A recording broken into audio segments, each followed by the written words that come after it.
Bom dia. Bom dia a todos. Good morning, everyone. Good morning, you who's online watching us this morning. For those of you who missed yesterday and are joining us today, I would like to update you with what we did, what we had yesterday. So in the morning, Professor Cervone talked to us about personality theories and the sociocognitive theory, and also Bandura's sociocognitive theory. In the afternoon, we had the presence of Professor Scott, who gave us a lecture on person in context assessment procedure, assess personality structures. We thank you both for your knowledgeable words. And this morning, we'll have Professor Cervone again to share with us his perspective on modeling the architecture of personality systems, the Knowledge and Appraisal Personality Architecture, or CAPA model. In the afternoon, we're going to have Professor Scott again with us. And now, excuse me, Professor Cervone, I'll switch to Portuguese. Eu só gostaria de lembrá-los que o professor Scott trabalha, ele é um psicólogo clínico, não é apenas um professor universitário, mas ele dirige uma clínica na universidade onde ele trabalha. Então, ele tem importantes contribuições para a gente a respeito não só da maneira da personalidade, mas como também ser trabalhado dentro de um contexto universitário. So, Dr. Professor Cervone, please welcome. Thank you.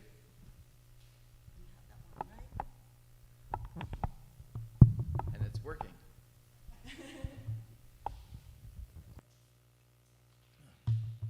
Well, welcome back. My apologies if anybody didn't see the first two lectures, but soon they'll be available online somewhere. This talk completely assumes that you've seen the two lectures. So if you're just sitting there in the year 2047 watching the lecture series, go back to lecture 1, and then this one will make sense. It begins with two quotes. One, you never know whether to say it's a quote from Socrates or a quote from Plato. I don't fully understand exactly the way Plato was using Socrates. I don't imagine Plato was actually recording the Socrates lectures and transcribing them. But in any case, it's probably Plato, and it's a picture of... But it's the source of, at least in American English, and Greek too, a relatively famous quote, which is that one of the things to do analytically, and I suspect they had something in mind that resembled science and a scientific, even though it wasn't the same sense of science, scientific understanding of the social world as us, is to make sure you are talking in a way that the words you use correspond to naturally occurring variations and distinctions, so that if there's an important naturally occurring distinction, the words you're using correspond to it. And if you create a word, it doesn't mix up things that are actually distinct. And in any case, the words are supposed to carve nature according to their joints. The second quote is rather more contemporary. And it's from Donald Meichenbaum. Donald Meichenbaum, if you don't know, was one of the leaders intellectually of cognitive behavioral therapy. So something that happened after Bandura's Principles of Behavior Modification textbook is that there was then a next generation of scientists, of Walt Scotts, of clinical scientists in the 1970s, all of whom used as their textbook Bandura's Principles of Behavior Modification, and this created a quite intellectually sophisticated set of psychological theorists, scientists, clinicians, one of whom was Donald Meichenbaum, who was the person that the journal Psychological Inquiry invited to review Bandura's social foundations of thought and action, and Meichenbaum is well aware, that's Robert Barron in his APA journal, Contemporary Psychology Review, that this was quite a good book. And if you don't know all of Bandura's work, even with the new book coming out, this book of decades ago is clearly the definitive, comprehensive Bandura book. But Meichenbaum says the following. Perhaps I shouldn't say it here in a social cognitive theory series of lectures, but Meichenbaum does say this, and I have to say he's right. Or I'll let him speak for himself. Maybe I'll say he's wrong as a tribute to Bandura. But there is something that's not done in Social Foundations of Thought and Action. And Meichenbaum quite reasonably writes that it's with regard to cognitive structures or schemata that social cognitive theory, as stated by Bandura, hadn't quite worked out the details yet. I don't know why. It's a mystery to me, even though I was there at the time. You know, my anecdote is that when I was in graduate school, I should do the anecdote in this audience, that the Social Foundations of Thought and Action was being written. I was there on the day in which the person who was doing the typing learned that it's not called social learning theory anymore. Now it's social cognitive theory. And this was before the days of find and replace commands. And so the person had to go back by hand through the manuscript and change it. But in any case, Meichenbaum points out correctly that in discussing schemata, Bandura says things that are exactly what so many people say. Well, this is literally a quote. People say this all the time. There's knowledge structures, belief, scripts, stereotypes, prototypes. What in blazes are we talking about? Are these the same thing? Do they overlap? How do these words relate to things in nature? What are the boundary conditions? Is everything a script? Or maybe only the stereotypes are scripts? How would you measure any of these things? Much of the discourse, including broadly in any cognitive approach to personality, a lot of social cognition and cognitive therapy is like this. At some point in the 70s, people introduced terminology to refer to knowledge people have. The terminology just gets all kind of jumbled around. And if we were in another field, this would be quite odd. It would be like saying, well, there's bones and the knee, and there's a skeletal structure, and all the words seem to just be the jumbled, overlapping kind of thing. So those were the opening quotes. Now we're going to start with two questions. There are so many slides that I can hardly remember what's going to occur next on the slide. I'm afraid it's another one of those emoticons. Yes, good. I'm genuinely surprised by my own talk at this point. And it's the beginning. Here's the two, so if you've gone back and watched the videos, you know that what's on screen are the two variable sets in which Bandura and Michel, semi-independently, partly by having conversations in a swimming pool at Stanford University, suggest core units of analysis. Bandura suggests these 5, Michel suggests those 5 on the right. Here's a question: which one do you prefer? Why? Why would you possibly prefer one to the other one? How would you evaluate which one you prefer? Here's another list of social cognitive personality variables. Thank you for all the hosting here in Campinas. At some point, or wherever I was on Saturday morning, when making up the slides, I just made up some new variables. Here's 5. Which ones do you prefer? Well, the standard, if there's 2 distinct features of human beings, it's the ability to mentally time travel, think about the past and future, and to use language. Frankly, if some organism went by, landed from outer space, and had no ability to communicate in language, then we wouldn't think of them as persons. But that's, for some reason, isn't one of the personal basic capabilities mentioned much at all. I mean, mine seems almost as good as theirs, and I literally just made it up sitting around in a hotel bed, which is bad, which suggests that something's not right. So, sorry, that guy goes. I spent too much time on those. Here's the other kind of question. It's completely unrelated, it seems, but by the time the talks end in 15 hours, it's supposed to not seem unrelated. So in the first empirical publication by Bandura, Adams, and Bohr on self-efficacy, This is the original publication in which Bandura had been running participant modeling studies demonstrating profoundly large and rapid changes in phobic behavior. At some point in 1975, began to ask himself, what is the mediator of these? Reran the studies with the self-efficacy measures, and I don't know which came out first, but somewhat simultaneous with the self-efficacy theory paper is the first empirical report, which must have come out first since it's referenced in the Psych Review paper. And he tells us there's different dimensions of self-efficacy judgment, one of which is generalities. For example, if you have an intervention, well, maybe the intervention will cause a broad change across multiple challenges and domains of life, or maybe it won't. This is taken up by an extremely well-done study by a student of Bandura's back in those days, Lloyd Williams and his colleagues, who were studying agoraphobics. So, of course, the agoraphobics are experiencing challenges, irrational fears, inhibited behavior in multiple domains of life. Walt could do this better.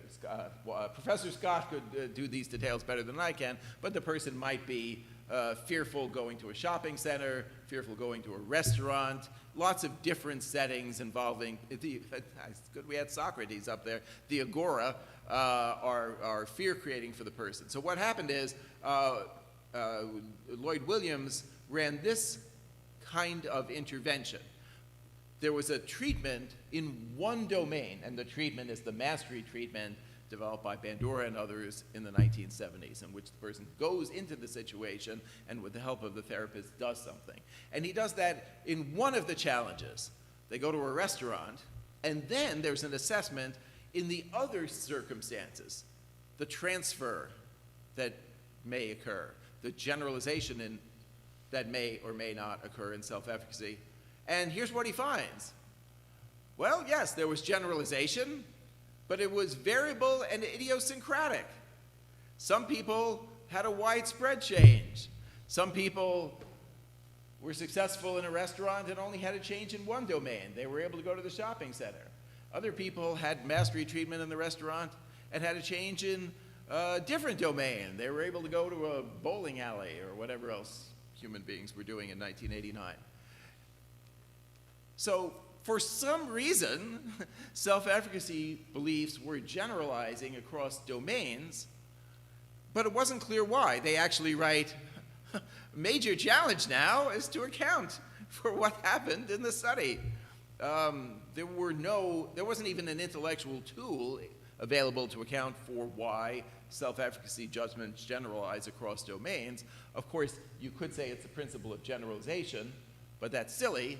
That just describes the phenomenon that needs to be explained, so it can't be that it's occurring. There are cases, for example, in Pavlovian conditioning, where you can imagine using the word generalization because you know the precise parameter you're varying. So Pavlov runs the thing by setting off a tone at a certain beep, and then he just varies the beep parametrically across wavelengths of sound. And there you know there's only one little stimulus. But in the case of agoraphobia, the situations have multiple features to them. There's lots of people around. You might feel claustrophobic.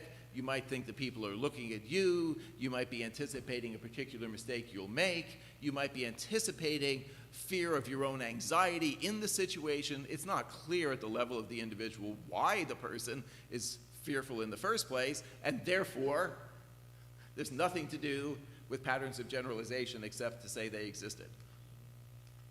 And note, sorry, I should speak more formally. This generalization question is quite similar to the seemingly unrelated question from the video or talk you attended personally yesterday, because Gordon Allport's question about personality qualities rendering many stimuli functionally equivalent, the core phenomenon, at least in the US, of personality psychology, there's some consistency or generality in behavior, is the same thing. So in Allport's language, well, there's some people, they look like that, they see different situations, and they act in a manner that's relatively consistent. In personality trait language, they have the trait of friendliness or sociability. Again, though, that's a miserable explanation of what they're doing because the behaviors are simply one's called friendly. The trait is called friendliness. It's like explaining in a medical school where we are that the person is feeling ill today because of their sickliness. That is, it's exactly like saying that. So that can't be good. But the phenomenon is kind of like the same one as this generalization. The situations are equivalent for the person. In a very handy language, the odd empirically but strong theoretically American psychologist Darrell Bem says that the issue here is that there are equivalence classes. Some groups of situations that seem different for some people seem kind of the same for somebody else. Oh, note, in that lateral language of equivalence classes, or a category of situations, now introduces something. For those of you, and I'm informed that here in Brazil, it's many of you, who don't live in a world of cognitive science of the last 40 years, categorization is one of the most highly studied topics. If you were to list 6 to 8 topics that are highly studied and it's reasonable to claim well understood, one of them within the field of cognitive science unquestionably would be categorization. The examples are probably completely unneeded, but at least it gave me an example to put some pictures, excuse to put some pictures up on screen. So if we look at those things, we're immediately, actually without my even asking the question, we're immediately thinking that all of them, or maybe all of them, are furniture.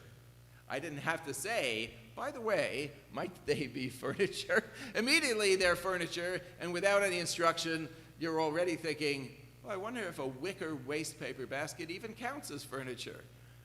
That's the nature of categories. They have a fuzzy quality. They have a family resemblance or a prototype quality, as philosophers and then psychologists a couple decades later realized in the 20th century. A reasonable language for what you did immediately when the pictures went up on screen is you implicitly asked yourself the question. Even if you didn't do it explicitly, you pretty quickly said, oh, it's some furniture. That is, you evaluated these things or appraised them. Oh, what quality do they have? Oh, they're furniture. You could only do that, of course, if you already had in your head, so to speak, a category, some knowledge about furniture, or it's reasonable to say a furniture schema, a very general conceptual sense of what counts as furniture.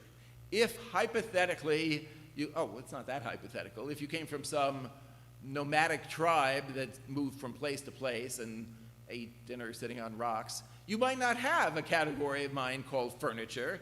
You wouldn't, and therefore you wouldn't categorize these as furniture. It's obvious. Are these forms of exercise? If I introduce a concept, good exercise, I believe those meta virtual world things will be getting smaller soon. Pretty soon this will look like the old-fashioned cell phone that was the size of a shoebox. But if you ask me, I don't know, maybe playing indoor, I don't know, maybe. But you immediately evaluate them and you praise them. Well, weightlifting, yeah, sure. Running in clip art, I don't know, walking, maybe if you do a lot of the walking, and I don't know, playing golf in your house with a thing stuck on your head. But in any case, you already have some concept of exercise. It's easy to imagine a society in which people in their day-to-day life are farming and resting at home and don't have a category of activity called exercise. Obviously, you need a kind of an industrialized world to even invent the category of exercise in the first place. But the point is that it's obvious there's two kinds of things.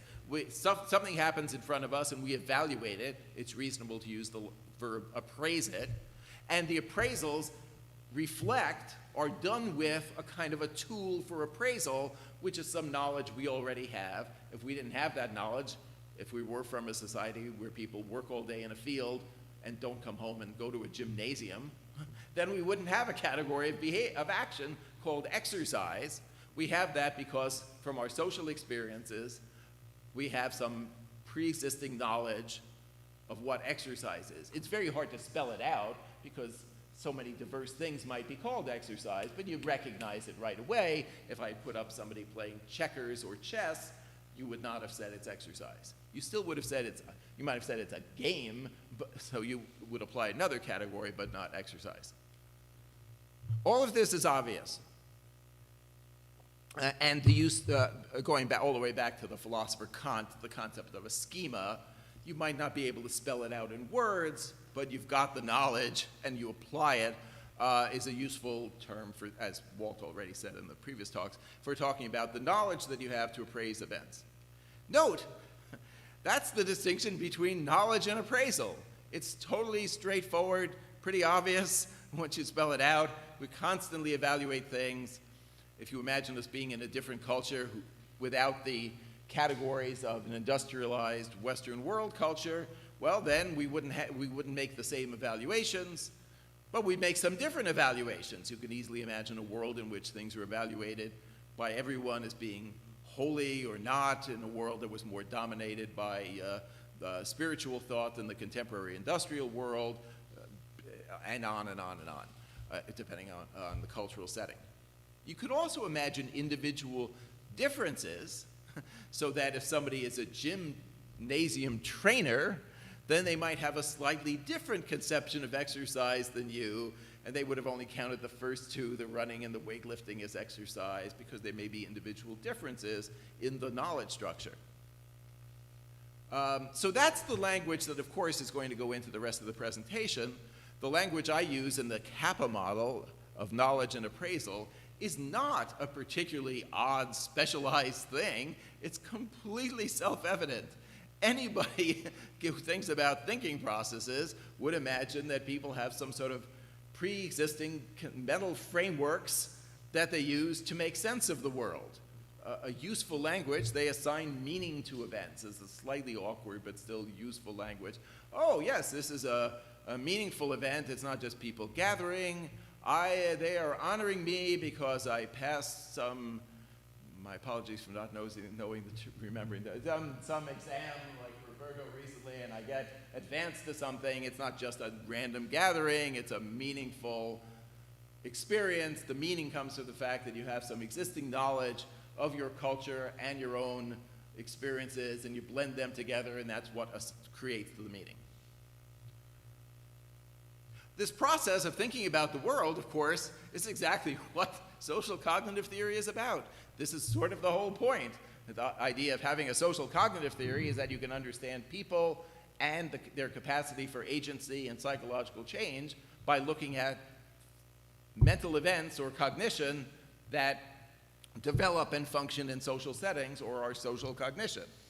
This means that a minimum first step, if you wanted to do what Socrates/Plato wanted to do on slide 1, or perhaps if you wanted to do what Donald Meichenbaum said was not done on slides 2 and 3, a minimal necessary distinction is to distinguish between knowledge structures. They're sort of in your head, you've got them. If you fall asleep, you've still got them. If the person is asleep, it's reasonable to say that they still know what exercise is and furniture is, for example. That's a necessary joint to carve. And so here's the oddity of the social cognitive personality variables. I don't quite understand how it happened, but neither of the quite wonderful foundational figures of the 20th century said that explicitly. Of course they knew that. That's what Meichenbaum was saying. But they didn't say that explicitly, and if you don't say that explicitly, the great risk is that you're going to use everyday terms in the dictionary of English or whatever particular dictionary you prefer, everyday terms as if they're scientific terms, but the term may not have carved nature at its joints, creating a somewhat confusing literature. For example, consider Michel's expectancy variables. Well, there are some things I expect. I expect that the sun will always rise in the east. I also expect that this slide will be off screen within 45 seconds. For years and years, I have expected that the sun will rise in the east, and will continue to do so. I've never thought that the slide will disappear within 45 seconds until right now when I remembered that that's what the text would be on screen, and I'm likely to forget this by tomorrow. Those are both expectancies, but it hardly makes sense if you're trying to model human cognition to use one word to refer to a stable piece of information that you will always believe and something you're going to forget in, oh, I better get the slide off the screen or it'll be wrong. So the expectancies is obviously insufficient as a scientific term because there's a distinction between knowledge and appraisal that's not captured by the term. I hate to say it here. Let's forget this part of the talk. Here's a study on self-efficacy. People are asked, what performance level can you achieve in the next 5 minutes? So self-efficacy refers to a dynamic appraisal. There's no expectation that the person will make the same appraisal 5 minutes later. In fact, that's the point of the study. The point of the study is once the person gets feedback, they might have an entirely new appraisal. In this study, self-efficacy is sort of analogous to, is that furniture? The question, the evaluation of the thing, but the thing in this case is oneself. It's a projecting yourself in the future. Oh, I wonder how I'll do in the next 5 minutes. Here's another study. People are asked, how well can you resist peer pressure to use drugs? And self-efficacy, as measured that way, is used in a longitudinal study that lasts 2 years. That means the conception here is that self-efficacy refers to a belief that people are likely to have in a consistent manner for years. Otherwise, it makes no sense to have run the longitudinal study in the first place.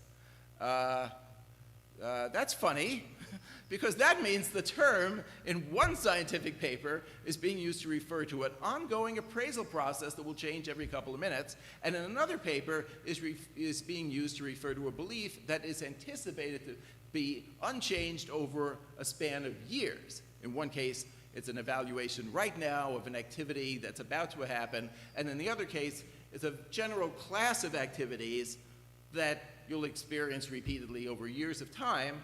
I know it's not going to change, but for some reason we use the same term for that, which is rather like using the term expectancies to refer to sun rising in the east and slide being off the screen in 45 seconds, and not entirely unlike using the same term to refer to knowledge we have about furniture and evaluating whether a waste paper basket is furniture, all of which are plainly different activities.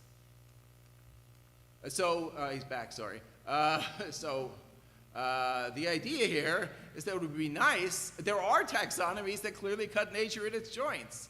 Things like nervous system, muscular system, skeletal system, it's literally at the joints. I forgot where the term came. Yes, skeletal system.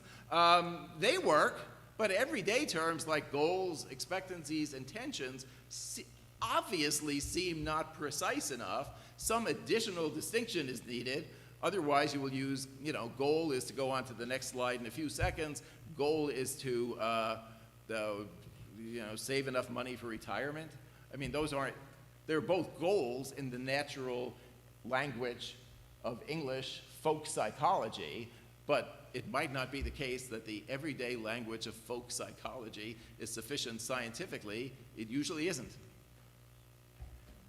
Before I move on, note, everything I said is pretty obvious to lots of other people. No cognitive psychologist. If a cognitive psychologist says I'm studying memory, it's probably unlikely, I'm running a study now on memory. It's pretty unlikely they're studying memory in general. Memory in general hardly makes sense. They're at the barest conceivable minimum, they would make some distinction between information you're remembering that occurred 20 seconds ago and that you'll forget a minute from now, short-term memory, and long-term memory, some form of knowledge like the sun rises in the east, that you'll have all the time, you'll likely never forget, and you'll wonder why people even asked you the question of whether the sun rises in the east or west, because everybody shares that knowledge. But the point is, the barest minimum since 62, the Atkinson-Shiffrin model, I think it's like 62, 60 years, is a distinction between forms of cognition that are time-linked, dynamic, a process that changes over time, and long-term storage. However you think, the storage metaphor may not be a good one, but however you think of the representation of knowledge, you tend to have the knowledge tomorrow, the next day, and 2 years later. So the theoretical challenge, therefore, is to develop some kind of model of social cognitive variables that at least is making that cut in nature. And the point of doing it is the one that we've already seen discussed by Professor Scott, that it's not just an intellectual exercise, because in practice, you may wish to have person-focused assessments of social cognitive variables. If theoretically the variables are not well specified, it's unlikely that the assessments are going to make a lot of sense. If you just ask people, what are your goals? Somebody might say, I'm hoping to get lunch in 10 minutes, and somebody else might say, oh, I wish to have children, which aren't, in some sense, the same kind of thing. And to go way back to where we kind of started in the question of what was Albert Bandura doing when not gardening in his backyard, if he is part, with Michelle and others, and there are others, of developing a personality theory, well, clearly the minimum necessary conditions are to have a set of variables that are precise enough, at least another step more precise, to guide conceptions of persons and assessment, and if you can't do that, it's not much of a it's not a sufficient personality theory. So there we go. That's why one of us has been spending so much time, and I'm afraid it's me, on this, which is the knowledge and appraisal personality architecture. So note, the fancy long word at the beginning with the hyphens is self-evident. Anybody would recognize the distinction between knowledge and appraisal. That's the primary study now. Well, it's not a study, a theoretical paper. A couple other words were introduced. We'll come to think of it, it's just one, which was the word architecture. The word, for those of you who are in cognitive science, the notion of architecture here is an explicit borrowing, yes, from the work of John Anderson. So it's the great cognitive psychologist John Anderson characterizes the cognitive psychologist's task of developing a plausible theoretical model of, if you'll allow me, I'll say information processing, even though that's not the best term, of thinking processes. Well, you want to sort of model it. This is a long story, and if I do the long story, they'll ruin the talk, but much of what a scientific theory is a conceptual model. It's like an okay depiction of the thing. So some other room on this campus, well, or at a grade school, may have balls hanging from the ceiling that are the sun and the planets, and then you cheat a little bit, because if the sun is this big, then Pluto is supposed to be 7 blocks away, and so you don't put it 7 blocks away. But even this incorrect, not literally correct model is useful. If anybody has relatives in physics, Niels Bohr's model of the atom depicted something that was like a planetary system with electrons whirring around a sun of protons and neutrons. I'm sure Niels Bohr did not think that the atom looks exactly like that, but it was a pretty good conceptual model. So the notion of if you're building a building and you develop kind of a depiction of the model, it's good enough that the engineer can then build a building.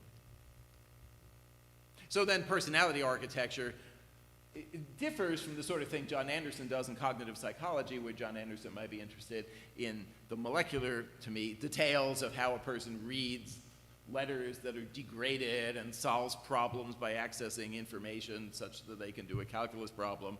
But if you're in personality psychology, I'm assuming that Allport was correct. What you're trying to do is to understand these consistent, coherent patterns of experience and behavior. So the personality architecture is those mental systems that contribute to that, those patterns of behavior that we call personality. And that's the slight difference, and the word architecture is used because the literatures in personality psychology are completely confused by the use of the word structure, and the word structure had to be abandoned. In Freudian psychology, the structures of mind are the id, ego, and superego. They exist in the person's head. They're within person variables. In personality trait psychology, the structures are factor analyses of differences between people. Neuroticism and extroversion are individual differences. Unless some cosmic miracle occurs, in general, it's unlikely that the factors that describe the differences between things will correspond to the thing inside the person's head. Why would that be? And this is this is a topic that's been central in the world of psychological measurement now for the past 10 or 15 years, demonstrating that you can have data sets in which the individual difference variables are X, Y, and Z, but individually, literally no one has X or Y or Z as an individual pattern. It just is an emergent property of an analysis of the population. I won't do this, but the psychometricians are Peter Molinar and Denny Boersboom in Amsterdam, and there's a whole world of papers like that in the last, it's been a while now, probably 10 or 15 years.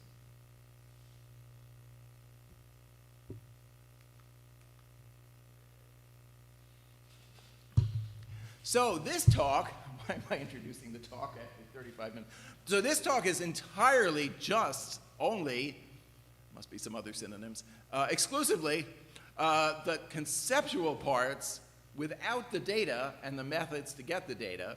And then the second of these talks is, how would you actually do anything, of course that you've already seen from Walt, to collect data and learn something about people? The concept of the Kappa model is that to accomplish what Socrates wanted us to do, at minimum, and no claim is being made that we're done, but at minimum, there are three distinctions one needs. I'll do these relatively quickly. To me, they seem so straightforward. None of them seem ambiguous. To argue against making the distinction would be, to me, and as odd as arguing against the distinction between the nervous and the skeletal systems. I mean, it's obvious once stated. Some mental phenomena are about things. You can imagine them formulated in words. You're thinking about something. This, we actually, thanks to a question, had this up on screen yesterday, is what philosophers have long called, in an odd terminology in American English, intentionality. It's really quite unfortunate that that's the term, but everybody keeps using it. It's the psychological capacity to think of things, including things in the world that aren't there. So we can think about lunch tomorrow. In the philosopher's example, we can think about the King of France, hypothetically, and form a mental depiction even if the person doesn't exist. Almost all thinking in language is like that. So the proposition, this is a whole philosophy of language topic. What are we doing with language? It's a very hard question to answer why the language has meaning, but whatever is happening in language, there's some set of shared meanings in which the words are referring out to things. So if I refer to furniture, we all know what that means. If we were in a room with no furniture, it's obvious that that's what, but not all mental phenomena are like that.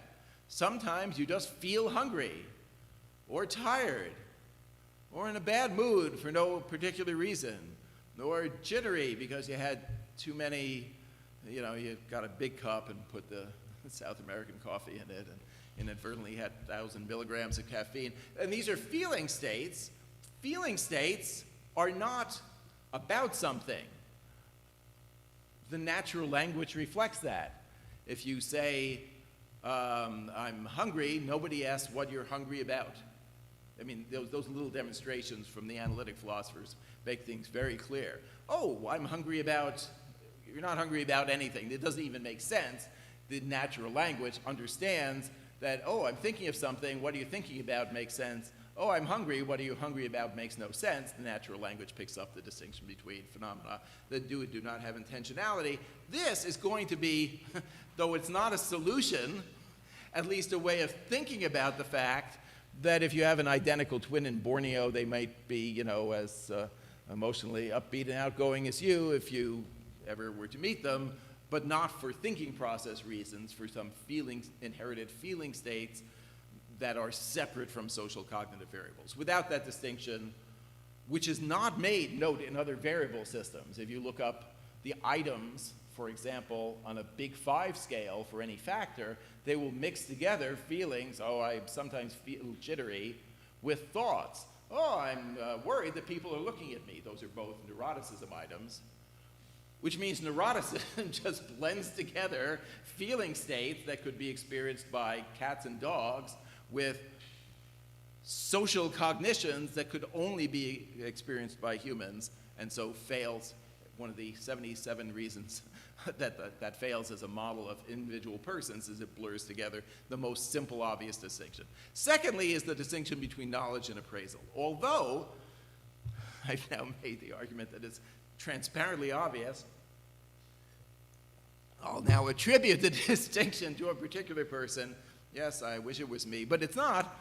It's the great emotions theorist Richard Lazarus, who frankly figured out most of the kappa model except for one thing, but for some reason, and we don't have to do a history of psychologists who are no longer with us, but Richard Lazarus also was an author of personality textbooks for some reason that worked out very well.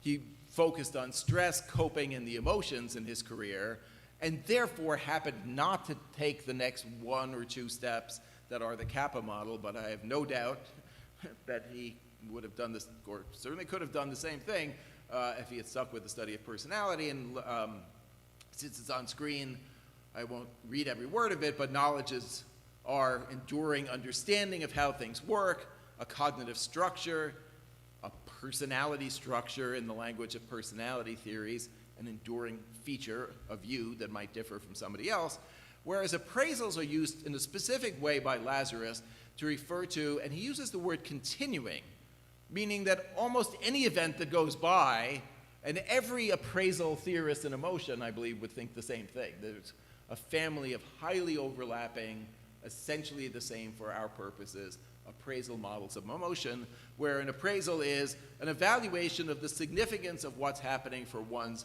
well-being. Oh, something happened. Oh, it's just a random noise, nothing to worry about. Oh, it's not a random noise, it's some car. Oh, it seems to be heading towards me. Maybe I'll step out of the way. I have plenty of time to step out of the way, so there's no hurry. What I've just done, there's another person. I could save myself by throwing them in front of the car. But that was a norm appraisal. Those are literally the appraisals. Oh, is something happening that's relevant? Is it good or bad? Is it going to change in the future? Can I take action to make it change?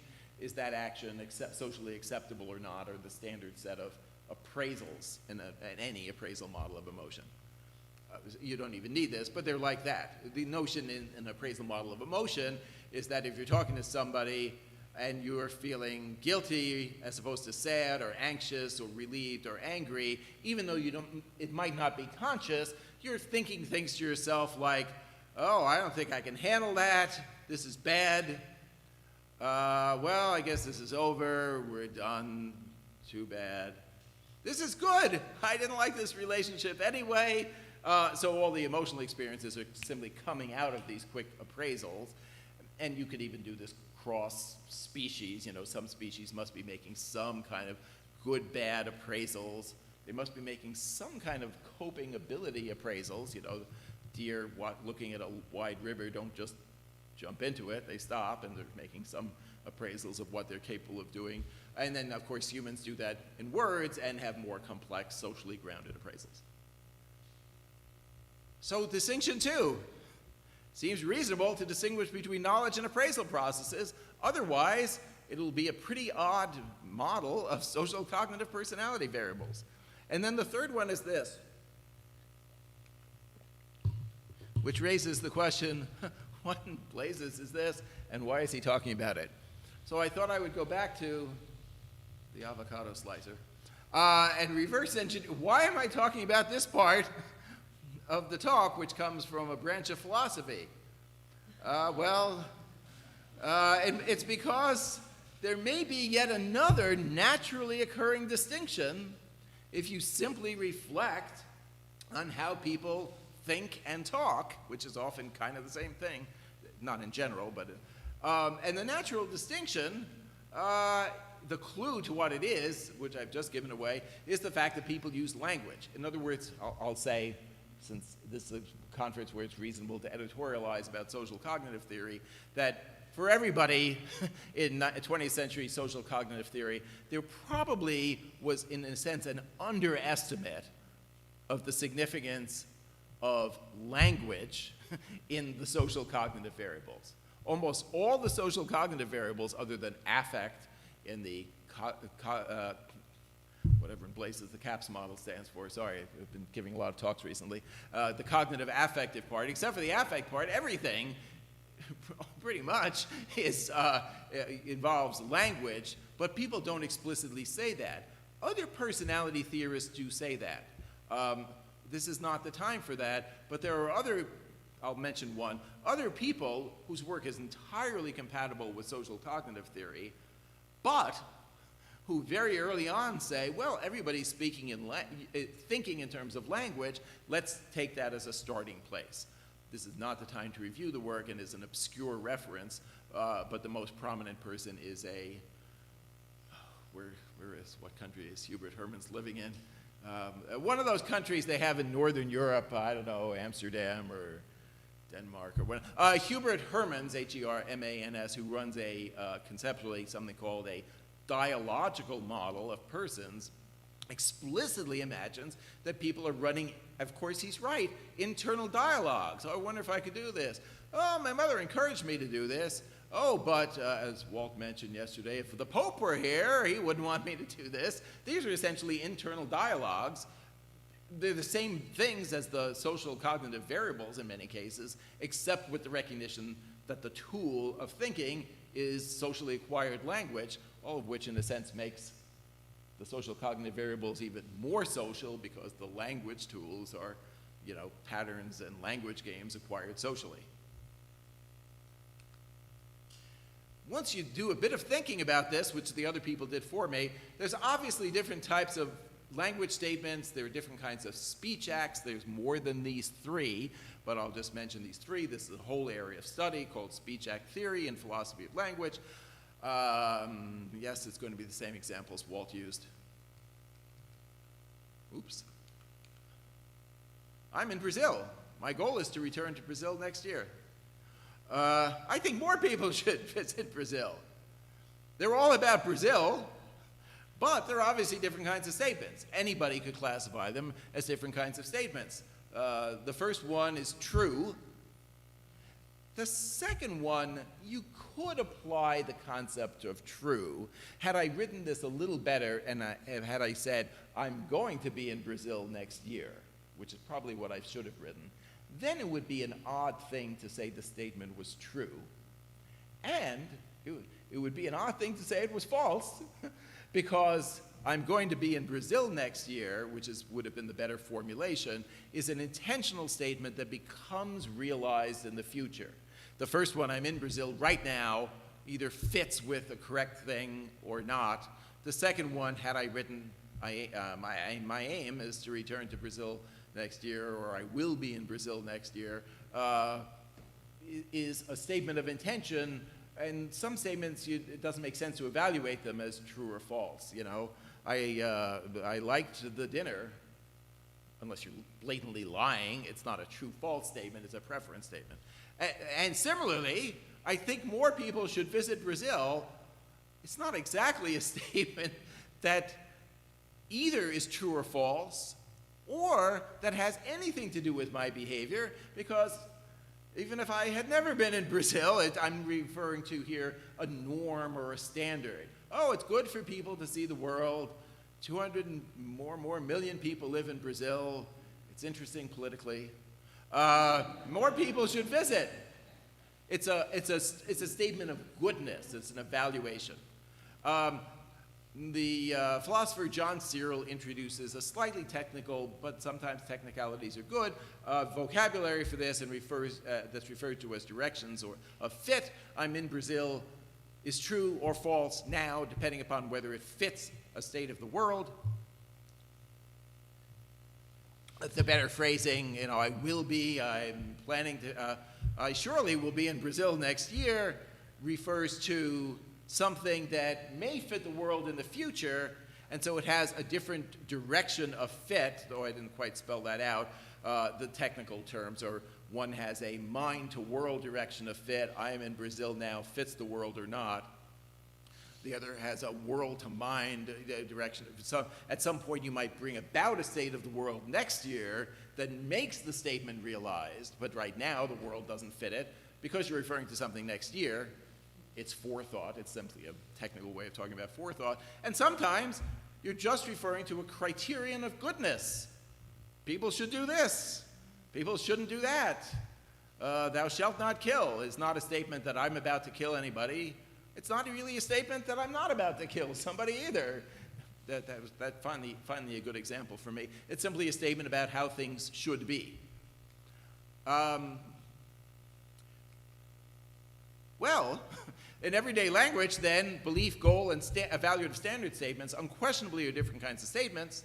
Since people are unquestionably using language to think about the world, and the language is a form of cognition and the world is the social, it certainly seems like that's another necessary, where's Socrates, I guess he doesn't reappear, carving of nature at its joints, using the distinction that Walt already discussed with us of beliefs, goals, and evaluative standards.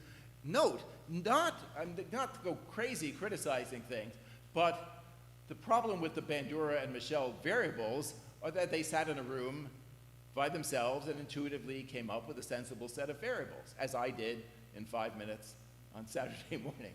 But that's not the way to do it. Nobody comes up with variables. So it's possible to ground the variables of a social cognitive theory in a set of distinctions that surely is insufficient for many purposes, but it's hard to imagine that they aren't necessary. Also, it's hard, I don't think it's possible, it's hard to imagine any cultural setting in which people don't have beliefs, formulate thoughts about the future, and think some things are good and some bad. I'm not a cultural anthropologist, but every culture has conceptions of the good and the bad. It's impossible to be a person and not have beliefs and think about the future. The whole world of personality psychology, in a sense, is the formulation of constructs that then fall apart once somebody runs a study in Africa or India or something, where all the people live. It seems inconceivable that these distinctions would not play out, and I'm sure the philosophers already thought of that. So now we have had two distinctions among social cognitive variables. This raises the question, what do we do with those? Well, if both the knowledge and the appraisals have at least some degree, there's a little hand waving here, because one of the appraisals is simply novelty. It's literally like the amygdala lights up and says, whoa, something happened. That's not linguistic. Putting that aside, that's the hand wave. If the rest of the appraisals have a linguistic structure, oh, I don't think this is going to change by itself, but I'm capable of changing it, and it's okay to change it this way, I won't get arrested, then the intentional states and the knowledge and appraisal distinction cross-cut, and if they cross-cut, we've achieved the great goal, which is to have a variable system never before seen in personality psychology, in which the number of variables is not 5. It's 6, a major step forward. 6, not 5 variables. Yes, only 64 years after the original formulation of the 5-factor model, which was, 40 years after the 3 variables formulation of Freud. So by, 2050, surely there'll be a 7-variable model by somebody else.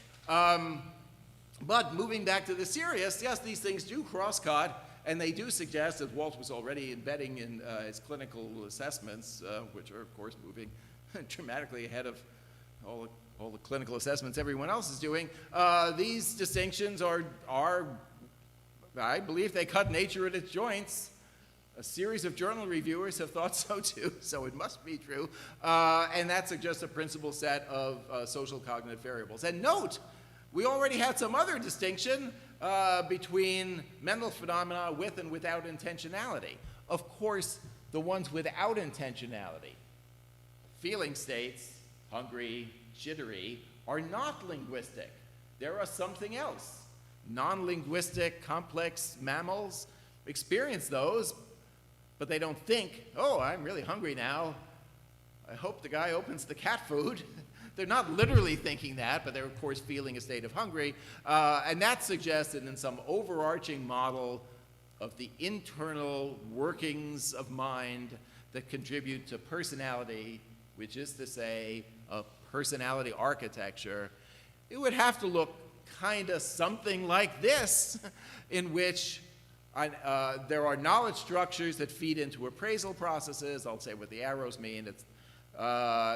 There are affective structures. I am not even going to try, but by affective structures, I mean the sort of limbic system neural structures that, when activated by some contextual feature, that just might be an evolutionary significant feature. If a loud noise goes off, we'll all have the same startle response. That they feed into affective experience. This is not the day for this talk, but unquestionably, I'm not doing this just to look like Bandura's reciprocal determinism. There's no question in a whole world of 40 now years of research on mood and cognition and emotion and cognition, where Professor Scott is also, and I have collaborated. We're not even talking about that. We should give another talk in the late afternoon to just make up more slides. That these go back and forth. If you're in a bad mood and somebody shows you something you've never seen before and asks if you like it, you're less likely to like it than if you were in a good mood, because the residual mood will influence your appraisal processes. If you think of something that was bad, of course, one of the things that will happen is it will trigger emotional experiences. So, of course, these are all interconnected. It's a system. But if you wanted to go about assessing something, it sure seems like you need to keep these distinctions in mind in your assessments. And then you can return to the personality psychology question. People do things. They do things characteristically in ways that differ from what other people do characteristically. Those are what we call dispositions. And then you, the psychologist, can summarize those dispositions, but the dispositions obviously aren't the cause of behavior any more than sickliness is the cause of the person having a virus. It's just the dispositions are summaries. And you can form any of a variety of types of dispositions. Then, of course, the question, although then the question is what's going on there? How did those knowledge structures influence the appraisal processes? One of the, sorry, it's like beating a dead horse, as they say, but one of the enormous, but at least recognized by the theorists themselves, disadvantages of the personality trait models, like the five-factor model, is that they say that traits are a structure, and then on the other side of the PowerPoint, it says that something happens, and then there's an arrow, which has essentially the meaning, then a miracle occurs. Like there is no explanation, and everyone knows it, of how the trait structure actually does something, which is why the literature has the bizarre, unscientific terminology. It sounds like a mystery story. The trait manifests itself in behavior, which is a term that appears in hundreds of peer-reviewed. Hope none of the trait theory people are watching any of these videos. Time to tune out now. Nothing to see.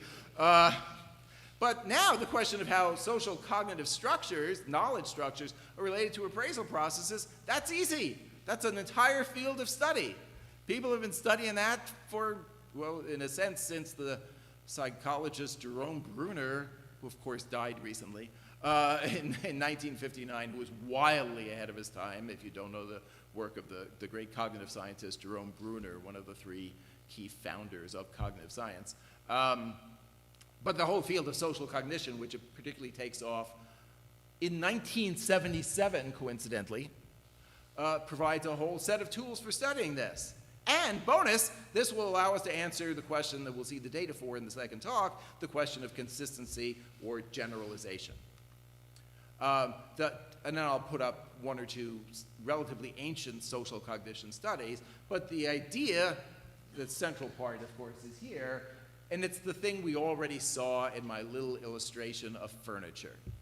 Well, something occurs out there. There are some situational features. There's a waste paper basket and a bookshelf. I'm thinking about them. I've got some tools at my disposal. The concept of tool is, to me, a useful metaphor. The tools at my disposal are my knowledge structures. Oh, furniture. Yes, sirree, they're furniture. If I've got a concept in my head, furniture, then it kind of immediately comes to mind if I put up a picture of a sofa and a bookshelf and even a waste paper basket. I don't have to ask myself, oh, what category might apply here? They are automatically furniture. The category lights up when the stimulus appears, and once it's lit up, that's how you appraise it. Waste basket, I'm not sure. And, although it goes beyond today's story, well, not entirely beyond, in some cases things might be ambiguous. If, hypothetically, I had shown, why didn't I think of this? I could have made more slides, a series of people playing video games, and then had shown you the person with the MetaQuest headset playing golf, you probably would be less likely to say it's exercise. You would classify it as a video game. If I had shown you a series of people exercising while there's some electronic stuff going on, you know, sensors to pick up how much they're exercising, a video display in which a trainer who's just an artificially intelligent trainer is encouraging you to go on, then the kid playing golf with a headset probably would have looked like exercise because in the standard language I would have primed the category of exercise. And then that comes from recently encountered situations. So if you see something and then something else happens, if you just went to a football game, as you call soccer down here, last night, and then you see somebody who looks athletic, you're more likely to think they might be a football player than if you had not gone to the football game the night before. The game activates the cognitive structures. That's the standard language of cognitive psychology and social cognition. And so in pictures that we probably don't need, in the same way that a sofa and a bookshelf lights up the category of furniture, for some people, if somebody comes out with a bunch of food, it may light up the schema, I'm always eating food, I have no self-control. For that person, it's a me and my low self-control situation. If you're a chef, you're not thinking of that, you're thinking of, oh, what a nice presentation, or you might be thinking it's an overly elaborate presentation for just a simple piece of fish, or whatever.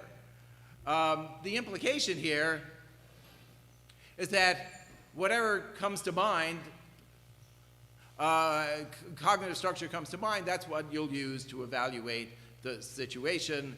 And then, finally, the significant, it took a while to get here, and I frankly can't recall the exact time when I started, but the large implication, watch, I'll do that, so it's clear it's the large implication, is that if you've got one of these schemas in your head, it may come to mind for you in multiple different situations.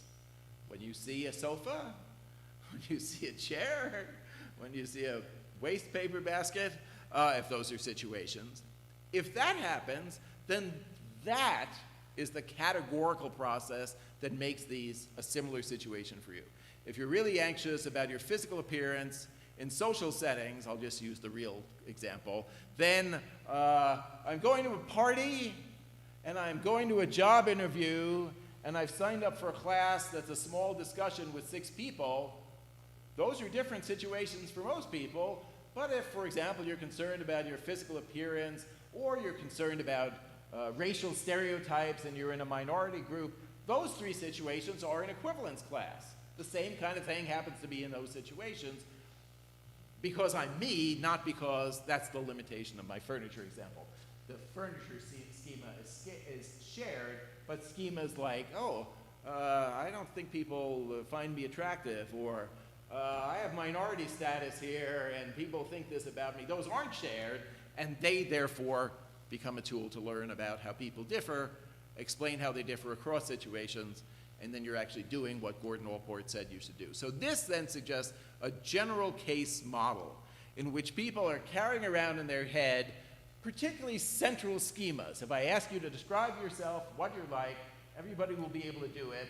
Whatever you describe first, you know, if you 15 years ago played volleyball and were good at it, you're not likely to first say volleyball.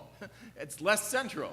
You have other qualities like you're intellectually gifted or you're hardworking or whatever you may be. Those will come to mind first. They'll come to mind first because those are in the language that we'll be using well-developed, highly developed schemas in the language of social cognition. They're knowledge that's highly accessible. This is the language introduced by this Jerome Bruner 60 years ago. They come to mind quickly. The knowledge readily comes to mind with any reasonable stimulus that's relevant to it. It's highly accessible. And then with I find a very handy language, the knowledge often is schematic. It's not a simple fact. I have 3 children. It's a general conception that you use to interpret things or a schema. So that means that in this situation, exams coming up for you, that might be, it's a me and my low self-control situation. And then you're in an argument with somebody, and that might be it's a me and my low self-control situation. The situations are unrelated: dining, exam, interpersonal. Nobody doing trait psychology would put them together in one category, but they may be a category for you. And in fact, then your appraisals might be, I'll never be able to resist dessert after this dinner and I'll gain weight. I'll never get myself to study for this exam. I'll lose my job because I'll never be able to stop arguing with my boss. You might have a low sense of self-efficacy in these superficially entirely different situations because your filter, your lens for viewing the situations is your schema of having low self-control. That, in essence, is the idea. I mean, we're going to keep going with this talk, and then there'll be a break, and we'll come back, and then there'll be the data. But if anyone's computer crashes and you can't see the rest of the videos, that, in essence, is the idea. The schema, once applied to different situations, makes those situations functionally equivalent, and then the rest kind of follows. Well, of course I'll have a low sense of self-efficacy here. Then, now we can move to the rest of the stuff. The standard principle also is that people have multiple schemas. I'm an intelligent person. I have no self-control. Lots of people may think precisely that. That means that it's possible to prime a schema. If somebody just had a conversation with their family saying, oh boy, you're the smartest kid in the family. Finally, somebody intelligent in our family. And then somebody says, oh, exams are coming up. Well, then you might think, things are fine. I'll do great on this exam because you're interpreting the situation in terms of this other schema, your intelligence. This is the sort of thing that's been studied for ages in the field of social cognition. I'm going to do this very quickly. Of course, you can just look up these studies. I won't do the details. It happens that in 1977, which should go down in history as the greatest year in the history of psychology, and I'm not entirely kidding. There are a series of papers that are the most influential papers of the last 50 years that came out at the same time. Obviously, one of them is Bandura's self-efficacy theory. This is the first study on what Torrey Higgins, eventually a Columbia University faculty member, he must have been a graduate student at the time, which is a good trick, runs this following study. This is the prototype study. You in the study read a set of essays that in some sense are ambiguous. A person does a set of actions, and it might be that the actions indicate that they're this kind of person, or the example will make it clear. The actions might be that it's a different kind of person. They might be persistent, or they might be stubborn. They might be self-confident, they might be conceited. In the example, they might be adventurous, or they might be reckless. One is usually good and the other is bad. He pretests these to assure they're ambiguous. This is literally the essay. I've illustrated it. Donald spent a great amount of his time in search of what he called excitement. He climbed Mount McKinley, shot the Colorado Rapids, demolition derby. Demolition derby, this is a sport in the United States where people get into cars and smash into each other. Literally. Piloted a jet-powered boat without knowing very much about boats. Risked injury, death, et cetera, et cetera, et cetera. The way the study is run is this. The person is in that study at, let's say, 1:30. At 1 o'clock, they're in a previous study. The previous study looks like it's a memory experiment. Something happens, in this case it's a visual perception task, in which you look at a bunch of words and you're asked to keep them in memory, and then you're tested on your memory. In the list of words, some of them are personality traits. Obviously, the way this goes is that in one experimental condition, the personality traits are adventurous or synonyms of adventurous. In the other condition, the personality traits are the word reckless or synonyms of the word reckless. Let's skip this. Tori Higgins runs the experiment very well. The prediction on everyday language is that the priming will not cause you in general to think that the individual is good or bad. If you're asked, would this person be a good parent, the manipulation is not supposed to affect anything.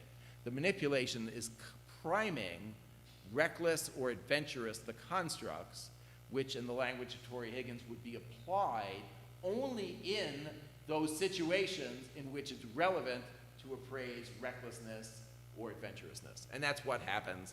So you prime the thing, and the finding, you don't even need the rest. The finding is that if the word adventurous is primed, people like Donald more, they think he's a reasonable person, they think he's sensible. If the word reckless is primed, they don't like Donald, they think he's making a terrible mistake, they think he's less intelligent. The priming activates one versus another interpretation of the situation. That's what the social cognition literature is like.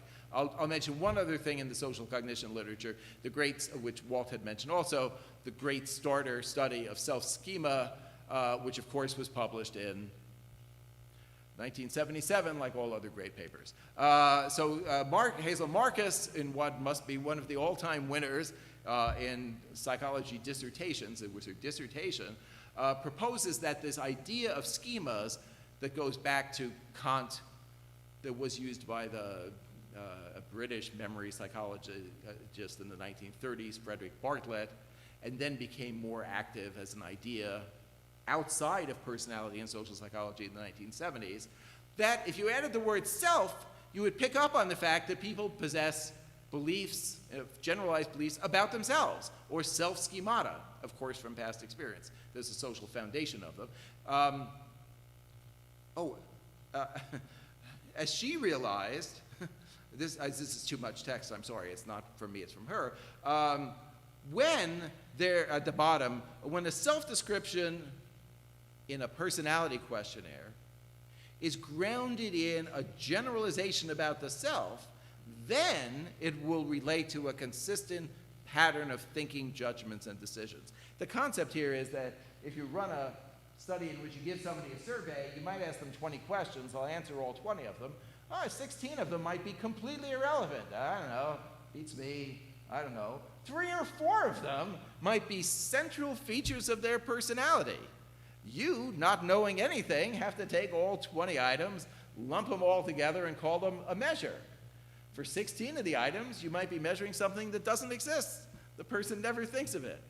For 3 or 4 of the items, they might be the most central features of their personality, but if you don't know what you're doing because you don't know anything about the person, you just call it, the whole thing, a measure of their personality. And as Marcus realized, that's funny.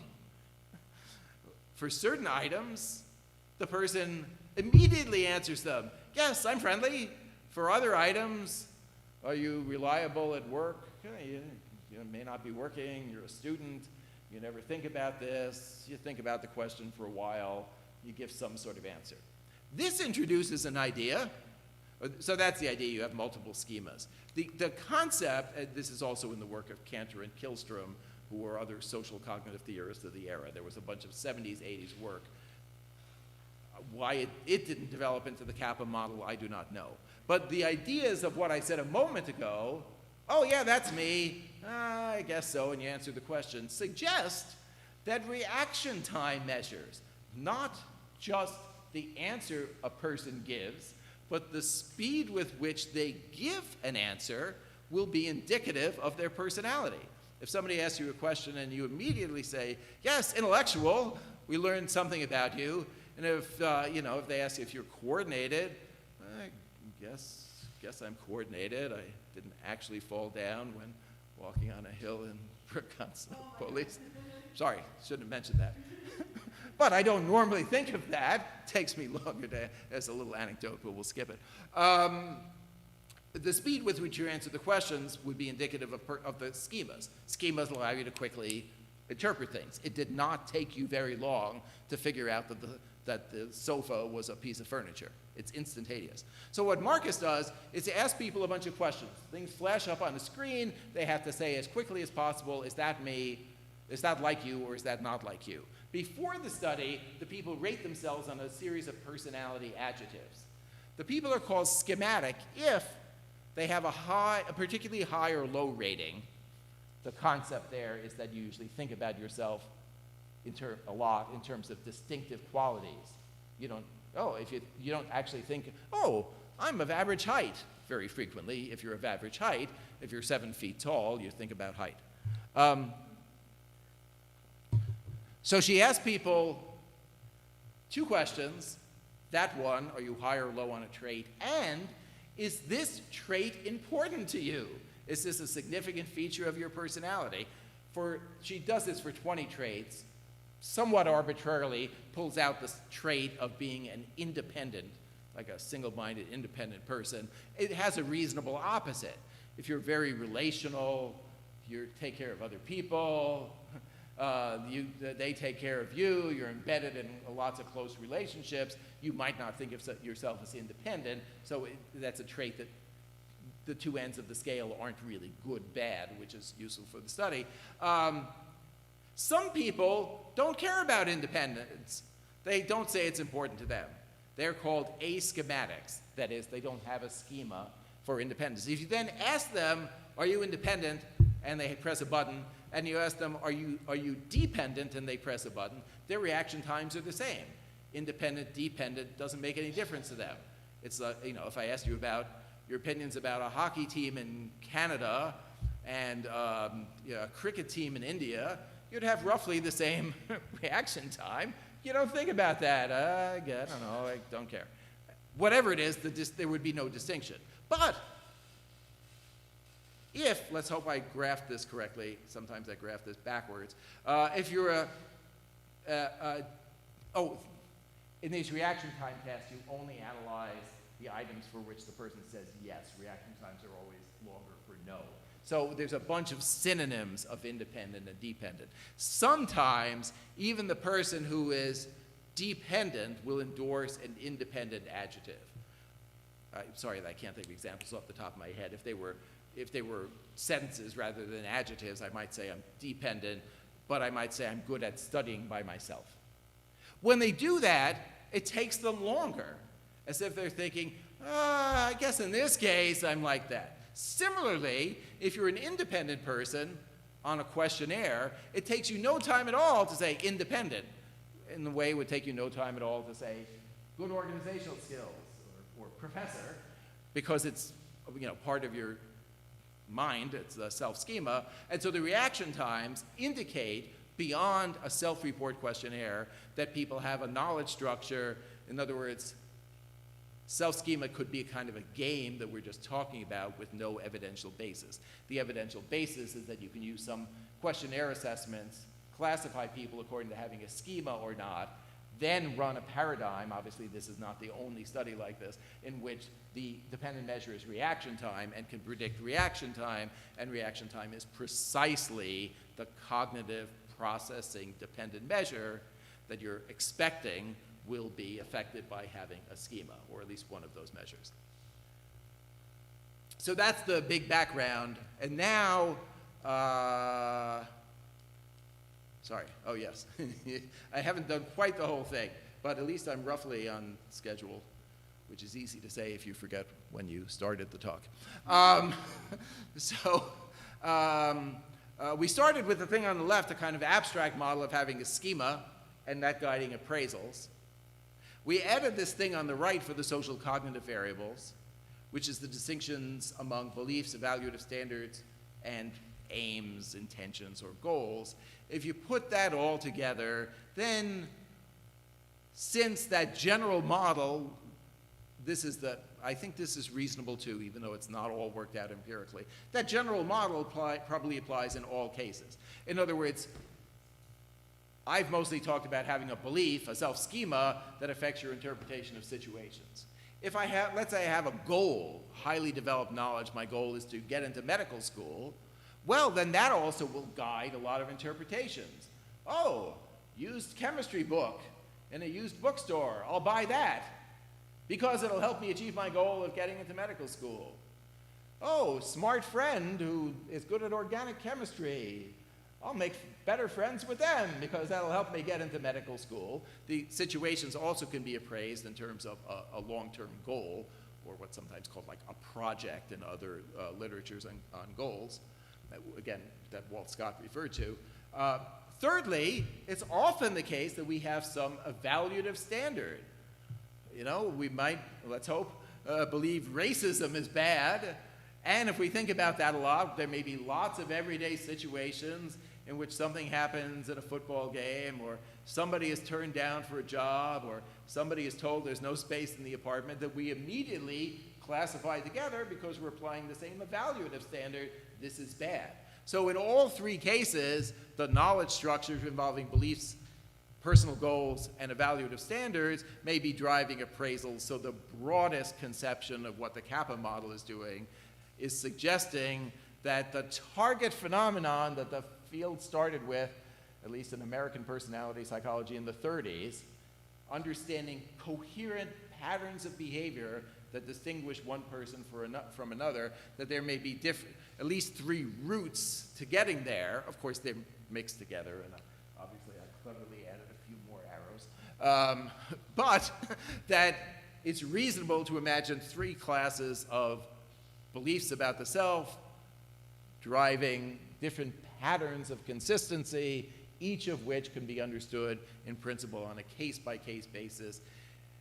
If only you could figure out how to run the assessments and run the studies such that you know enough about the person to make these predictions. So there's a sense in which, I think Walt would say this too, we're all in the middle of that. Like, this is how I will end the second talk. This is not a done, passive thing that happened in the past. I have no tools at my disposal that I'm confident in for measuring standards and even running the study. It's very hard to assess personal standards because if you ask people if racism is bad, everyone says yes. And so you can't just run a survey because the questions are social, desirable, loaded, and therefore it's hard even to come up with the assessments. I think I know when I started, and it means I'm roughly on time. As this slide says, well, that was it. Theoretically, that was the Kappa model and the most extensive presentation of just the model without data that I've ever done. I'm sorry, because there are people interested in the social cognitive theories, I'll also say I've hardly ever seen like a lecture on the theory, independent of a set of studies, by any of the prior people. I never saw Al Bandura get up and say, here's a 1-hour lecture on social cognitive theory. It immediately turns into, I met Miguel Sabado in Mexico, which is interesting, but, and then the model speaks to 3 other issues. And I'll mention those, then the talk will end, and then we'll eat lots of cakes, and there'll be another talk. One is, what is a disposition? If you want to measure people's personality dispositions, what are you supposed to do? The perspective taken here, I'll do it a little formally and abstractly, is that any measure of a person's tendencies is, as they say in critical discourse in universities is a social construction. The psychologist is deciding, oh, I'm going to do this and call this a measure. There are some cases in which measuring a person's overall tendencies might have some practical utility. In other words, I'm introducing a criterion here that's arguing that no single measure is the measure of personality. For those of you who know the CAPS model, where those profiles are said to be the signature of personality, that might be a mistake, because if the person doesn't care about the behaviors in the profile, the psychologist made them up, then it's not a signature of their personality, it's just what Walter Mischel and Yuichi Shota happened to put in this profile. There are some cases, though, you're running a company, I probably said this earlier, and you might not want to hire the people with the lowest conscientiousness scores. There are many cases in which learning about the if-then profiles is very useful because you identify the situations that are significant for the person. The if-then profiles essentially are like a functional analysis of behavior and behaviorism, with more underlying theory that differs from the behaviorism, but it's the same kind of thing. Or it might be, for some circumstances, that you want to do what, of course, will happen in the second talk and already happened in some of Walt's talk, which is to say that here's an individual person, we're trying to understand that person, we don't know what that person is like. The person walks into Al Bandura's office and says, please assess my personality. We don't know anything, and therefore we have to be entirely person-centered or idiographic, and the huge advantage to that, if you care about individual persons, is that whatever limitations of any particular method, the person's responding defensively or whatever other crazy question a person might ask, you're certainly getting closer to the psychological life of the individual if you run the assessments idiographically. Good. The second topic was explanation. I'm not going to spend a lot of time on this, but I have, in writing, spent a lot of time on this. Another oddity of trait theory, which always lurks in the background for me, as it did for Walter Mischel, is its style of explanation. Questions of how to explain things are not arbitrary. There is a massive philosophical literature and scientific explanation. It's not a point of debate. I mean, the debate, there are nuances of debate that you can barely understand in a contemporary journal article, but there are lots of what counts as an explanation issue that are clearly worked out and can be illustrated in examples like the one I gave earlier. If you're feeling ill and your doctor says it's due to your sickliness, you know it's time to get another doctor. Right, that's not an explanation. Maybe I'll skip this, but a distinction in that work and by the philosopher Alison Wiley is between top-down explanations, in which there's a lawful principle that explains everything, which was the way people used to explain things in the earlier parts of the 20th century. There's a nomothetic law, the thing fits the law, and that's the explanation. You know, sometimes it works. If everything was like physics, there's a law of gravity, it works well enough. And you can say that's the explanation, even if, of course, you haven't the foggiest idea what gravity is. Or, as this Wesley Salmon guy has pointed out for decades, another form of explanation is to identify a system of mechanisms. That system of mechanisms can be assessed separately. You can see how they interact, and they give rise to the phenomenon that you're trying to explain. That bottom-up explanation prevents you from going around in circles and saying sickliness caused the person to be ill and conscientiousness caused the person to be such a conscientious person. We'll skip that. That's the contrast between the trait, and as you'll see it worked out in the second talk, that's the contrast between the trait explanations and the bottom-up social cognitive explanations. It's not one of those straw man things. This top-down explanation is a real thing. Maybe you've been spared this in your background, but the most influential personality trait psychologist of the 20th century, unquestionably, was the British psychologist Hans Eysenck, who's one of the, with Bandura, most highly cited figures of the 20th century. I will add the word unfortunately in some ways. The explanation, a contextualized action tendency, or is what is my term for what Eysenck referred to as a habit. Oh, you tend to make contact with people, or you tend to check if there might be some mistake being made. Or you tend to say friendly things to people when you greet them. Or you tend to sit by yourself in the back row. Nobody's doing that, so I can use that example. Those are contextualized action tendencies. Those tendencies are explained by Eysenck by going up, a hierarchical model. Well, this thing is an example of this other thing. You're sociable. Sociable is an example of the high-level thing, extroversion. And so if you sit in the back row by yourself, it somehow, through some unexplained miracle, is a manifestation. Eysenck actually had a neural model of this, a manifestation of your extroversion tendency. And of course, the social cognitive model, with all the pictures I've been drawing, suggests that those terms on top are descriptions, and this, of course, is exactly what Bandura and Michel were saying. Bandura simply spent less time saying it because the point was so obvious to him that he just moved on and stopped writing about it. No, those words aren't explanations of anything. You know, they're words like nice weather. That doesn't explain the weather in meteorology. It's just a word, nice. That the explanations are bottom up. Finally, a number of you have been asking, what's going on here in this other part? What are these affective structures? Or if you have an identical twin in Borneo and meet the person tomorrow, yes, they'll seem kind of similar to you emotionally. What's going on there? Tempted to say, I don't know. But yeah, there are people who address this and say reasonable things.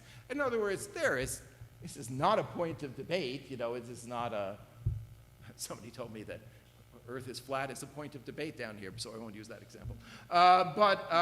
Among some, but there's no question anymore as to whether there's some inherited feature that plays out in emotional tendencies. There's, you know, again, rough 50 years. It's funny, the earliest studies also were in the late 70s. Plomin studies and those things from Colorado were late, what? There's probably some explanation for the late 70s, which involved maybe the war and then people going to college and then becoming empowered professors who can run novel studies as mature, tenured people who can take risks in what they're doing in the 70s. I don't know. Or maybe there was just energy drinks. But since the late 70s, there's no question that you can run genetic studies. The identical twins are more similar. The identical twins are, in fact, similar even if they don't grow up together. There's no question about it. So how would we possibly talk about that? I will merely say that there already are people who talk about that in ways that are completely consistent with this Kappa model story I just said. In other words, something that's inconsistent is the Eysenck story. The person inherits a social trait, the tendency to do a social behavior, and that produces independently the behavior. That's the wacky, weird story that doesn't work. However, if you're Robert Cloninger, yes, he was right using the same word as me. That's a year earlier, unknown to me at the time. Well, you can imagine sketching an architecture of intra-individual personality systems. Some of those personality systems, which he refers to as character, are social cognitive variables. This Robert Cloninger guy is tremendously good, by the way. Perhaps you would invite him to a conference. Some of those are temperament variables, and Robert Cloninger, being a neuroscientist, can work out structures of the limbic system that play out in basic, you know, the ones that light up. If you're wondering when the talk will end and you're having a picture of a cake that you'll have in 5 minutes, you know, these basic reward systems, for example, that clearly motivate cats, dogs, frogs, and maybe not frogs. No, God, they have to get hungry, frogs. But they don't experience, let's skip the frogs. Sorry, had the same problem with zombies yesterday. Or, from now 5 years ago, this multi-authored paper spearheaded by somebody in New South Wales, Michael Collins. This model of temperament is perfectly reasonable. I'm just going to put up 2 quotes from Collins. Sorry, they didn't format exactly when carried over. Well, this is from Collins. They are studying genetics. They think the big 5-factor model is the dumbest thing they've ever seen. Sorry, I'm stating it straightforwardly. But they're studying genetics. They don't think people inherit conscientiousness any more than you could inherit ability to play football, since over the course of evolution there was no football, so it couldn't have been part of the evolutionary landscape. And they think that the giant problem is the one that I almost haven't even sufficiently articulated, that you don't inherit individual differences. The individual differences variables are differences between people. Individual people inherit a thing. So maybe you should be concerned with, look at that, they're brilliant, with the organization, classification, or description of personality as a within-person model. So there are lots of within-person models. As Walt mentioned, and this is what they draw on reinforcement sensitivity theory, a model of neural systems possessed by a person. So, or there's models of intra-individual cognitive systems like the ones we're talking about here. That's all totally, oops, no, we're not doing that. We're not doing that yet. That moves us to, I think, question 2. To talk to, because it wasn't clear to me how long things would take, so I kind of spilled over the slides. So the answer to that third question about temperament was, yes, hold on, just wait a half hour and then I'll get back to the correct slide, only 19 more minutes ago, is that it's perfectly possible, but I can't do it myself, to formulate some conception of temperament so that it refers to a within-person thing that all individuals have. It's much easier to do the neuroscience for temperament. One can easily identify systems that are involved in approach behavior, fears, threats that cause freezing reactions, separate systems in reinforcement sensitivity that cause anxiety. Anxiety is clearly distinct from fear, and that's quite sensible, even though it's together in neuroticism. In the Big Five model, anxiety and fear are different things. Anxiety is when you're approaching something and you're still approaching it and there's a potential threat, as opposed to fear that's just, whatever, giant scary snakes you might have or spiders around here appears and you're just afraid. Those emotion systems are modestly well understood. The different temperament models all say quite overlapping things. The sophisticated people, like Cloninger and Collins et al., completely understand that the target is not to plot Big Five individual differences, it's to understand the psychological organization of character and temperament at the level of a within-person architecture. I can't do that not only because I'm out of time for this talk, but because it requires some knowledge of the neuroscience and then the molecular genetics that causes the variations from person to person in the neural systems. But that's not a mystery anymore. That's a simple everyday problem that's reasonably solved. So you can imagine a more complete version of a kappa model, which is to say a more complete version of social cognitive theory that doesn't just hand wave past the fact that if you've got an identical twin in Borneo, they will emotionally seem similar to you. So that had virtually no data. Oh, look, I've ended precisely on time. And therefore, I'll stop here, and after the break, we'll pick up the second part, which is how you could study any of this, and of course, we'll try to leave some time for discussion, and you'll see why on my last slide at the end of the second talk.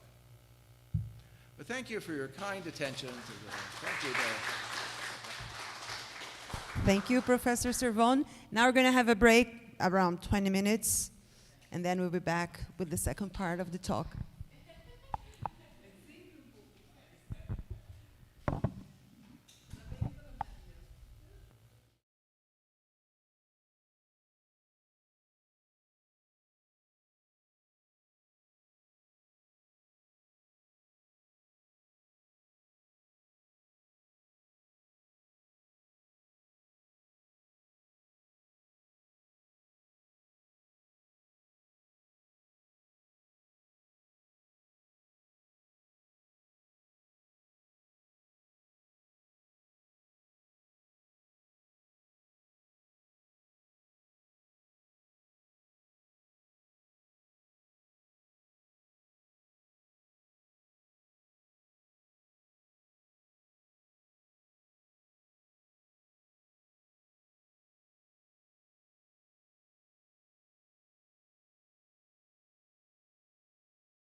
The thumb up must mean, in the universal language,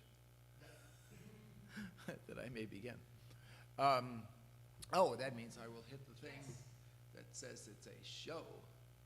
Look how different it is now. It's a show. This is, I'm sure you are all relieved, the last of the 4 talks by me. I will try to make it through the talk. As I was saying during a break,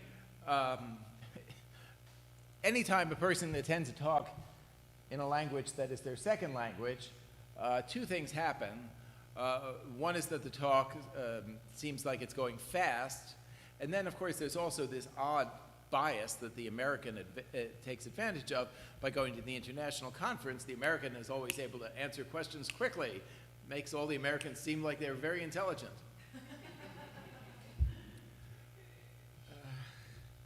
But this will be a bit quick, but my excuse for that is that, I mean, I'm not here that often, although someone here seems to plan trips left and right.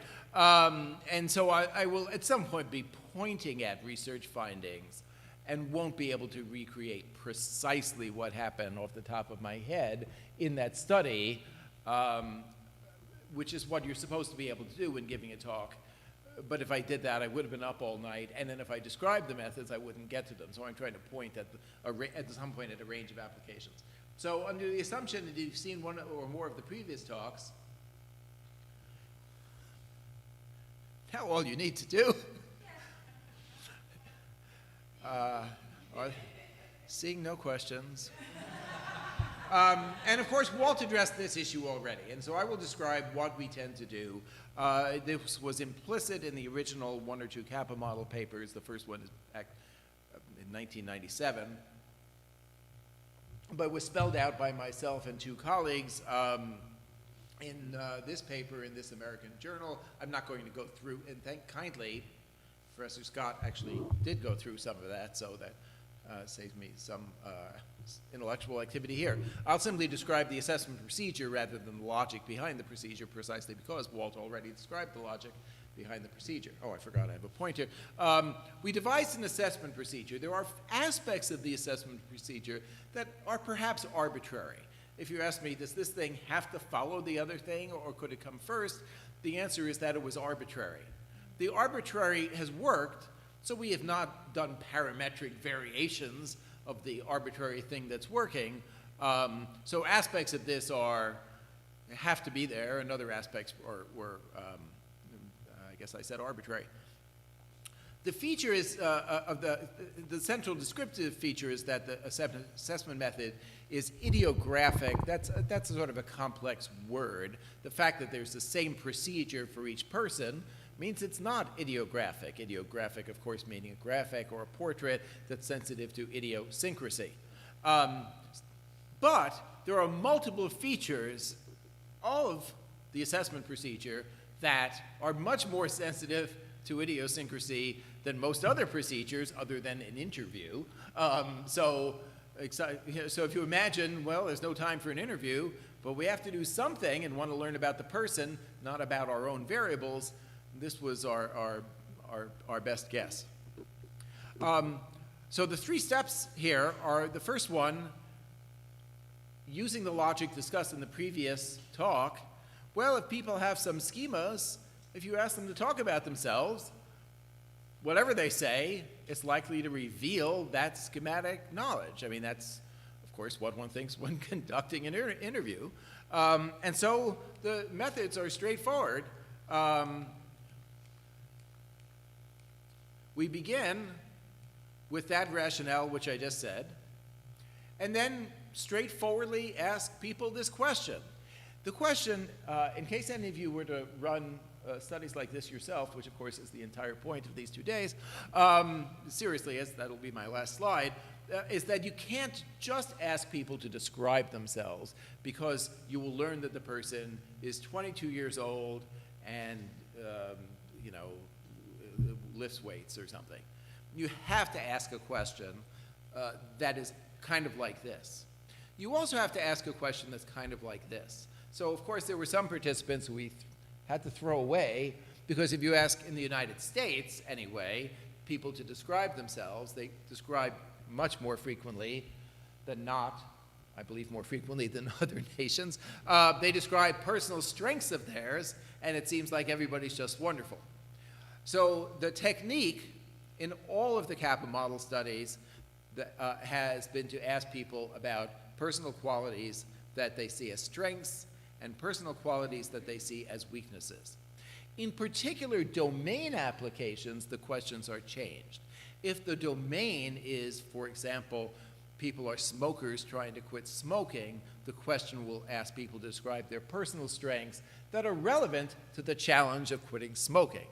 If the study is a study of people trying to get good grades in college, it might ask to describe your personal weaknesses as they relate to this domain of academics or college life in general. In other words, little tweaks are done to simply avoid getting extraneous information. Again, that's the sort of thing that would be implicit. It's reasonable to have in mind the contrast case of an interview. The interviewer, if you sat down with a college counselor, it's pretty unlikely that you talk about, your skills in woodworking, unless you were majoring in woodworking. You would talk about things that were relevant to the world of college. There's a second step, which is that people might write a number of things, and they do. And when we run studies, and the original ones are just college students showing up for one of those little studies in intro psychology where they get credit, surprisingly, they write lots of things. There's something about, at least in the US, asking people to describe themselves instead of giving them a standard questionnaire that's more interesting to people, and at least 2/3 or 3/4 of the people write somewhat interesting, complex stuff, as you'll see. Sometimes people say, I am shy, and move on, but it's much more common that people write something about themselves, and then they might write enough about themselves that some of it is relatively extraneous, so we ask people to reflect on what they've written and to indicate when the studies were done on paper to circle the most important features. Obviously, there's software that runs all this online if you want to run it online. And people say things like this. It's a regular person. This must have been one of the first 20 or 30 people in the first study. The person says things like this. Got good public relations skills. So this is immediately the feature that may not map onto a typical personality trait. There's another long story that there's not time for, and it's another one that's relevant to Walter Mischel. When you ask people to describe themselves, they do not routinely list personality traits. That's just a story that's told in the personality trait literature. People, of course, say things that could be classified with respect to traits, but they commonly say things that have one of two qualities. Either they're contextualized, good public relations skills, or they're not any one of the traits. I have a good sense of humor. That's not really any of the traits in the Big Five model. Or a person might say, I'm shy. When I'm around people, people immediately contextualize stuff. I don't know, it's crazy. I can speak publicly just fine, but I'm still shy. I'm afraid when I get in trouble with authorities. People immediately contextualize things. Though those two statements are from the same person. The person who had good public relations skills is shy. That happens a lot. In a sense, the initial finding. People frequently report things that are semantically inconsistent. I'm a hard and diligent worker. I care deeply for others and go out of my way to help those in need, often putting their issues ahead of my own. I'm honest, will tell the people closest to me the truth. I'm strong, have proven this quality to myself, independent, but willing to ask for help when I need it. I'm a pushover and get forced into doing other people's work for them. Overly sensitive. I blow small issues out of proportion. I'm lazy. I keep in the house rather than being with other people. I'm a flake. I cancel last-minute plans because I no longer desire to get dressed. I talk too much, and oftentimes over the person I'm having a conversation with. I'm insecure, so the person is diligent, lazy, strong, insecure, self-critical, independent, a pushover, cares for others, and just cancel plans with other people. Who cares? These are actual people. I'm funny, but very serious.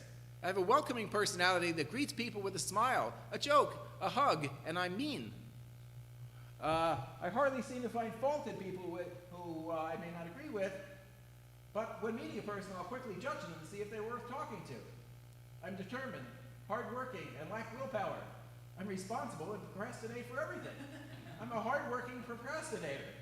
If any job is given to me, I can and will accomplish it, although I leave things for the last minute and tend to be lazy sometimes. I know how to get along with people. I'm kind, caring, have a short temper, and get mad very easily. Irritated at little things.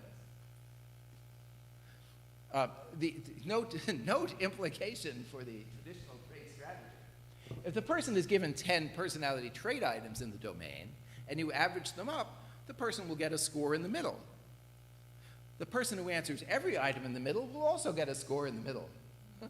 That means people who have huge amounts of variation with respect to a personality trait and who have no variation with respect to the personality trait get the same score. Yet the personality trait strategy is quite popular. Then there's the second part. Learning that the person says they're shy, as you already can tell from the person's self-descriptions, would not allow you to predict much about how they appraise situations, because who knows how they appraise situations? The question outlined conceptually in the first talk was, how does the person relate this quality to the everyday situations of their lives? Which means you need to assess something about the relevant situations. There's a background logic here, which I rarely even have a chance to talk about, which is that some questions that you could ask people are simply too hard. If the person says, I'm shy, or I'm irritable, or whatever it is, and you then ask the person, well, what situations is it relevant to? You're handing the person a task that cognitively is terribly difficult. You're implicitly asking them to scan over 50 circumstances of everyday life. And then when they are done scanning over those, to identify the 5 or 6 that are most relevant. And then you're asking them to do something that obviously exceeds the capacity of working memory. People can't answer that kind of question. So what we do instead is to take our best guess at a set of items that is reasonably comprehensive. This is easy in applications. If the application is the challenges of being a first-year college student, it's straightforward to identify 20 or 30 types of circumstances that are challenging to the student. If the application is a clinical one and the person is trying to deal with an addictive disorder, it's straightforward to identify the situations that are relevant to the addictive disorder. This is challenging if you want to do it in general, but in a kind of ironic cheating, it is possible to take the semantics of the items that are the 5-factor model, to sort of situate them. Do you get anxious when you meet strangers in a social setting? And to assume that at least the item set in the 5-factor model will capture a wide variety of potential activities and tendencies that people express. So that was the kind of cheat. We had no expectation of recovering the 5-factor model, and don't even care if we do, because that's a model of how people differ, and this, of course, is an attempt to study individuals. So what we did is, to avoid asking people to do the impossibly difficult task of thinking of the situations, we created something. This, I'm sorry to say it, even in slightly immodesty, but thanks to me, this is the actual novel part of the Kappa model method. The part that's a good idea that we happen to stumble upon and that accounts for all the variance that would be lost in a trait study is this. The logic here is that even though people might not be able to remember all the situations of life, they'll recognize the situations in which, oh yeah, come to think of it, that is relevant to me being a hard worker. So what we do is to develop a set of everyday situations. Participate in a classroom discussion. Remember your friend's birthday and say happy birthday to them. Cheer up a friend who's depressed. Study for an exam even when your friends are out at a party. There's like 100 of these. As displayed here by what's now a faculty member at the New School for Social Research, playing the role of a student, Samuel Weiner. The participant, for each personality quality, they identified as being relevant to themselves is given a set of situations and is asked to sort the situations as being ones in which shyness comes into play. Well, if you were confronted with this situation, would your shyness be relevant to this? Note, for 4 out of 5 situations for most people, the answer is no, because it's something like, solve a math problem. It's irrelevant that I'm shy, I'm just sitting there solving a math problem. But the person subjectively judges the relevance of the situations, and all the action that's fun from the Kappa model empirically is coming from this. I don't know, there's another I don't know what the point of that picture was. There's the experimenter. The experimenter is she left the University of Lausanne, but is still in Lausanne, Switzerland, Marina Fiore, and a motions researcher. I don't know what's going on there. Sam Weiner, again, he asked me to put him on screen a lot. Okay, good. He went down with that. So now here's the kind of thing that happens.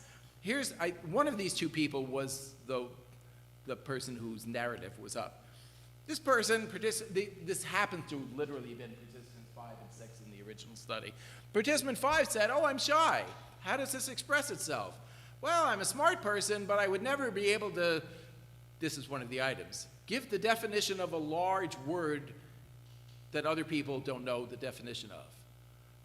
Because I'm too shy, I wouldn't want to embarrass them and make a show of myself." Participate in class discussions. Shyness, discuss feelings of embarrassment with a friend. Make plans for a date. Somebody else, shyness. Keep a conversation going on a trip. If I spill drink, remain calm. Remain calm and composed in a class presentation. Note, this is what the arrows mean. None of the 3 situations seen as shy by participant 6 were seen as relevant to shyness by participant 5, and none of the 4 situations seen as relevant to shyness by participant 5 were even seen as relevant to shyness by participant 6.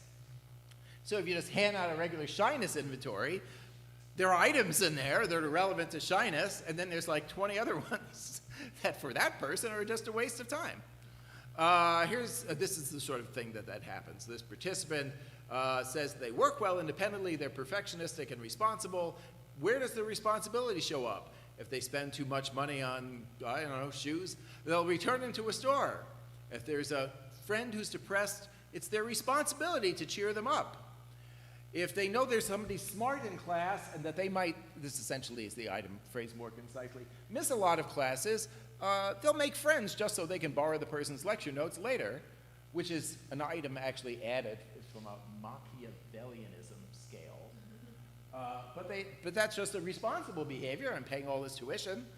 And the item, if you're lost in a course, speak with the professor, was seen as, person didn't see it as even relevant to responsibility, even though that seems like the prototype item. Here's somebody who, sorry about the foul language in English, says that they can have a good time naturally and is crabby and bitchy. This is the sort of superficial consistency that you get all the time, but it's not really inconsistent. The person says they have a good time when they're in crowds of people. They entertain people with jokes. They can be themselves in a group of friends. They can cheer up. That's not literally they can. It's relevant to this quality. If they're in a train that gets stuck, the behavior cheering up other commuters is relevant to this quality. But if they're driving or their boyfriend is driving or people aren't working or somebody criticizes them, then they're crabby. So it's clear, it's no mystery to it. These are situations where the person is sort of disagreeable. These are situations where the person is extroverted and agreeable. And you suddenly get kind of a sensible portrait of a person very quickly by using the Kappa model methods. Other things happen. Here are 2 people who said that they're independent. The meaning of the English language word independent was not the same for the 2 people. One of them meant the sort of thing you might think of first if you're an American English speaker, like defend yourself if others criticize you. But the other person meant things like avoid being late for classes, be sort of Machiavellian, get a friend to run an errand for you. I mean, that's not irrelevant to independent, but it's not the same thing as defend yourself if criticized by your professor. So that's the idea. The sorting test picks up lots of information that in a million personality studies before it was just noise. Other people have done some things kind of like this. There are other idiographic methods in the history of personality psychology. Why? None of them look, to my knowledge, I would have seen by now, none of them look exactly like this with the subjective ratings of the situations, but there are other people who tried to do things that were idiographic. Then finally, in most of the studies, we ask, that's why I'm here today, we ask self-efficacy appraisals. It would be fun to run studies in which we also followed people for 2 months of time, and they reported 3 times a day on each of their activities and their feelings during those activities. And if somebody had a few $100,000 of grants, we could be off and doing that. But in addition to the intrinsic interest in self-efficacy beliefs, which of course are intrinsically interesting since you have a different psychological life if you have low self-efficacy beliefs for things you care about, no matter what you're doing. It's also the case, and I haven't said this even in this room, and I probably should have. There are multiple domains where the singularly best predictor of what people do and how well they do it are self-efficacy beliefs. And I'm not just saying that because I'm the editor of Al Bandura's social cognitive theory. There are multiple domains where the objective review says, oh, and the best predictor of how the students did in math was their self-efficacy beliefs for math. Oh, the best predictor of whether people avoided relapse for smoking was self-efficacy beliefs for avoiding relapse for smoking. So in a sense, we're using the self-efficacy literature and its predictions of behavior that are already established in an uncountable number of studies as background, you know, in a kind of a logical, almost mathematical way. That problem is solved. Everybody already knows that the self-efficacy beliefs are causally influential and predict behavior. What's not solved is this other problem. Why does the person have these self-efficacy beliefs in the first place, and why are they the same in these situations and different in the other ones? The self-efficacy items are always, as they should be, contextualized. So they're like this. If your boyfriend seems to be interested in another woman and is bothering you, directly face up to the issue by explaining to him that you feel hurt by his attention. If you're at a party where you don't know most of the other people, entertain a big crowd of people by telling jokes or stories. If your boss is harshly I guess you can read this without me doing it, but in case the screen isn't working at home, I'll just keep reading. Your boss is harshly criticizing you at work. Can you, of course, that's the actual item. How confident are you that you can make a pleasant self-deprecating joke to lighten up the situation? If you're in a class that has a weekly discussion section, actively participate in the discussion by making at least 3 or 4 comments in class every week. So if you go back to the original Bandura studies, this is what the items are like. Imagine you're in a room in which there is a snake and you are wearing a glove. Can you touch the snake? So it's the same kind of contextualization. Of course, all the scales are standard 0 to 100 point self-efficacy scales. But now there's a prediction. The prediction follows from everything that was in the previous talk. The prediction is that the person will have subsets of situations that are an equivalence class because they're, oh, me and my low self-control situation, or my intelligence will work out for me situation. Even if they're not literally saying that to themselves, in the same way you're not literally saying to yourself, that chair is a piece of furniture. It's nonetheless the case that situations have multiple components that can be interpreted different ways, and for a bunch of situations there might be enough noise in the system, enough different components, that you then, the categorizations reveal something about the individual schemas and drive consistency across situations in self-efficacy. And if that's the case, it's certainly better than handing out a generalized self-efficacy scale, which, even if it works, gives you no information about why any of the beliefs generalized in the first place. I'll put up an example, the first one, that will have self-efficacy scores on the top. So these are 5 items that are all in the domain of what they would call agreeable behaviors, or, in the brilliant intellectual move of trait psychology, manifestations of agreeableness. I would offer to save money on a date. I certainly wouldn't criticize the other person. I'd be gracious to my partner's parents. I'd resolve tension in a relationship. I explain concerns without hurting my partner's feelings. Both participants saw each of those 5 situations as relevant to their personal strength. So they indicated their personal strength. They said, these are the 5 situations relevant to my personal strength. And these assessments are done on separate days to avoid priming effects, literally cognitive priming. And then they came in a week later, and they filled out a self-efficacy scale. I'm sorry, it's on a 10-point scale, or I guess it's 11 counting 0, not a 100-point scale. They were near ceiling on the scale. Warning, this may be the highlight of the talk. One person said their personal qualities that they're nice, and the other person said they're able to manipulate people. That's all a strategy. I'm great, I'll make believe I'm willing to save money on a date, and then I'll do all these things because I'm manipulative. This will happen in these studies. People will explicitly tell you, I can manipulate people, it's great fun. And of course, the point is that without that last step, the people look the same. And that is what's happening with the Kappa model. In a sense, the talk could stop here, but it won't. But the Kappa model is saying that the scores on top may equate people who differ. That's the spirit of the bottom-up strategy, finding out that people do something without finding out why they do it, their reasons for doing it, why they can't do it. It's not really finding out about persons. And then lots of other similar things happen. I haven't done this as much, but if you want to identify groups of people who are similar, one step, though it's insufficient, is to run a cluster analysis of the self-efficacy scores. And so we did that a bit, and these 2 people were in a similar cluster. Were in a similar place of z-scores on these items.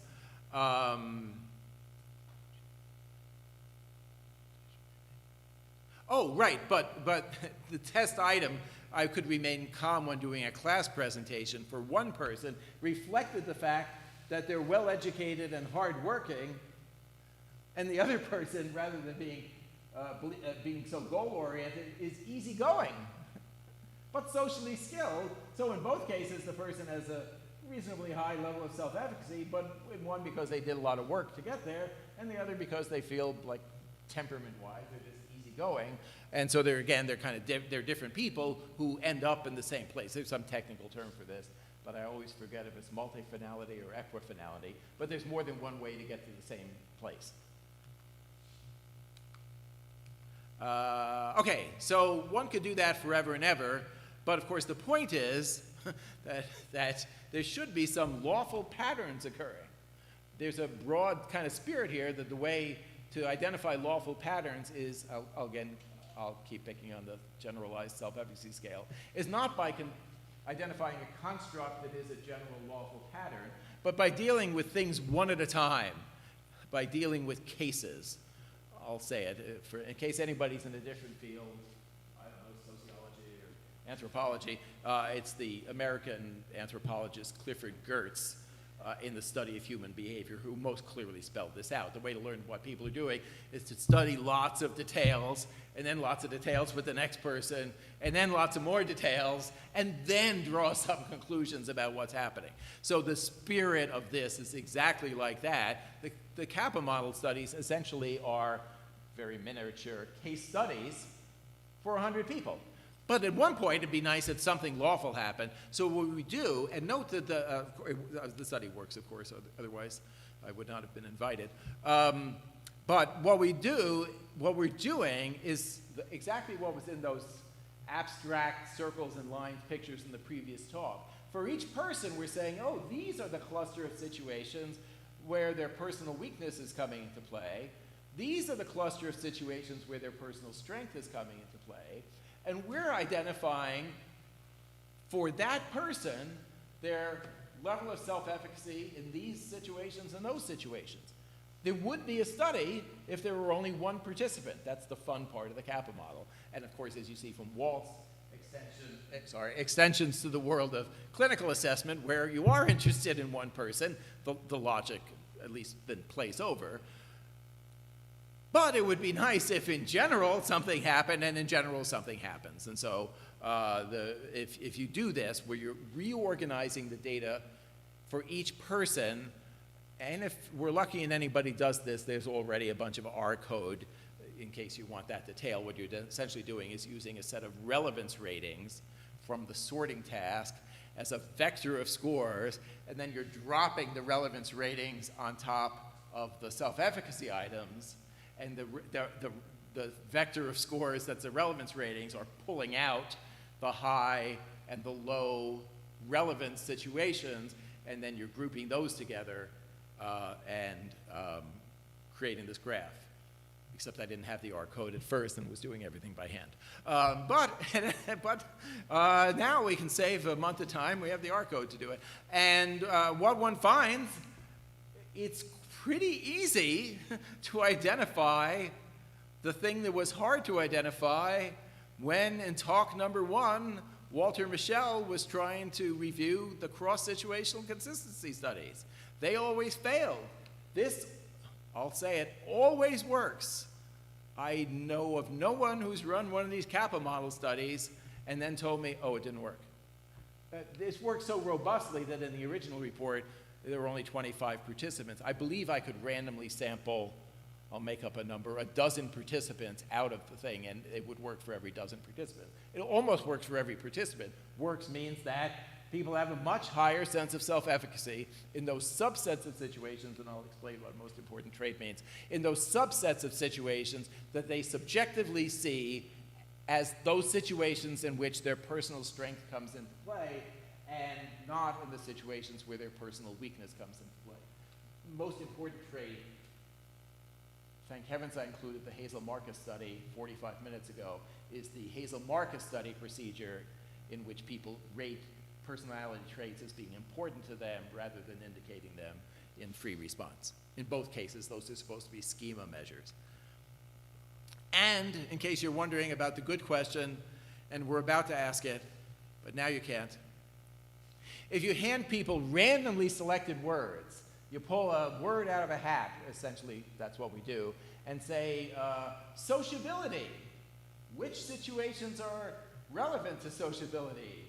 Which situations are irrelevant to sociability, and see if the system works. It doesn't work. It only works for the schematic traits. So the conceptual model is the person already has a self-schema. I'm independent. I can't control my impulses, whatever it is. The concept is that they're essentially interpreting the test item. The test item now is a complex stimulus they're interpreting, not just a survey item. And then, if you ask them to make the ratings of self-efficacy with respect to these items that are relevant, sorry, this is such a long sentence, but these items are relevant to something. They're relevant to friendliness or sociability or reliability, terms that are in the personality literature, but the person does not say are relevant to me, then the study doesn't work. So you have to go to the effort of doing this idiographic, one at a time, identification of central personality strengths and weaknesses.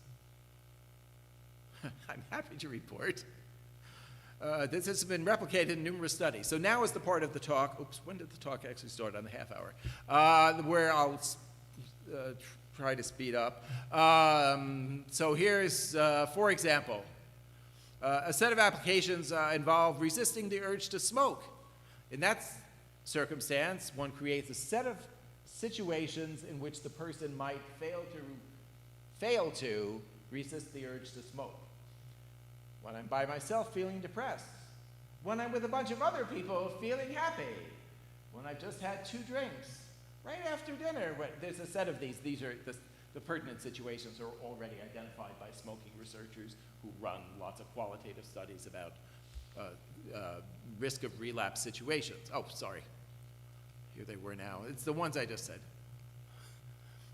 So the idea then, I'm sorry, you don't even need that, but the idea is that for each person, the person then has some strengths and weaknesses, in this case with regard to the challenge of not relapsing and starting smoking again.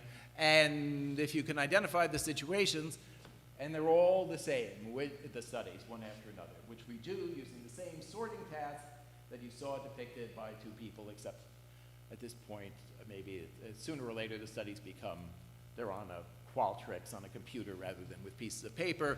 One finds this sort of thing. The person will say, I have strong willpower. Here 3 people said they have strong willpower. But note, they linked strong willpower to different situations. So I'll avoid smoking when arguing with a friend. I'll avoid smoking when spending quality time with my family.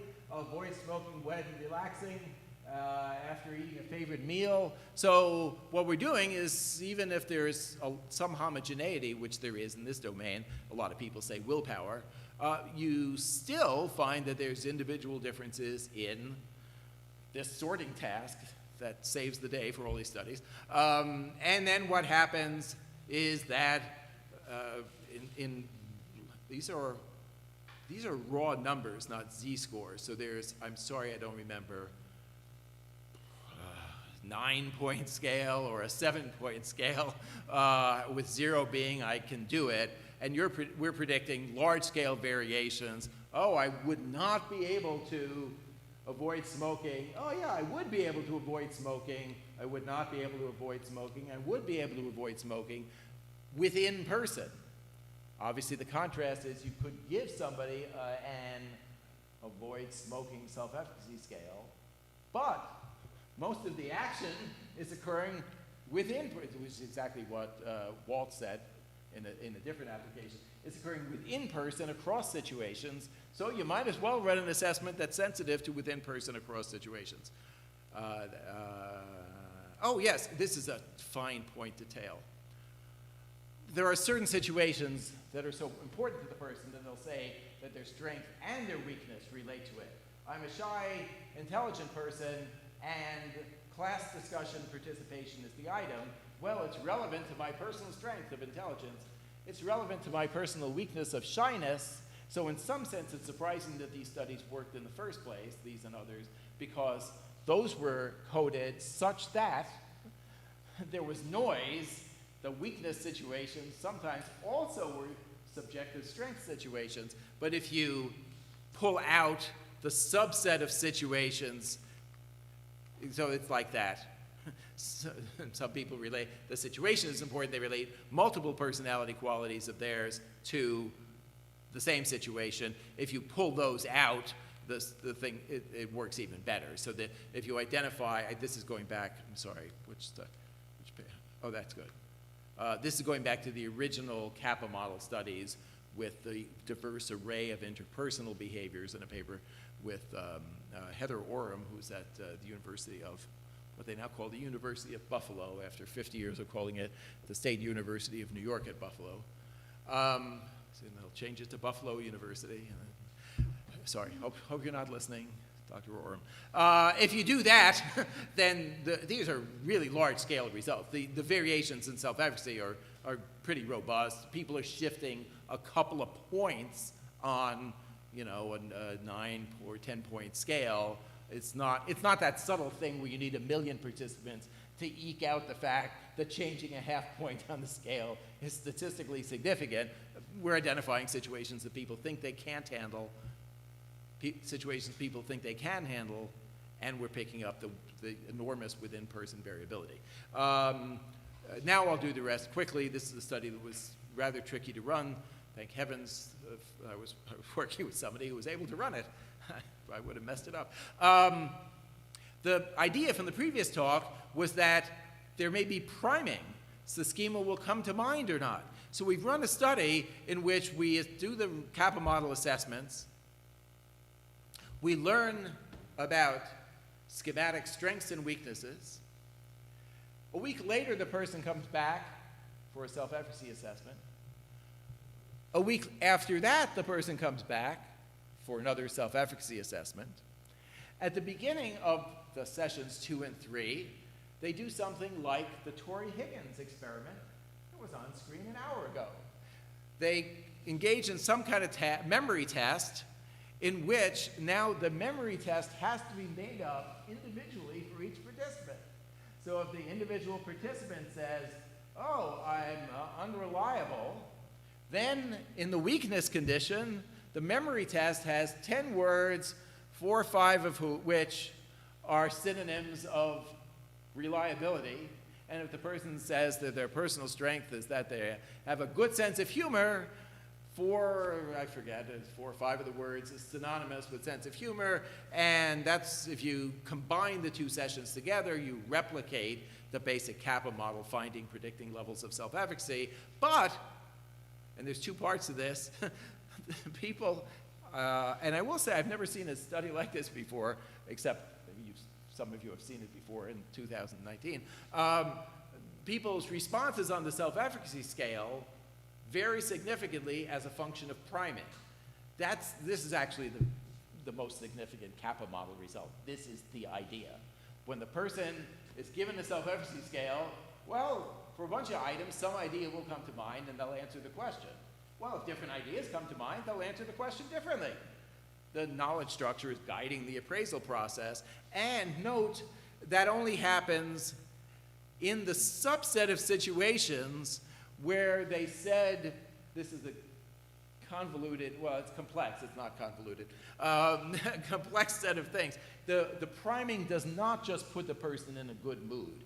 In other words, if in all cases the black bar went up, that would mean the priming just put people in a good mood and bias their judgments. But this finding only occurs in the subset of situations where the person said these attributes are relevant and helpful. So even in some cases, the person will have a weakness like I'm shy.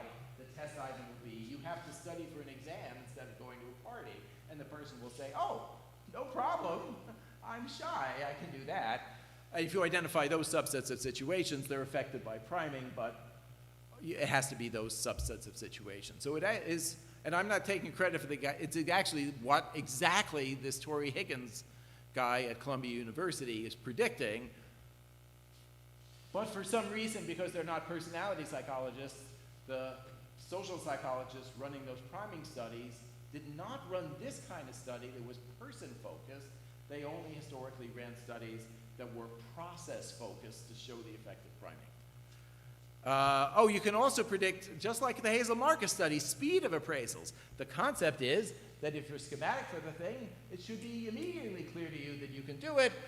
So we run a set of studies, I think these are with smokers, thank heavens there's so many studies I can't keep track of them, in which we time how long it takes people to respond to the test items.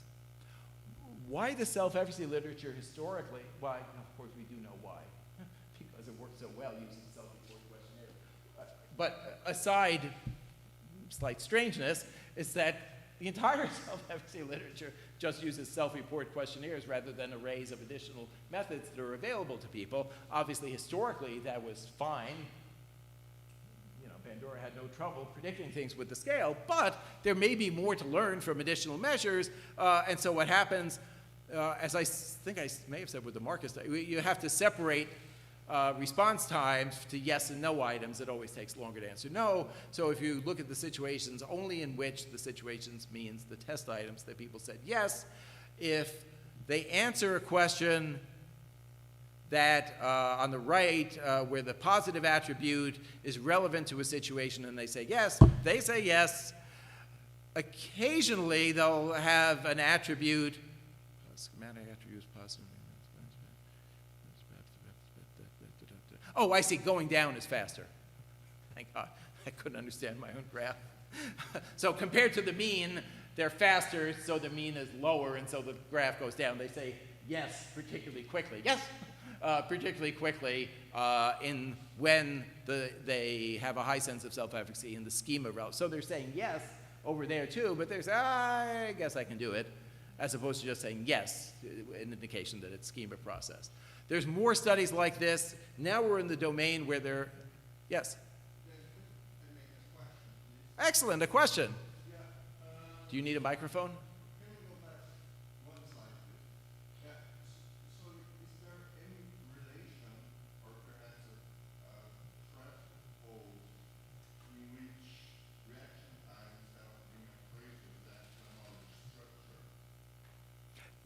Yes, but I don't know what they are. So as a person knows that they're in cognitive science, there are two things going on here. One is that these reaction times are curiously long, curiously large variations compared to a normal reaction time study in cognitive science. So commonly reaction time studies, letters will appear. I don't know if this will answer your question, but at least it's my excuse for not being able to answer the question. Letters will appear, and you'll have to indicate whether it's a word. This will not take very long. You'll press a button that says word. You're responding only to a word, and so the variations in reaction time to degraded words and non-words compared to real words, it's going to be 14 milliseconds.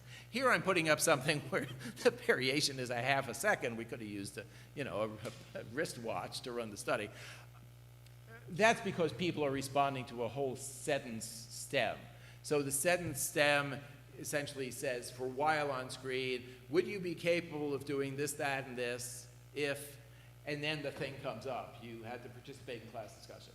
So they actually have to read the sentence and then answer it. There's no other way we know of to run the study, because of course the person formulates the answer while reading the sentence.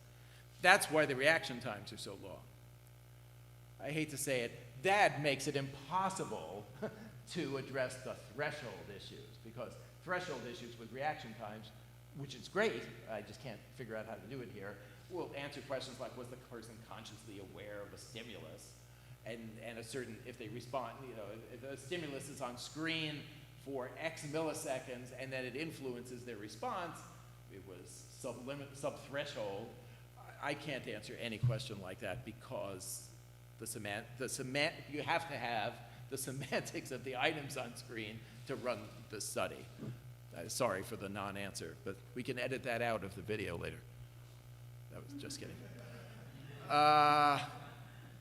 I'll just do this quickly, even though we moved to a different domain from beliefs to standards and to other. So now I'm doing the pointing rather than the explaining. This is a study by Bill Shadle and a bunch of other people that uses reaction time methods to examine alternative evaluative standards.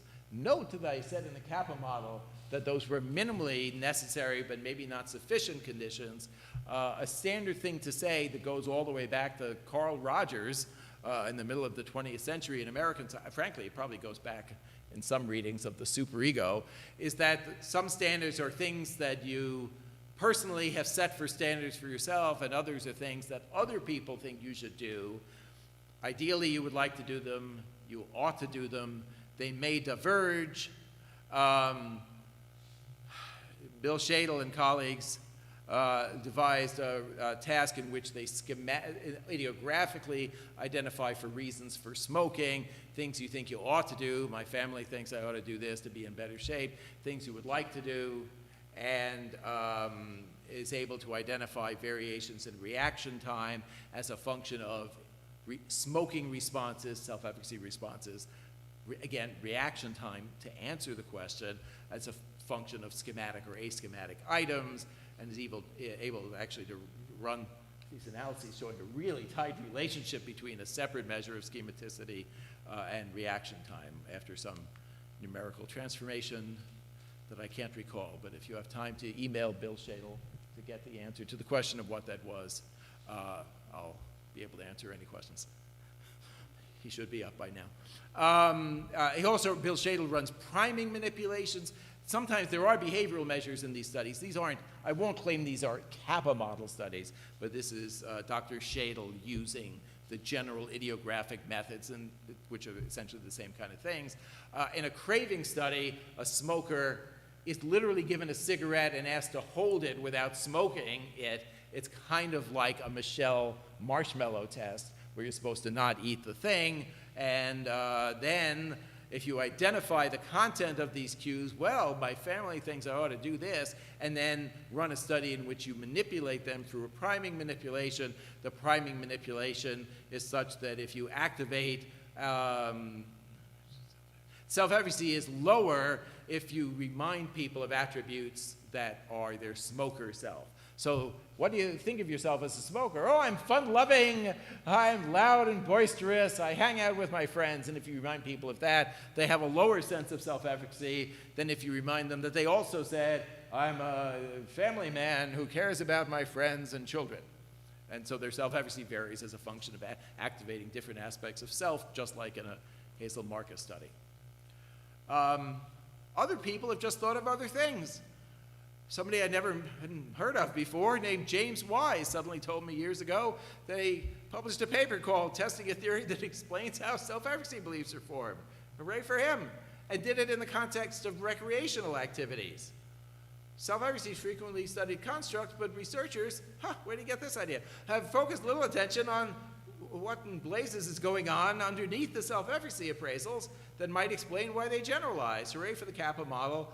And I'm going to skip what he does, but in recreational activities, there are people who want to get more exercise. There's a whole thing of recreational studies, but some people don't do some activities. Oh, I might get hurt. It'll look embarrassing. I'm overweight, and I'll be hanging upside down from some gymnastics device. And they'll get self-efficacy ratings.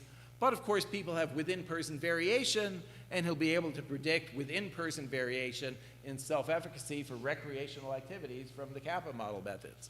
My colleague, who actually is the person who ran the smoking study that I'm sure I would not have been able to do myself with all the primes across weeks, Professor Tracy L. Caldwell at Dominican University, 8 or 9 miles west of UIC in Chicago, took up a different question. This is sort of the point. I must say that Dr. Caldwell was the first person who picked up on the point. Even outside of self-efficacy studies, there are lots of domains in which people use an individual difference construct to try to predict what people do in social situations. As we saw, hopefully there won't be anything else to point at, as we saw from the Walter Mischel reviews, those studies often fail miserably, like they predict, with correlations of 0.2, but they're nomothetic, lawful, same construct for everybody studies. Dr. Caldwell was interested in an interpersonal strategy of humor use. There is in American psychology a whole literature on humor use, which is potentially more interesting than it sounds. It was interesting to Freud. There may be different reasons for using humor. Defend the self, aggress against others, whatever. So she runs a study in which she uses there's a standard scale, nomothetic assessment. Do you use humor to do this? Affiliate, do you use humor to do that? Aggress against people is the other. There are some standard dimensions. And then does the most straightforward thing. Why does nobody else do this? Just ask people, why do you use humor? They indicate anything. Then they have a schema about humor and interpersonal, and then she does the Kappa model kind of stuff to situations. And I'm just putting up the results for affiliation. If you ask people, do you use humor to affiliate with people? Which situations are most relevant? The whole concept is so abstract, the psychologist's concept, affiliate with people. It doesn't work at all, but if you just ask people, why do you use humor? What's your underlying reason or motive, loosely speaking, and then run the Kappa model stuff, you can predict variations in humor use. Let's see, what are the other ones? There are other studies that sometimes use different methods that probably are in some ways superior. I've been analyzing data sets one at a time and combining them. I won't say superior, but at least complementary. Lisa de Blas is a personality and psychologist and psychometrician at the University of Trieste, who ran a Kappa model study using items, as I did, that were like Big Five items. I'll explain why cats were up on the screen. Sorry about the cats before we got there. And this is the knowledge appraisal relation. I'm sorry about this. Of course, once a person runs it with this hierarchically nested analysis like you're supposed to do, then instead of getting fun pictures of individual people, you get these numbers with asterisks. But in any case, you will note that there are asterisks next to the things that say schematic strength and schematic weakness. She runs essentially a conceptual replication, is able to psychometrically relate this to the individual differences scores, so it does relate to someone asking the question, is there some way of relating a Big Five model to this? Psychometrically, there is, of course. You could put numbers together. But in any case, this is a case where you again replicate the standard thing in which the schematic strengths and weaknesses are predicting self-efficacy appraisals, and they're also predicting it specifically, well, in any case, in the schema of relevant situations. Oh yes, now the cats. This was up briefly earlier. When I put up the picture, when was this? It was earlier in my trip to Brazil. It was probably at the end of the last talk, discussing top-down and bottom-up explanations for things. I introduced the term of, I used the term contextualized action tendencies. We're hoping everyone uses it because it has this great acronym, CATS. Yes, I know FEPSB is an excellent acronym too, but contextualized action tendencies is it's a convenient sound. What happens here is not a self-efficacy study. It's for reasons that are sort of a nuance. The dependent measure is, would you tend to do this behavior? It has to be, do you tend to do this behavior? Because if you comprehensively go across the Big Five, some of the items are preferences. Do you like this or do you like that? It does make sense to ask people their sense of self-efficacy for liking something. That's just in the domain of preferences. A lot of the Big Five items are, would you like to go to Las Vegas on a vacation? Why that's a good personality test item universally, I don't know, but that kind of thing is an actual item. So that's actually, I'll skip this. There's a logic. Nobody's going to use that. People have used other terms I've introduced, like bottom-up. Well, I didn't introduce that, did I? Like personality architecture. But action tendencies, there's a long literature, including in philosophy, of the implications of words and the understandings of actions. Hans Eysenck, who was an actual behaviorist while being a personality psychologist, liked to talk about habits as if everything was coming out of an animal learning lab. But what happens is we use these 30 contextualized action tendencies where they represent each of the facets of the five-factor model. So if you know this thing, each one is supposed to have 6 facets, and if you multiply the numbers, you get 30. And then we ask people to run the Kappa model methods, and here's the kind of thing that happens. People will tell you things like, I'm laid back. That's a natural thing people tell you, but it's not exactly clear what that means in the five-factor model. Maybe you could guess. But what happens is the person relates it to these situations. It's all sensible. Remain tolerant of others' lifestyles, avoid getting into arguments, remain calm and cool-headed at a time of stress, don't become angry. Everything makes perfect sense. It coheres. It's an obvious, straightforward person who doesn't become angry, is cool-headed, spends time just daydreaming. You can almost picture the person is tolerant of others' lifestyles. This is a coherent group of situations that consist of 2 extroversion situations, 2 openness to experience situations, and 2 agreeableness situations. The factors have no meaning at all at the level of the person. There is no trait there for that person. Here's somebody who's lazy. If they have a free weekend coming up, they plan high-energy events. Or they wouldn't because they're lazy. An extroversion item. They try some exotic food for dinner, or they wouldn't because they're so lazy. An openness item. They keep their personal belongings neat and well organized. Well, they don't because they're lazy. A conscientiousness item. The items hang together. It's a sensible person. The person just doesn't look anything like any of the 5-factor dimensions.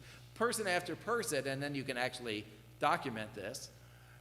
If things worked ideally, the person would indicate a personality attribute and it would map to one big 5-factor.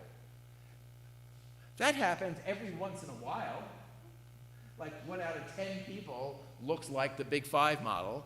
But people, in some cases, will map, I should have had one up, a personality quality to items from each of the Big 5 that are supposed to have been independent, but for the person all hang together as an indication that they're anxious. They're so anxious that they can't do the extroverted behaviors, and they can't be agreeable, and their anxiety interferes with their reliability at work, and they won't try new foods, and everything just gets scrambled. But if you then predict what people self-report that they tend to do rather than a self-efficacy scale. You can still predict what people report that they tend to do, which was supposed to be what the personality literature is doing, but you can do it by working with their own personal beliefs, the schematic attributes, and simply throwing out the big 5 variables. And then there are, I started on the half hour, so I think I'm okay. There are 4 domains of application. I'll just point at them. And I will desperately hope that there actually are 4. Oh, this one I'll spend a few moments on. It's because there are some people interested in education. This is in the educational domain. If you imagine somebody sitting down with an advisor, sorry for such a stereotype where the advisor is a white man with long white hair. And a mustache. The advisor wants information in an interview that's person-focused. Well, what's this challenge for this person? What does it affect for that person? But, of course, the standard questionnaire doesn't give you that, usually. So we ran a study seeing at least what one learns about students using the Kappa model. The study was done with engineering students at the University of Illinois Chicago, not unlike Unicamp. There's a bunch of engineering students. And that's where we are. That's UIC, as Walt would recognize. And Chicago in the background. It's a large, diverse university. It's the same things. We run the same kind of study, but no, we're asking people to identify strengths and weaknesses that are pertinent to being an engineering student, because we don't really want to learn that they're good at throwing a frisbee. There's more to it. If you try to identify their self-efficacy, so there's a bunch of self-efficacy items that are all over the place. Do you think you can learn the technical material in a math class? Do you think you have skills in a laboratory? Can you establish a good relationship with professors? Can you establish a good relationship with other students? Do you think you can learn enough about career opportunities to advance your career? Do you think you can balance family life challenges with school? They aren't all academic. And of course, I say of course because it is the case that every one of these studies works this way. You can predict these variations in self-efficacy appraisal. But then you can pull off this little trick. This is the best thing since the participant who was able to manipulate people. Here are 5 people who all have the same, literally same score on an academic engineering. It's a contextualized engineering self-efficacy scale. They are all 0.5 standard deviations below the mean. And then, if you pull off, he's back, not Socrates, the Walter Mischel trick and run a profile analysis, the people look like this. There's one of them. There's another one. There's the third one. Here's that one. Here's that one over there. Even if you're handing out a semi-contextualized engineering self-efficacy scale, the scale is equating people who differ quite a bit from one another. Now, going back to a question from yesterday, yes, one could say that this is a functional analysis of behavior, and the behaviors, the thoughts are varying across the situations. However, once you say that, you're done if you're a behaviorist. Okay, we'll do a functional analysis, but we don't actually know why the person has this functionally different shape across the situations. I'm sorry, and being unfair to poor Professor Skinner, who isn't here. But there's nothing to say except the kind of story, oh, they must have had a reinforcement history. But if one treats the situations not as stimuli, but as something the person has interpreted, then you can find out what they're thinking about the situations. So what's a particularly fun one is speaking up in class. So it's nice to be able to speak up in class. The professors know you. You make a good impression. This person can't speak up in class because they're lazy. They're so darn lazy, they aren't prepared enough to ask questions in class. They also have a low sense of self-efficacy, even though that's not here. This person can't, they have pockets of low self-efficacy that also include seeking out a mentor. They can't seek out a mentor because they're so lazy, they don't get themselves to talk to the mentor. This person can't speak up in class either. It's because he's the only black student in the engineering class. I don't believe I have his essay. He actually tells us, well, it's hard for me to speak up in class. I'm the only black student in class. There are stereotypes, and he essentially tells us, if you know this literature, there's stereotype threats. I know if I get up and say something that's wrong, I'm just confirming some stereotype about black students, and so the student doesn't speak up in class. In neither case is the person, note, in neither case is the person introverted, because speaking up in class would probably be an introversion item. That doesn't have anything to do with anything. In one case, the person isn't prepared to speak up in class. In the other case, they're the only black student. It's just too much of an effort. Second domain is actually a whole set of studies, and I'm just pointing by my colleague Daniele Artistico, who's at Baruch University in New York, as you might guess from his name and my being able to pronounce it in semi-fluent Italian. He's originally from Rome, who's used the Kappa model in studies of older adulthood. What the notion here is that in older adulthood, he's studying the domain of what they call everyday problem solving. Not playing chess, but solving problems like, oh, I have to get across town, I don't have a car, there's a snowstorm and a bus strike. How do I get there? The implication usually is for older adults that there's just a decline in what older adults are able to do. But if you identify, and there is for a bunch of other items like, you know, your computer is broken, try to fix it.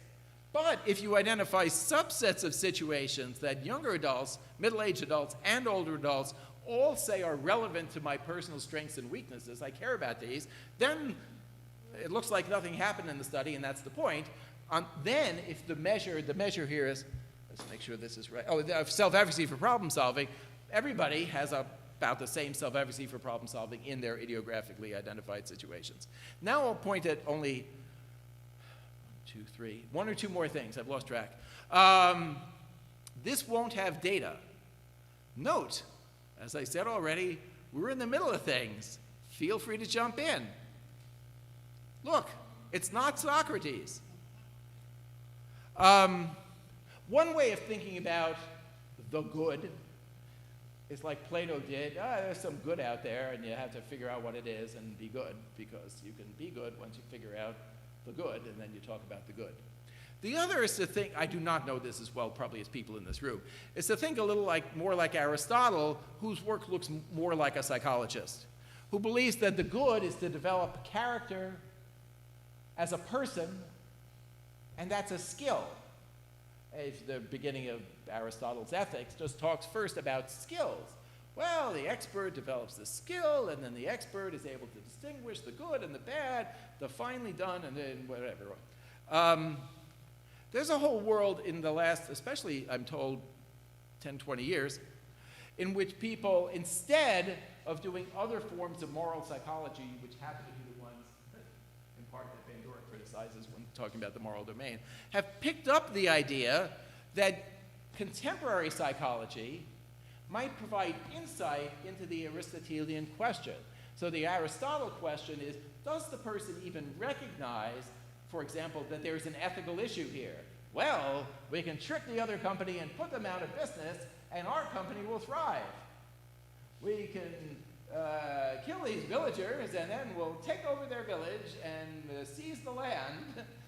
But hopefully you will have paused to realize that maybe it's a bad thing to put the company out of business or kill the villagers or these other things. I'm sorry, I used such an extreme case. The recognition of the stuff of the domain is the Aristotelian story. Nancy Snow is a philosopher at the University of Oklahoma, which actually runs a center that has some name like the Center for the Study of Flourishing, a very general kind of name that fits very well.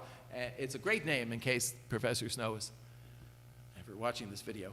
And then to my enormously pleasant surprise, Professor Snow says this: well, if we want to understand virtue, the idea is that you want to recognize that there's a good reason for acting here and relate a form of behavior that's good to an underlying idea. Well, how might you do that?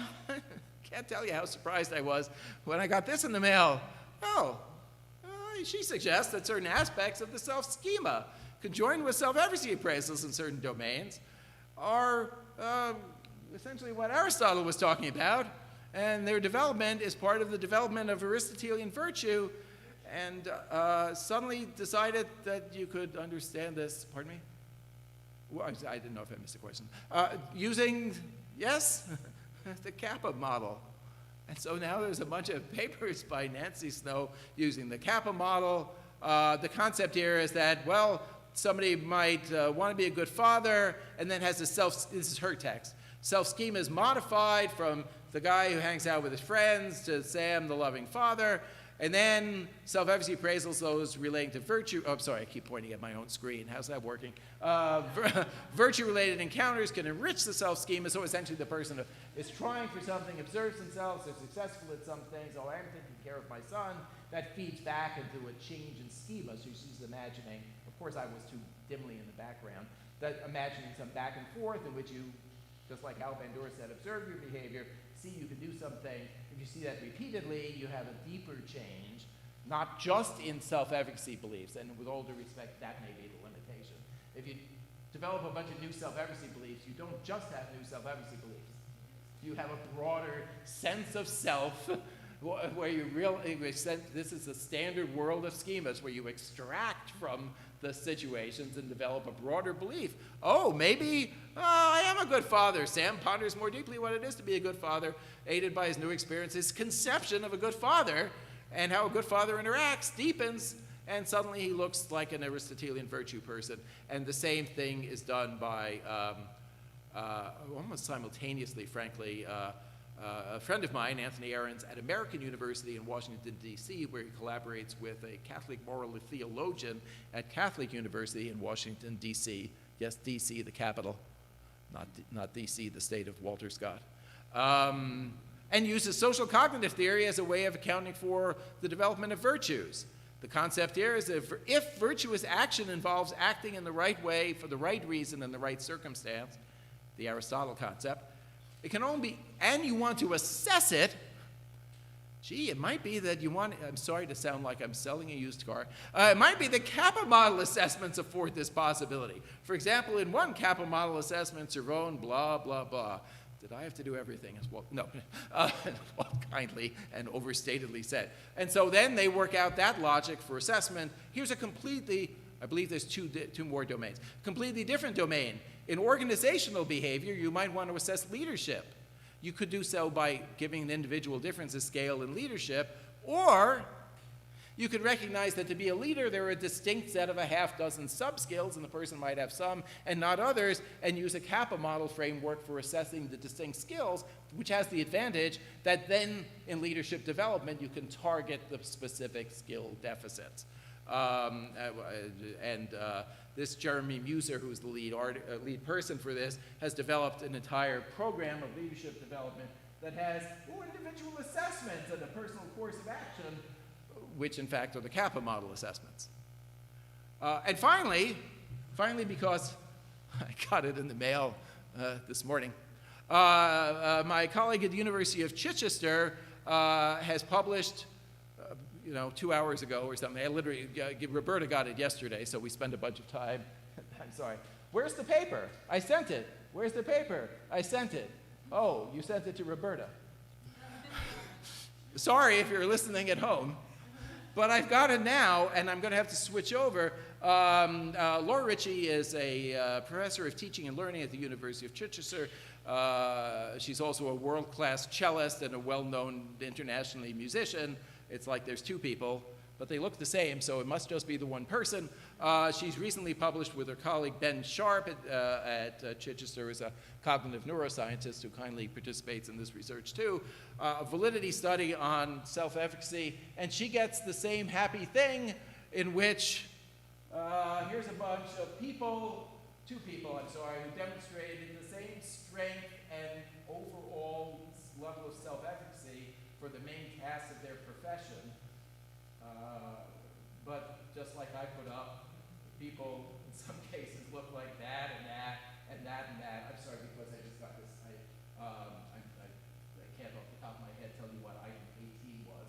But if you draw the profile analysis, I'll do it again, just like Walter Michel said. As a display, you immediately see that the people with the same overall mean score are all over the map. So that's the end of my presenting things. At the end of this, you realized that you got tired of taking notes. and want to see things in one place, the best overview of this whole thing is a paper on page 0. I'm sorry, I think this must have been the pre-proof. But a paper in the European Journal of Personality is the broadest overview, to my pleasant, again, kind of surprise, and Walt, of course, Walt there has a paper in this too. There's a special issue on personality coherence, where the whole issue looks kind of like what I've been talking about, and that paper is the one that most fully executes the broadest kappa model story. And I'll close by saying this, or asking this question. I'm sorry if this is too dramatic, and it's more like something Walt, and feel free to say the same thing, would say at the end of this. Something would be wrong if we went to all the trouble of being here, including for all of you on video, and nobody did anything. In other words, if you're working on a topic, whatever it is, in which people face diverse challenges, and you're administering a general purpose scale, grit, I'll do it, goal orientation, we know that you've just thrown out 2/3 or 3/4 of the available variance that you could pick up by simply running, you don't even have to say kappa model if you don't want, by running individual assessments. And it's not that hard. Someone asked, and I'm sorry I didn't explicitly answer it, but how long does this take? If you have a relatively small set of items and everything's in Qualtrics and is zipping by, in 20 minutes of assessment, you'll get some small version of this kappa model stuff. And if you want, if you don't use this software, there's software within in the US, a readily available thing, Qualtrics, in which you can do the relevance rating task. People can slide a situation into a box or something and do their relevance ratings. Then the assessments don't take that long. It takes a while to draw these individual pictures. I won't go into too many details because I potentially would be advertising a company, but I'm part of a company that's trying to produce software that will just generate nice-looking kappa model pictures, and unless everything crashes, that would be available within a matter of weeks. Or you could just write your own R code, as Walt, me, and, well, we just rely on a colleague of us, of course, to do all the work. Do that, and the R code can pluck out the text and the numbers and stick them all together and create the ideographic representations. It's not that hard to do, a heck of a lot better than handing out a generic grit learning orientation, one last time, or generalized self-efficacy scale. You could be often running, it's not quite a gigantic enterprise yet, but even, I'll admit it, even when I was surprised when sticking together these slides, that there's now actually a range of applications, and there'll be more in whatever happens, I guess lunch after this, when we see more of Professor Scott. So I'll stop after my 382 slides, and we'll leave the rest to Walt Scott for the afternoon. I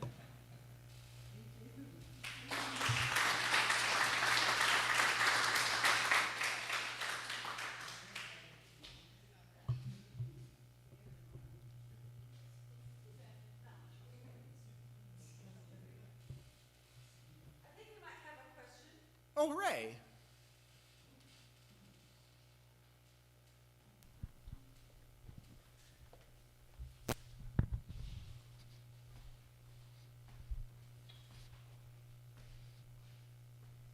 Oh, it's not from you.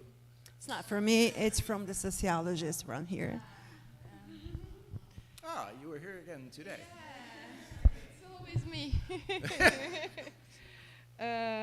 Well, I'm going to try to put my ideas in a logical way. The first one, and because it's what you were saying now, if when I start to think about the kappa, I saw it just like a model in a epistemologic way.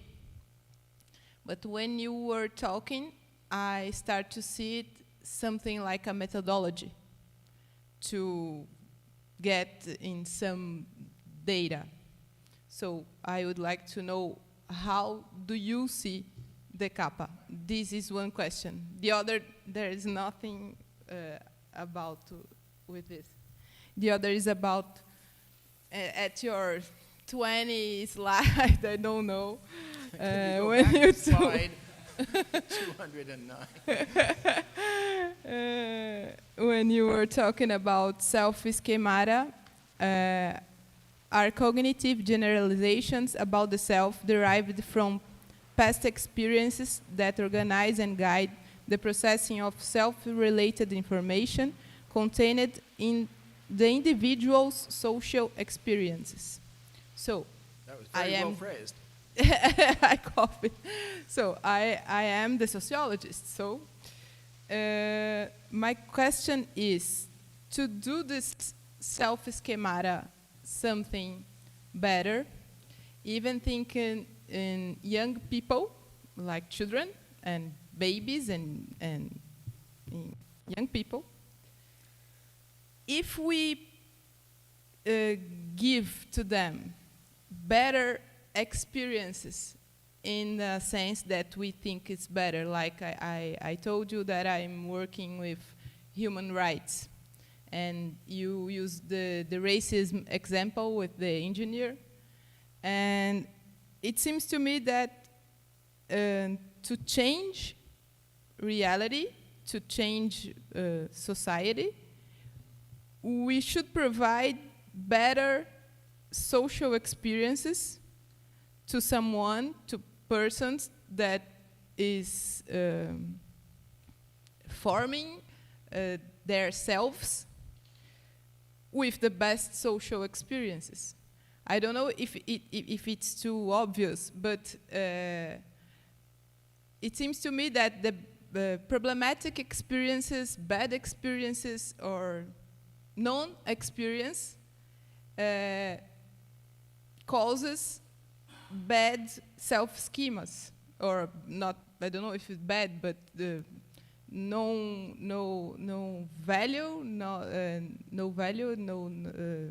without consistency, I don't know. A bad self-scheme makes the person insecure or afraid, or I don't know, whatever. And so I think that's it. And the other one, only one more, is when we categorize something, when we classify something, it seems to me that it's always relational. I'm lazy because I have a pattern that what laziness is. And I think, again, that it varies with the society and with the creation that we have at home, and how this impacts your kappa model. So that's it. Enough. Okay, for the first one, and congrats, it's an amazing work. Oh, I won't comment on that. Thanks. For the first one, I can't, because you've actually asked, in a sense, an autobiographical memory question, and I can't know if my answer was actually going to be accurate, because it's what was I thinking 25 years ago. I think things flow, if I use the long words of the philosopher, from the ontology.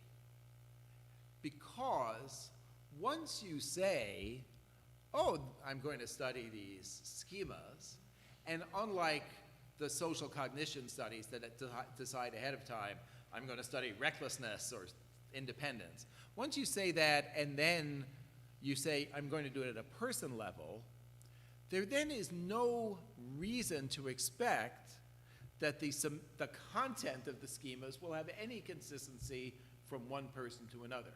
In other words, the additional ontological claim, oh, there will be 5 types of schemas, hardly seems to make sense, partly for the reason you said in your third question. It's not going to be the same schemas if the studies run in Sri Lanka, So the only sensible it's implicit. thank you for asking that, because this was implicit. The only sensible ontological claim is that people observe their behavior. That has to be universal. I don't know what to say in the next one. Think of themselves one way or another as independent persons, even though the entire conception of self and what it is to be a self might vary culturally, but still have some concept of self. For some attributes, have it so much that it readily comes to mind and functions as a schema. But once you then try to take the next step, what are the types of schemas? That seemed crazy ontologically. Why would you think there's any types? Even though, mixing together your questions, that claim is made. So if you're in I'm sorry, it's in psychology and you're coming to this from a different field. But if you were in something called the study of attachment in children, the argument is that early relationships with parents that may vary create long-lasting schemas. Can I count on the parent or not? And then you learn something else. There's 3 kinds of that. Why there's only 3 kinds, I don't know. There's always a number of kinds that's less than 5. That study was started in the middle century, around the time where there would be 3 things, instead of the late 20th century where there's 5. So I simply didn't want to make any claims.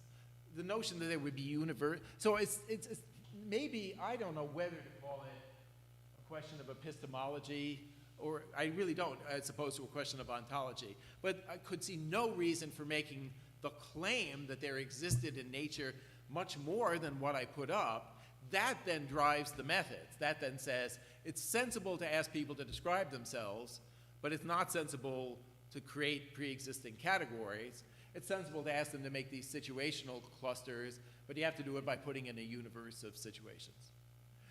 The second one, obviously my experience in the US is not the African-American experience. I know a number of you may have, but it's not the African-American, but my understanding, including from people I know, is that parents may give their children what I've heard referred to as the talk.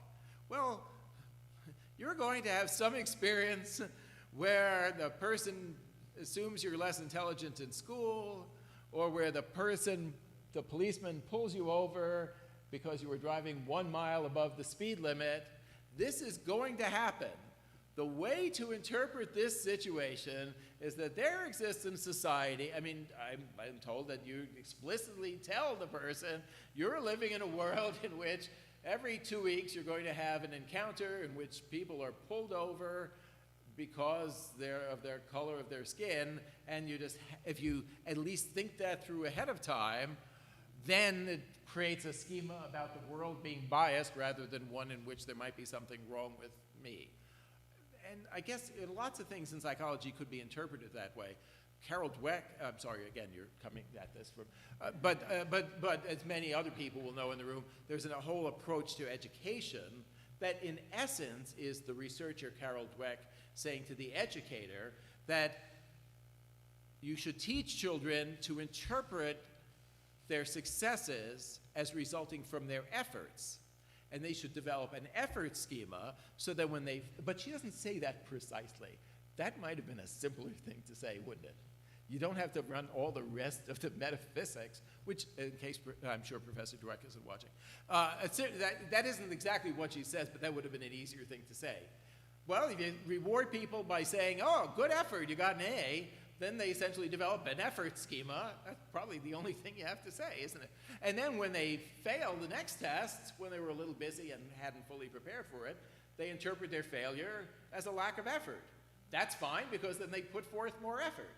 If they live in a world the irony is, at least in American education, that isn't how that works.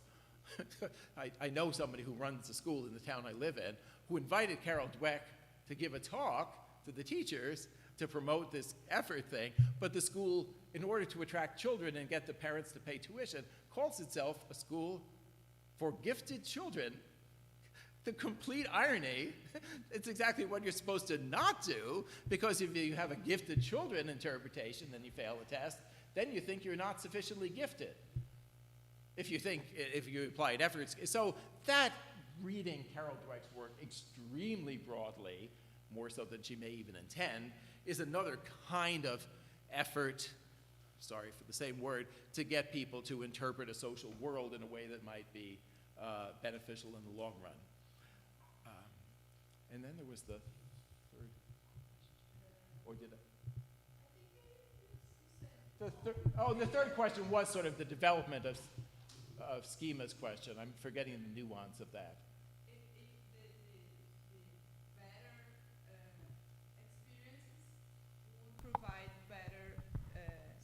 Right, that's it. So essentially, all those arguments are saying that it benefits from another layer of interpretation. And then they added the world of culture, yes, in which, of course, you may have variations in interpretations that you're learning from the social practices of your culture. So the answer is yes in general, but it depends on what the word experiences mean. If experiences mean the way you interpret those experiences, then the answer is yes, and then there are large-scale variations. I do some of this, the following work that I'll mention. I'm not going to put this up on screen. People are probably ready for dinner at this point. But, for example, the nature of what it is to be at work and an employee at work varies considerably culturally. At work in the US, people are trying to promote themselves within a company and rise up in a company. And if you ask them, this study done with a colleague of mine from India, Ritu Tripathi, and if you ask, what motivates you at work, they say things like making more money and getting ahead at work.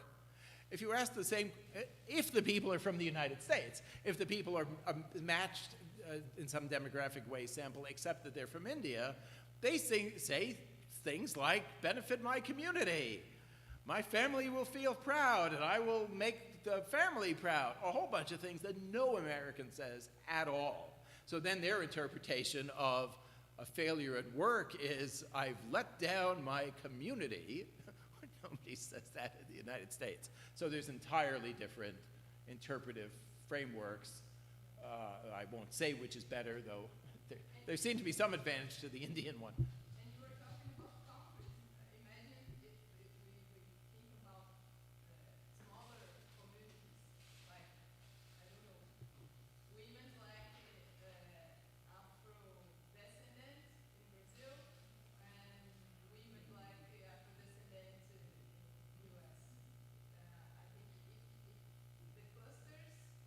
Oh, yes, absolutely, right. Even those cultural comparisons, everyone knows this but doesn't.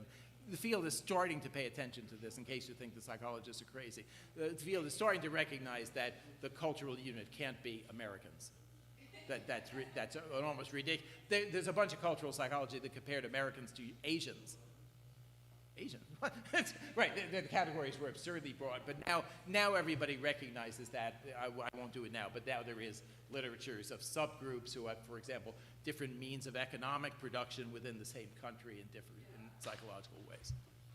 Well, I believe Anna Maciel will soon tell me that it's time for lunch. It's time for lunch. Thank you very much for your words. Thank you for the question. For those of you who are online, we'll be back by 2:15, right? And please, a warm round of applause to Professor Cervone.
Pode ir? Oh, it's still going back to the first. Boa tarde a todo mundo. Good afternoon, everyone, and everyone at home. So we're starting our, unfortunately, last session of these 2 days of work. And so we just... It went back to the very first slide. Okay. Yeah. So we're discussing implications of sociocognitive theory upon clinical personality assessment. And we have the honor to receive Professor Walter Scott with you. Okay, thank you. I actually need some help getting to the slide, the proper slide in the PowerPoint presentation before I get started.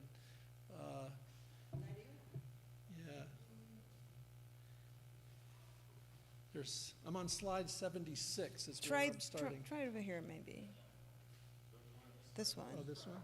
No, this, no. No, yep. That's The not tiny one. thing, this here, yeah. Let's see if it works. So I want to start on this slide. That's what I do. It didn't go, right? Try again? Okay. Usually you can start on I just want to start on slide 76.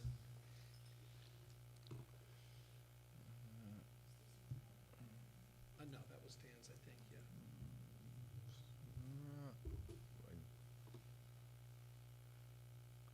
Oscar, você lembra onde que é para começar do slide? É no Shift F5, começa nesse? É nesse, não no primeiro. Ah, There we go. let's see if that works now. Nothing like its last.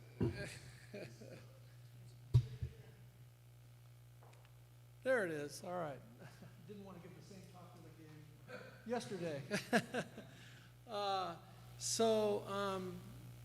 Today I'm going to be describing, yesterday I spent some time talking about, is there any work to do after Dan's apparently done a lot? And I talked about sort of the mismatch between how in clinical personality assessment there's a gap between how personality scientists and psychological scientists conceptualize these constructs and how they're measured in clinical contexts, and gave an example of developing a measure that is an attempt to represent those constructs with more content validity. So that was all about assessing personality structures. I'm going to I'll describe the full procedure we use in the clinic, which includes all these 5 steps, and illustrate the assessment procedure with a clinical case that presented to our clinic not too long ago.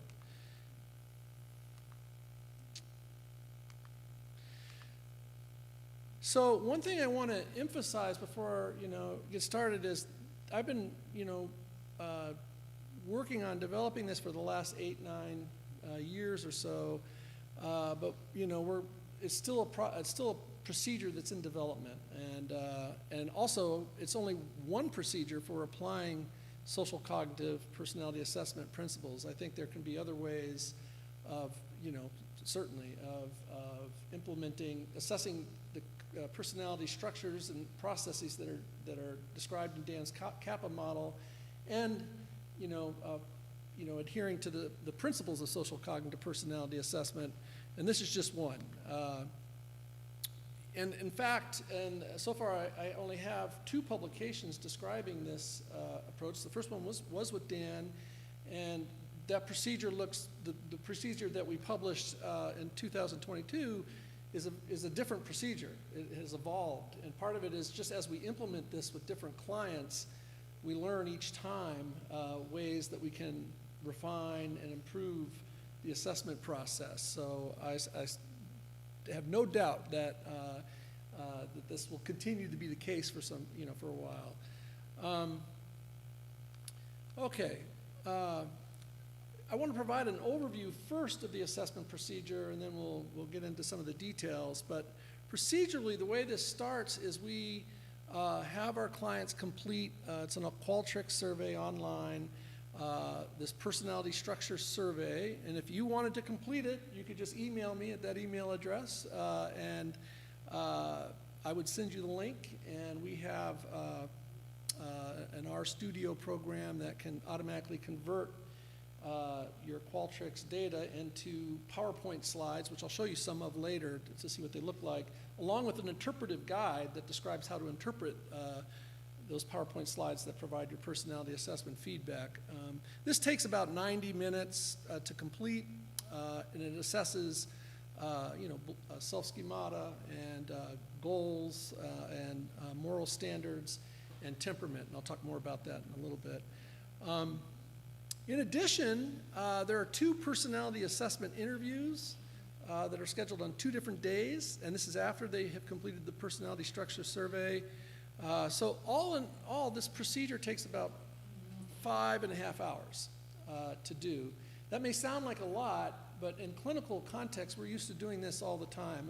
For cognitive assessments, it's usually a full day of 7 to 8 hours of assessments, including an interview, including multiple cognitive tests, and usually the interview that we do. So clients have completed an online personality structure survey. In the first personality assessment interview, we have a semi-structured interview, and I have this available if you're interested, in which we follow up on clients' responses to the surveys. And as I'll explain later, I think that's really important, because what we're trying to assess are, we're measuring ghosts, things you can't observe, and we're getting self-report measures of those ghosts, but as these interviews allow us to kind of follow up and get a more complete sense of these constructs. I'll explain that later a little bit more in more detail. We're experimenting with the most recent version. The client I'll present today didn't do this, but we're experimenting in one of these interview sessions doing a shortened version of the life story interview. McAdams argues that we have representations. We don't just represent the self in terms of semantic knowledge. We have a life story, a narrative. We think of our life, we have autobiographical memory that has a beginning, a middle, and end, and there's themes and high points and low points, and we have our clients basically speak into an automatic into a microphone that automatically transcribes their speech, and so we're looking at that. So this just underscores that this is a procedure we're constantly experimenting with and developing. In the second personality assessment interview session, clients do a Q-sort procedure that's very similar to the ones that Dan described. And then for each, we identify groups of situations that are functionally equivalent for the client, that elicit similar feelings, similar thoughts, similar behaviors. And for each of those, functionally equivalent situation categories, clients pick out a prototypical situation, a specific situation. So if they have like 8 situations in one Q-sort category, they pick the situation that best represents that type of situation for them. And then we also have them visualize that situation and complete some measures of how they're thinking, feeling, and behaving in the situation. Finally, after the clinician provides some feedback on their assessed personality structures, both the clinician and the client rate the extent to which each personality structure either helps or hinders what they're trying to do in those situations. And we try to assess relevance of the assessed personality structures to each functionally equivalent type of situation. So in assessing personality structures, these are relatively enduring, stable attributes that exist within the person and have causal influence, as Dan and others have pointed out. And we do assess beliefs, goals, and standards. And we also assess temperament, as I've said. Ultimately, and I think I presented this slide earlier, what we're trying to generate is models of the personality structures that are underlying or at least influencing how the client is thinking in these types of situations, how they're feeling, and how they're behaving. So we're trying to come up with dynamic models of personality in these type of situations. So on the top there with personality processes, what you're seeing is an if-then signature, a personality signature, where there's a certain pattern of thinking, of feeling, and behaving that occurs in particular types of situations. And we generate these models of the personality structures that we think are dynamically interacting in those contexts to produce those personality processes. This is pretty much a review from the earlier talk, so I'm not going to go into it into depth, but in terms of personality structures, we assess self-schemata. These are highly accessible, self and particularly relational context schematas. Just as we acquire information about other phenomena, we acquire information about the self. We represent lots of very rich and complex information about the self. And these are personality structures that are widely considered to influence, as Dan pointed out, appraisals of events, motivation, affective and behavioral responses. This is, and again, this is not something that is assessed in a content valid way in clinical contexts. We have a family of cells, a family of relational cells. One thing that I'll talk about in our personality assessment interview is sometimes the person will have 4 self with other schemata that we identify in our relational self-schema measure, but actually in the interview it's clear that some of those are actually similar psychologically in that, for example, the client that I'll present had 4 targets that were all friends, and really there wasn't, on the relational self-schema measure, there wasn't much variation in terms of how he experienced the self with each of those friends. And in fact, in the interview it became clear that he had really more of a, rather than a self with Tom, self with Mary, self with Bill, self with Bob schema, he really had a self with friend schema, and so we kind of, presented it that way. But the idea here is we have a multiple self with other representations. Some of those specific self with other representations may have associative links themselves with each other and really represent a kind of a common schema. To assess self-schemata, we have clients complete the relational self-schema measure, which I presented in yesterday's talk, which assesses multiple self with other representations, which also captures potential within-person variation. And as I described yesterday, there seems to be substantial within-person variation for most people, and their experiences of these 4 factors that the relational self-schema measure assesses. We have our clients complete Dan's narrative self-schema assessment procedure, where they identify, they write for 5 minutes about personal strengths, personal weaknesses. Then they select, it's a Qualtrics survey, so they have to write down the 3 most significant, important personal strengths and personal weaknesses. And the way we phrase it is positive personal characteristics, skills, talents, or abilities that come to mind. They review what they've written, and then they write in very brief phrases the 3 personal strengths that are most characteristic or apply the most. We do the same for personal weaknesses. They have 5 minutes to write an open-ended response narrative on their personal weaknesses, which are presented to them as negative personal characteristics, skill deficits or lack of abilities, bad habits, interpersonal problems. We follow, in assessing self-schemata, we're not just relying on the self-report measures, but we do a personality assessment interview where, again, we review. So in this interview, this happens after we've already automatically printed out their responses on the personality structures questionnaire. We review that before the assessment interview, which informs what we ask. But for each, self with other schema, we ask, these aren't all the questions, but we ask questions like, how you listed self with Tom as one of the people that you most interact with or think about. How long have you known this person? We're trying to get some sense of how long this self with other schema has existed in memory. Is it a relatively stable personality characteristic or structure? We further explore with them with questions what typically happens, what their typical goals are, what their efficacy beliefs are, and we also explore, especially if it's apparent in the self-report measures, if there's similarities between self with other, but amongst self with other representations, we kind of explore with them whether they think of those two others similarly and have, or if there are other, so they have 4 people they identify as most interacting with or thinking about that they complete the RSSM for. With this client, we also had them do a self with mother, self with father, so there were 6 self-schemata.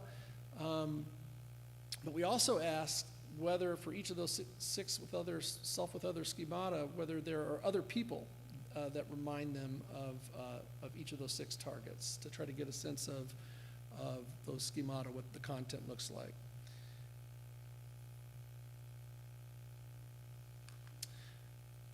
We review their personal strengths and weaknesses that they listed.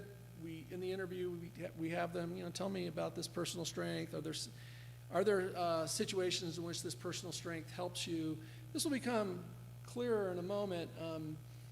In the surveys, for both goals and self-schemata, we explicitly have them identify 2 positive and 2 negative situations that are associated with each of their goals. 4 goals that they list, and each of the 4 targets they list on the relational self-schema measure. But we don't do that for personal strengths and personal weaknesses that they listed. So we do that in the interview. And like I said, we're trying a couple other measures most recently. This one, so the relational self-schema measure, if you recall, has you just respond to items about your experiences of relatedness satisfaction, control satisfaction, self-esteem frustration, autonomy frustration. But then we've adapted a measure that was developed by Ken Locke and Sadler that really is based on the interpersonal circumplex model, and we use it because it provides kind of a broad sampling of the possible interpersonal behaviors that one can engage in. And we basically have them complete those items for each self with other representation. So for each self-representation, the client reports how confident they are that they can perform these different interpersonal behaviors. Be assertive, be nurturing, or and so forth. So that's something that we've been doing more recently as well. And this is the interpersonal circumplex. It's interesting, I don't know, Dan, Ken Locke talks about, I guess, his mentor, he was a graduate student at Stanford. I guess he took your apartment or something right after you after you left. He came in the year that Dan was just leaving Stanford. But his advisor was Horowitz, who was his office apparently was right next to Bandura's. Horowitz was very much involved in developing this interpersonal circumplex model. Again, we're just using it in a way that's sort of similar to the way Dan described using the Big Five to provide a broad sampling of interpersonal behaviors. So this is all fairly abstract, so I want to try to make this more concrete. Let me introduce to you a clinical case that presented to our clinic. This isn't actually his name, but I will call him Tom. He was a white, divorced male in his late 40s, had an undergraduate degree in the liberal arts. He came to the clinic basically wanting a personality assessment and saying that he felt like he was stuck in the past. He regretted the path his life had taken. He said that he thinks about all the mistakes he's made over his life, all the poor decisions, had been feeling sad and blue for the last several years, and it was clear that there were intermittent episodes of severe depression where he was thinking about killing himself and had very specific plans for killing himself. Things had, in the interview, it was clear things were going relatively well for him until about 10 years ago when he divorced from his wife, lost his job as a bar manager, And very quickly worked at he enjoyed the job as being a bar manager, but very quickly got another job that he found easy and unfulfilling, which he had quit 3 years ago before I saw him. And although he said he used to socialize a lot in the past, he said typically now he did not want to be around others and was very anxious about trying new things. Although he was making efforts to, it became clear that he was making efforts to kind of to see others and socialize to some extent. So he wasn't completely isolated. Based on the semi-structured interview, it's a standard interview we use that's been shown to be reliable. He met criteria for persistent depressive disorder with intermittent depressive episodes and generalized anxiety disorder. He had some previous psychotherapy, which he described as helpful, and in fact, it was clear that he had learned some things. He was doing his own behavioral activation. He was trying to schedule events that he thought could make him feel better, but he still was pretty miserable, and thought that this personality assessment might be helpful because he felt like he'd gotten all he could out of therapy, but he was still, struggling with depression and anxiety. This had been a long-standing problem for him. He thought this might be helpful. So I described in abstract, according to the general procedure that we do to assess self-schemata, based on his responses to the relational self-schema measure and in the follow-up interview. Like I said, it was, even though he had 4 different friend targets, there was virtually, unusually, no variation in terms of how he, on his scores on those 4 scales on the relational self-schema measure. He experienced similar levels of pretty good, he felt connected to these friends. He felt like he was capable, he felt in control. So, those were looking pretty positive. Low autonomy, low self-esteem, frustration, and given those profiles were so similar for each of the 4 relational schema representations, we both sort of agreed that he just kind of had this self-friend schema.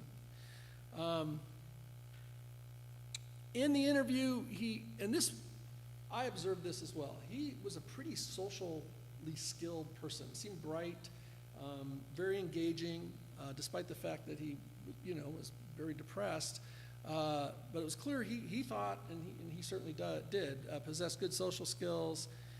He also was clear he was a pretty empathic guy. And his goal with others, if you looked at his responses in the interview, I would ask him kind of what is he typically trying to do with each of these others. It was to be supportive, helpful, and he described lots of examples in the interview of being just that with others. He helped a friend capture some feral cats that were on her property and helped her find these cats' homes. He helped someone else get out of a bad relationship. There were other examples. But it was clear that his script with these friends was to be helpful, to be supportive emotionally and practically, instrumentally. That all looked pretty positive so far. However, and his self with mother schema was pretty positive. The one that stood out was his self with father schema. He had very high scores for self-esteem frustration,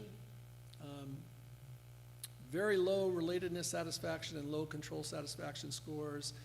During the interview, he described his father, who was an engineering professor, as when he was growing up, as very detached, quick to get angry, overly critical.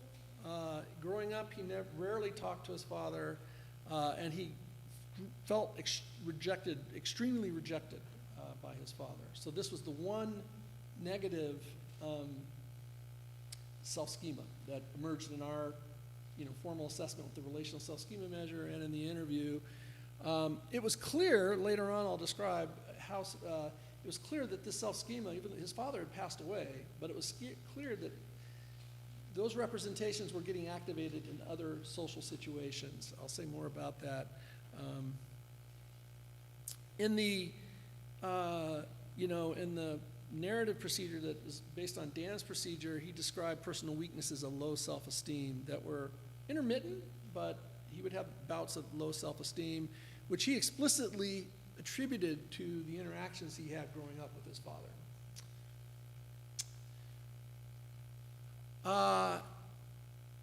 And I have to say, typically when we're, in the research literature with depressed folks, if we're assigning measures like the early maladaptive schema measure or the dysfunctional schema measure, a lot of these positive features of self-representations I don't think emerge.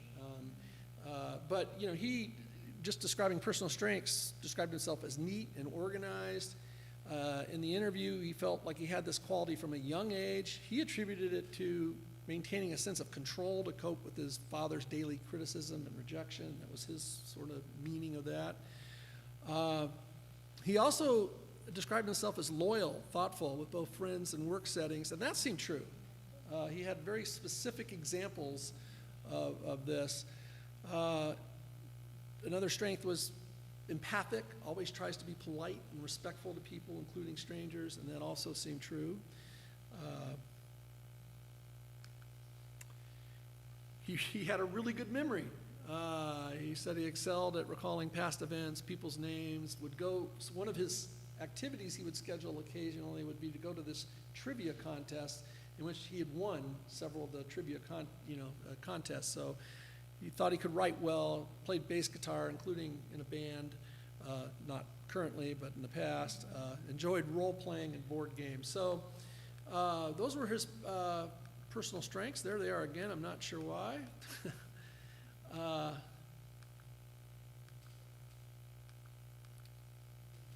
back? Oh, I'm going back. What's happening here? Okay.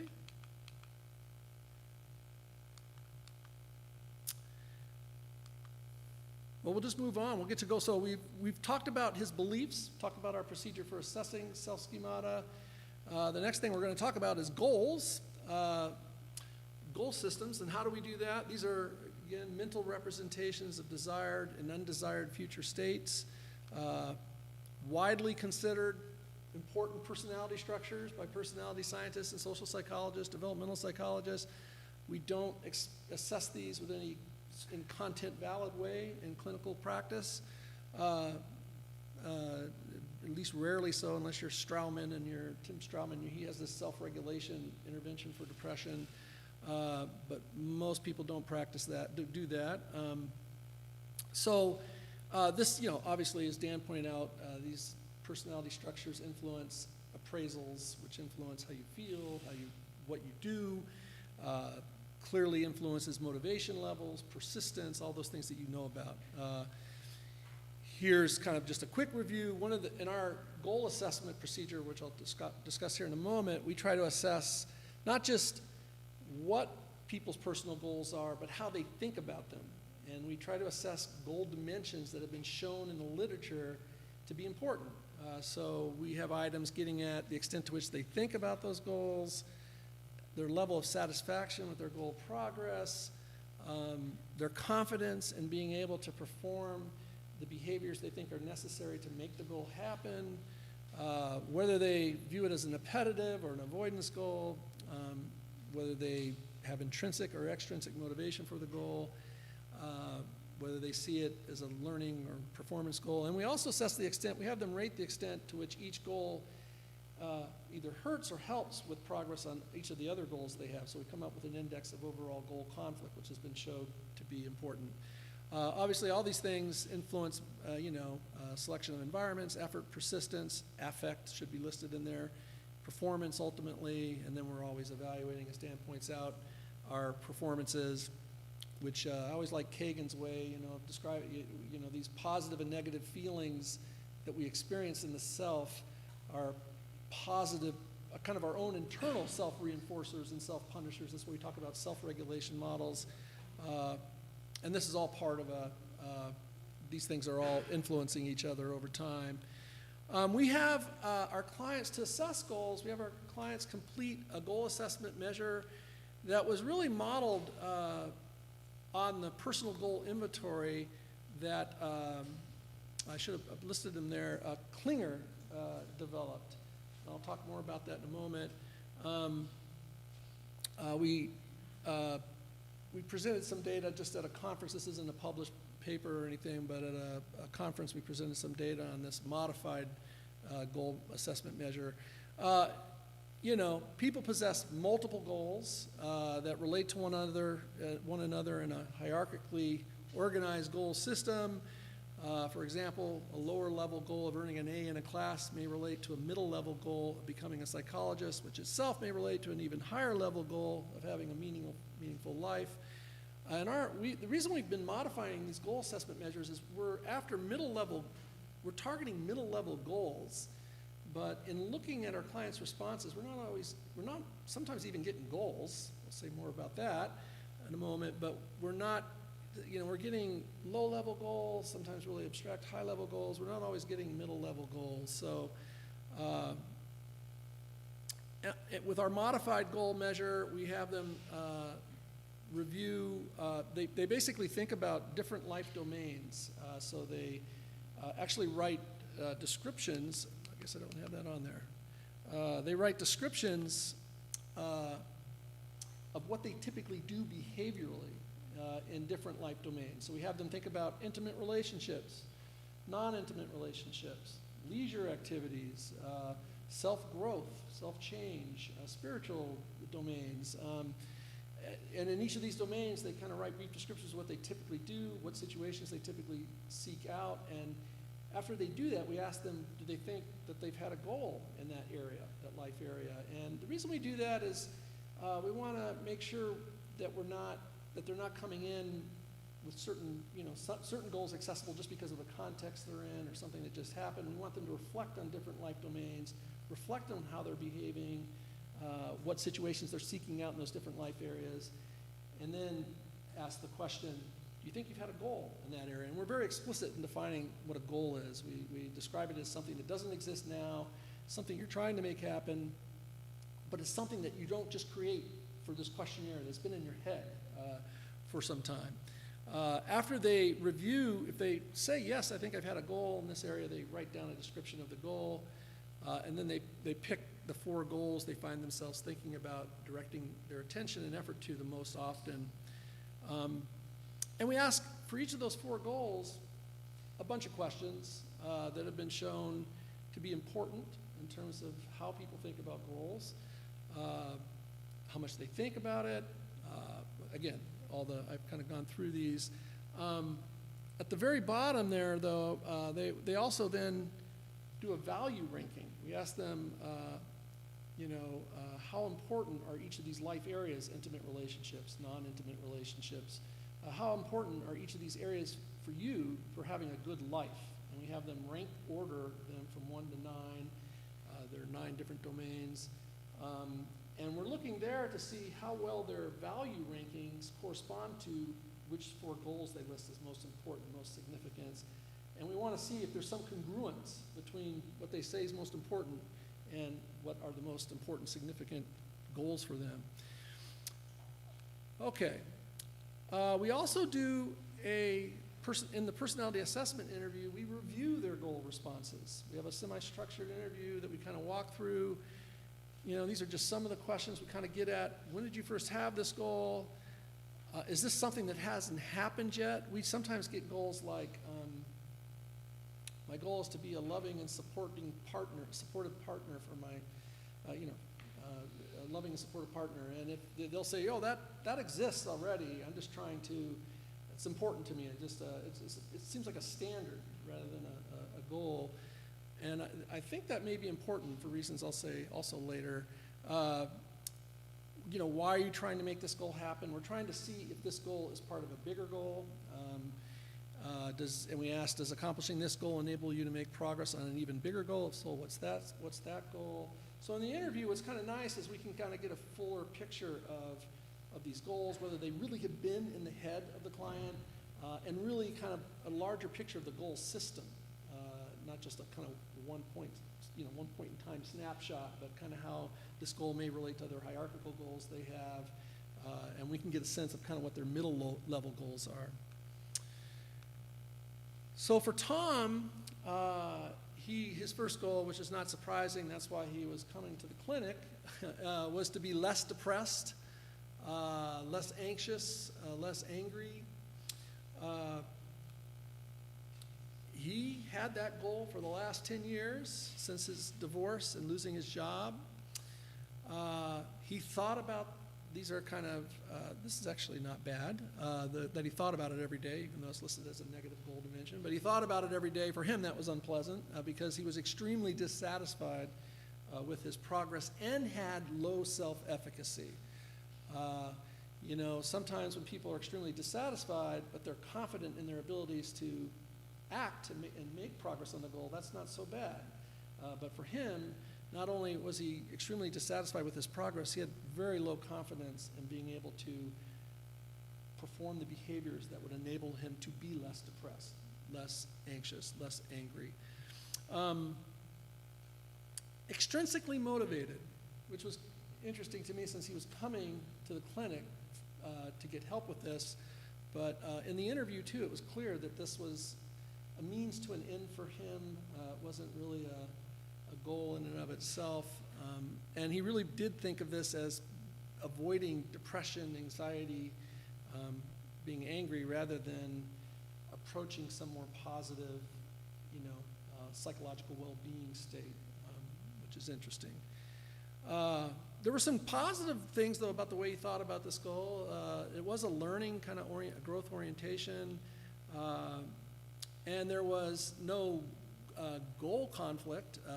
He didn't view, in fact, he viewed making progress on this goal as actually helping him accomplish his other 3 goals that he had listed. So there was minimal goal conflict. There's some research, and I haven't seen any replications of this stuff, but I know Emmons had done some research showing that in a very similar way, you'd come up with these matrices, and for each goal you had, you would rate the extent to which making progress on one goal would conflict with another goal, and overall goal conflict predicted things like physical health symptoms, psychological distress, visits to the hospital. I see this with graduate students all the time. They have goals, they're in that phase of life in their 20s where lots of things are happening, and obviously they have other goals of finding a partner, getting through grad school, and often because of the demands of grad school, those goals are conflicting, which the literature suggests is problematic. His other second goal was to find a suitable romantic partner. He again had this goal since high school, extremely dissatisfied with his progress, very low self-efficacy, but he thought about it nearly every day, was intrinsically motivated for this goal. Growth mindset, again, saw this goal as an opportunity to further develop, enhance personal abilities, qualities, and again, no conflict. So those were all pretty positive, but again, very, overall, if you know someone has a very significant goal, imagine your most important goal, but right now in your life, you were very dissatisfied with your progress and had no sense that you had the ability to make the goal happen. That would be pretty distressing, pretty depressing, right? That was the, that to me, clinically, I'm already thinking, okay, he's got a self with father schema that looks pretty negative, and maybe related to some kind of just feeling down on himself. And he's got some goals that are clearly very important to him that are not going well. And so if I'm trying to understand his depression, I'm already thinking here are some personality structures and processes that are likely contributing to his depression. And it's already informing clinically how I'm thinking about maybe working with him, intervening with him. His other 2 goals were pretty, stay in reasonable shape for age and avoid medical issues. Again, he's had these goals weren't just constructed as a result of completing the questionnaire. These goals were things that had been in his mind for a substantial period of time. Yeah, Dara?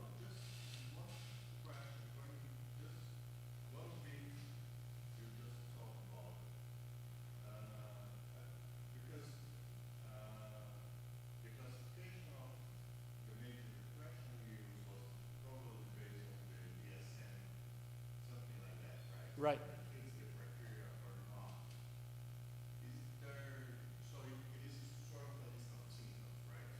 Yeah, yeah, he's basically, you know, he's feeling sad most of the day, nearly every day, and this has been for a couple years, and there's been other symptoms like, yeah. And is there some research to use the kappa model to actually provide an alternative way of looking at depression without being, you know, there is some symptoms, but actually, you know, structures or, you know what I mean?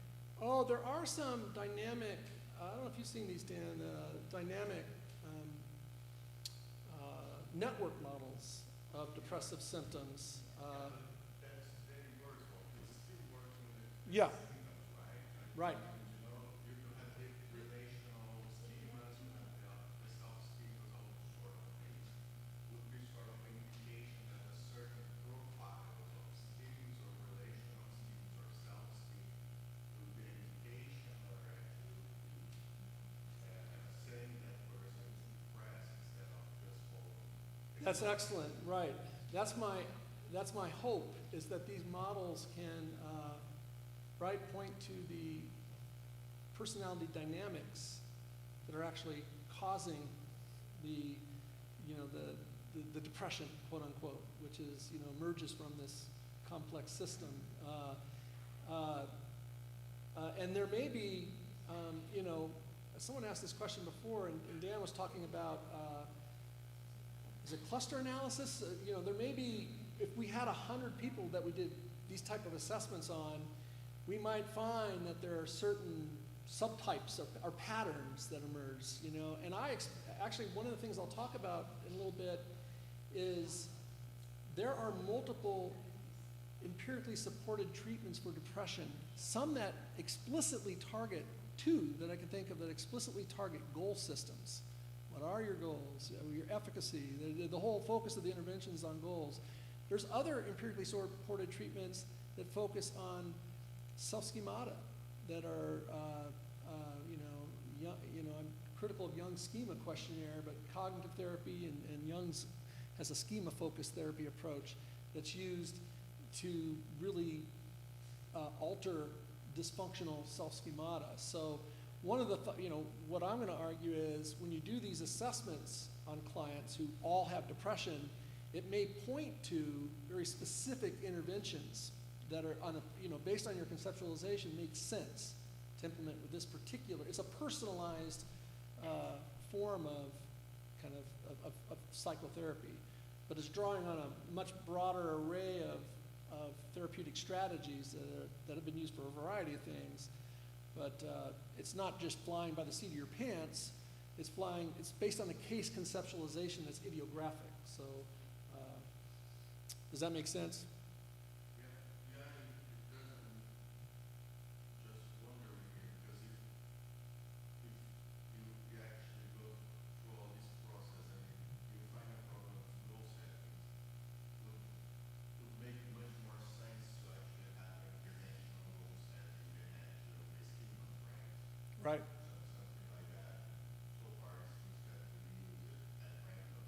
Yeah, absolutely. Let's try this, it does not work, let's try that.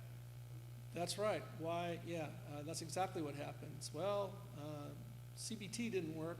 He's already doing behavioral activation. He's already kind of benefited from some good psychotherapy. He's still depressed, still anxious. That's why he's asking for a personality assessment. But that's exactly right. That's the whole point of this, is that you need some basis for a model of why you're doing what you're doing rather than just flying by the seat of your pants. Yeah. No, that's a good, thanks for asking that.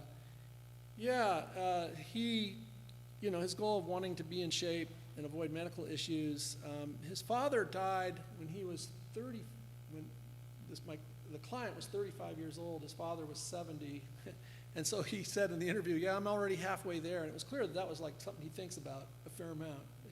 Remember, he was diagnosed with generalized anxiety disorder, which these are worriers. They're often, people with that disorder are worrying about lots of different things. This was one of the things he was really worried about. But he also had a family history of cancer, smoked for a number of years, high blood pressure, so he felt like he had reasons to worry, but it was distressing for him. This was an extrinsically motivated goal. Even when I asked him in the interview, why is it important to stay in reasonable shape? And then he went into, well, I could die and I'm halfway there, but it didn't seem like it was related to any broader goal structure that he was conscious of. There was some, just his very statement of the goal, avoid medical issues. I mean, that's an avoidance goal. And, there's a broad, large literature, the goal literature suggests thinking of goals as approach goals is more adaptive for well-being than as avoidance goals. But Dan talks about, self-reactive influence. You don't activate goal pursuit unless you're thinking about these things. Even though it's distressing for him, he's thinking about this a lot. He's somewhat satisfied with his progress with this goal. He has slightly certain efficacy, and he has a growth mindset. No goal conflict. He clearly saw making progress on this goal as helping him with every other goal he had. So that's all good. His other goal is to stay in touch with friends that matter the most. He felt like he had this most of his life, certainly since high school. He described himself as shy and kind of came out of his shell in high school and started and made connections with a few friends. But since then, he felt like he's got this affiliative sort of, rather than achievement kind of, value system. Neutral self-efficacy depends on friends as well, he said in the interview. Again, thinks about it a lot.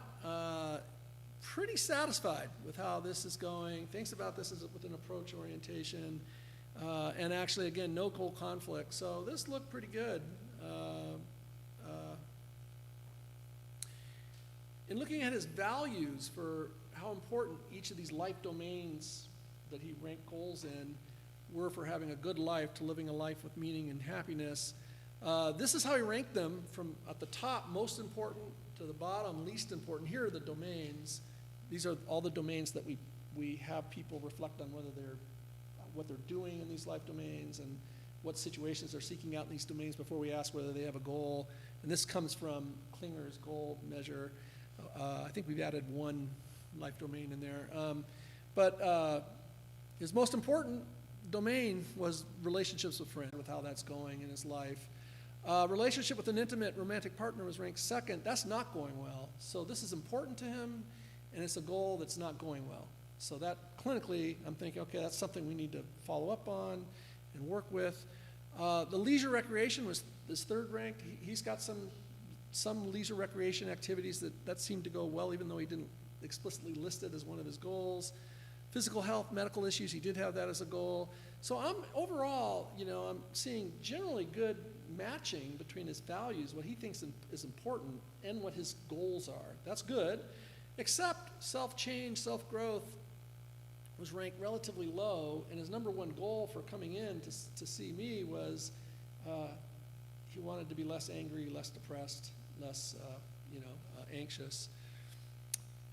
But in general, pretty good. One thing I look for here is if, and I've seen this on some of our assessments, is where it's clear these people, the client has goals that have been in their head and that they're committed to, trying to make happen, but they don't align well at all with their beliefs about what's most important. And I remember once, this was a while back, during my pre-tenure days, my wife was studying prospective memory, which is memory for doing things in the future. And she was, I was talking to her about, the importance of how, my prospective memory, I'd never forget to reorder my season tickets for basketball or football, but I forget some other stuff. And so prospective memory might be related to the goals we have. And anyway, she had this measure she wanted me to pilot, and I was listing my prospective memories for the next few days and was listing my most important goals, which I thought were consistent with my values. And what was sad was none of my prospective memories were related to the goals that were most important. So the things I was trying to do were not related to the things I thought was most important to do. And it was depressing to have that moment of realization. But that's the case with some clients. We've seen that. But with Tom, his goals are generally congruent with his value ranking. Exception is self-change growth and the goal of reducing depression, anger, and anxiety, which also he had high extrinsic motivation for. So one of the things clinically we do is it's hard to change. It's really hard to change unless you are very motivated to change. And so I'm concerned about a client who's coming in saying the one thing they want to work on is their anger, anxiety, and depression, but they're extrinsically motivated for the goal. It's not, generally those domains aren't ranked very high. I'm going to do some motivational interviewing. This is a clinical technique where you kind of explore what their values are, point out, draw discrepancies between, their values and their current state, and explore reasons for change, reasons for not changing, and that's something I'd be considering with him. Yeah. Well, that's all right. No, that's better that way. Anybody, yeah, please do ask questions if you have questions or comments. Yeah. So the personal example you gave about values and goals would be because you probably focus on short-term goals, but your values is actually where we get to more with knowledge structure in the common. Would be more long term, Yeah, I think looking back on my little personal experience with that, I think it was a time when it was just before tenure, and I was rushing to do a lot of stuff. It was an important goal of mine, academic. I want to contribute to psychological science, clinical science. It's an important value of mine. But what I was doing was a lot of trivial stuff that was very low level,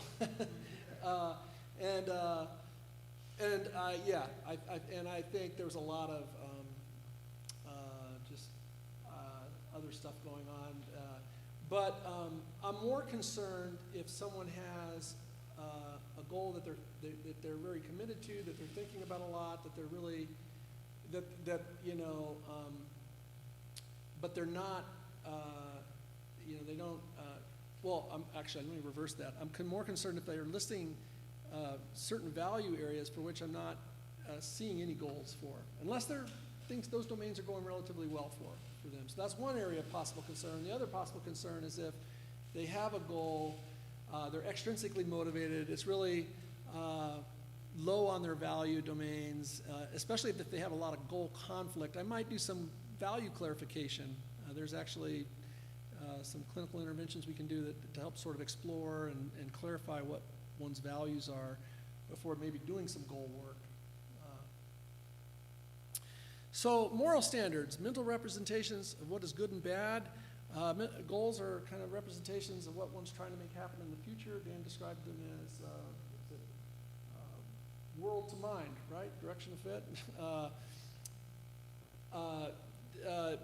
This is more of a just kind of an evaluation of what's good and bad in the moment. I'm interested, because this is a new procedure that we're, not too new, but we've been doing this, I guess, for the last year and a half or so, where we have them complete on the personality structure questionnaire this moral standard assessment procedure.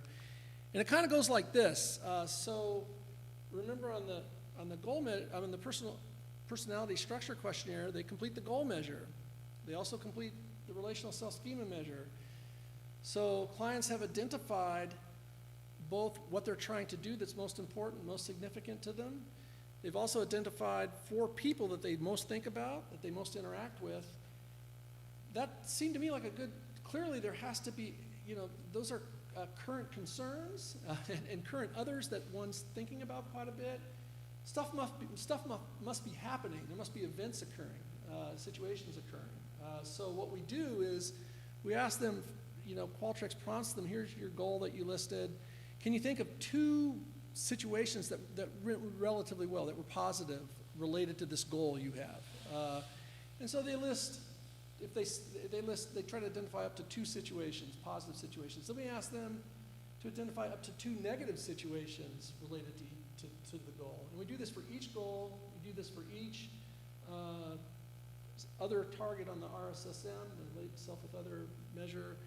And so we get a list of these situations. And for each situation, later on in the survey, we asked them, oh, in this situation that you described, were there any feelings of satisfaction or dissatisfaction that were due to violating or successfully meeting a standard? And we define what a standard is. So they're asked to consider whether feelings of satisfaction or dissatisfaction in situations were due in part to succeeding or failing to meet an important moral standard. And they can say no, or they can say yes. If they say yes, if they identify that, yeah, I had some feelings of satisfaction because I successfully met this standard, and again, we describe what that is. Or no, yeah, I was dissatisfied because I failed to meet a standard in this situation. Then we have them categorize what they categorize what that standard was in one of 9 categories based on moral theory. And this was a paper that appeared in Science that they used in a daily diary study that was pretty successful in accounting for the various moral standards that people reported in a daily diary study. So here they are. Here are the moral standard categories: being kind, caring, nurturing to others, being fair, treating others justly, being loyal to, self-sacrificing for others, being respectful of authority, leadership, and or following rules, being pure, decent, meeting religious or spiritual standards, being supportive of liberty, freedom, being honest, sincere, truthful, authentic, being self-disciplined, persistent, not giving up, resisting temptation. And then we have this residual other personal standard category where they can list an open-ended description of what the standard is that they felt like it didn't fit in one of those 9 moral standard categories. So they have a bunch of situations. Of those situations, they've identified some situations where they felt they were satisfied or dissatisfied because they either successfully met a standard or failed to meet a moral standard. Then they identify what that standard was. What we then do, we use this to identify which of these moral standard categories comes up the most for that person, comes up most frequently. And we identify the 4 moral standard categories that most frequently come up when a person recalls his, these past situations. The reason why we do it this way, normally with goals, we have them think about different life domains, describe what they're doing in those domains, and then we ask them whether they have a goal in it. We believe that's probably more consciously accessible than often moral standards, which maybe people may be more often aware of the feelings of violence than necessarily, oh, I have, it's important to me to be kind, caring, nurturing to others. So we kind of use this bottom-up approach to try to identify in the actual life circumstances of the client whether moral standards are involved. I also think it's interesting when clients say no, when moral standards don't come. There are very few situations where they're dissatisfied or satisfied for meeting moral standards. But we identify the 4 moral standard categories that come up most frequently for the client. And then we have the client, for each of those 4 moral standard categories, they complete measures that look very similar to the items that we use for goal assessment. So they report how often they think about the moral standard, they report how satisfied they are with how frequently they live up to the standard, or how dissatisfied they are with how frequently they act to meet the standard. We ask about their self-efficacy. How confident are you that you can behave in circumstances to meet this moral standard? We asked some other items as well. Again, they look very similar to the goal items. There's some studies that suggest there's less literature looking at these moral standard dimensions and their impact on motivation and affect.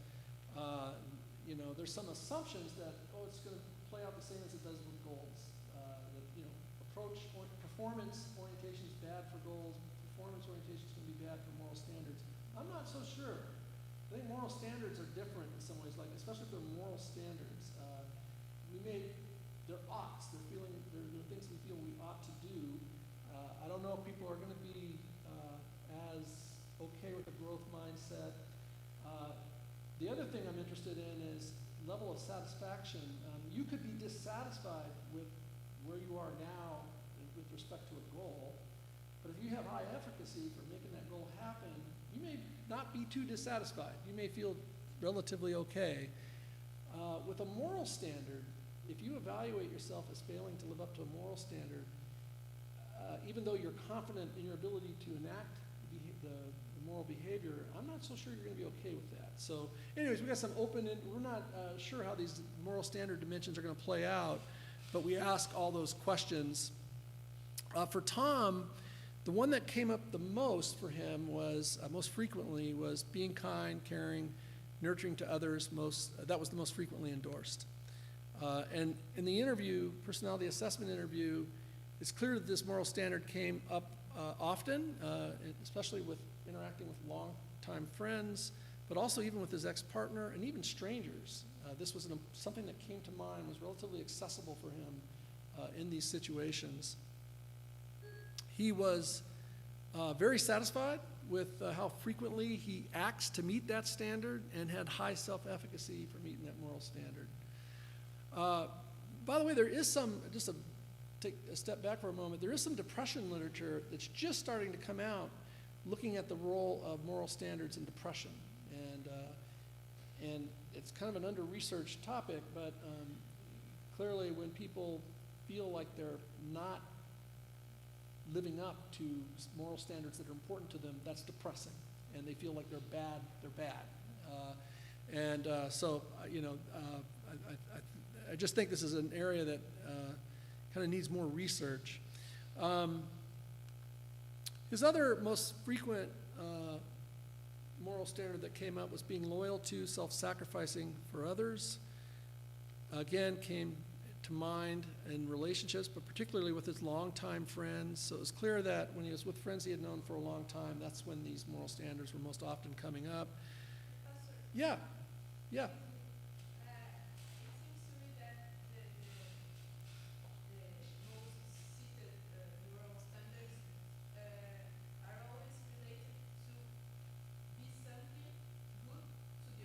Mm-hmm. It's never about ourselves, but to the others.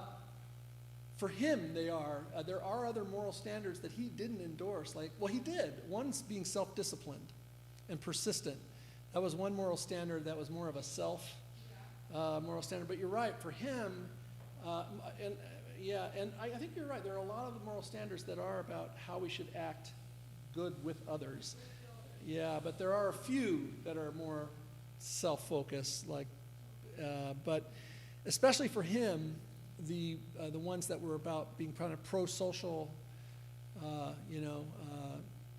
were very clearly more accessible for him, especially with longtime friends.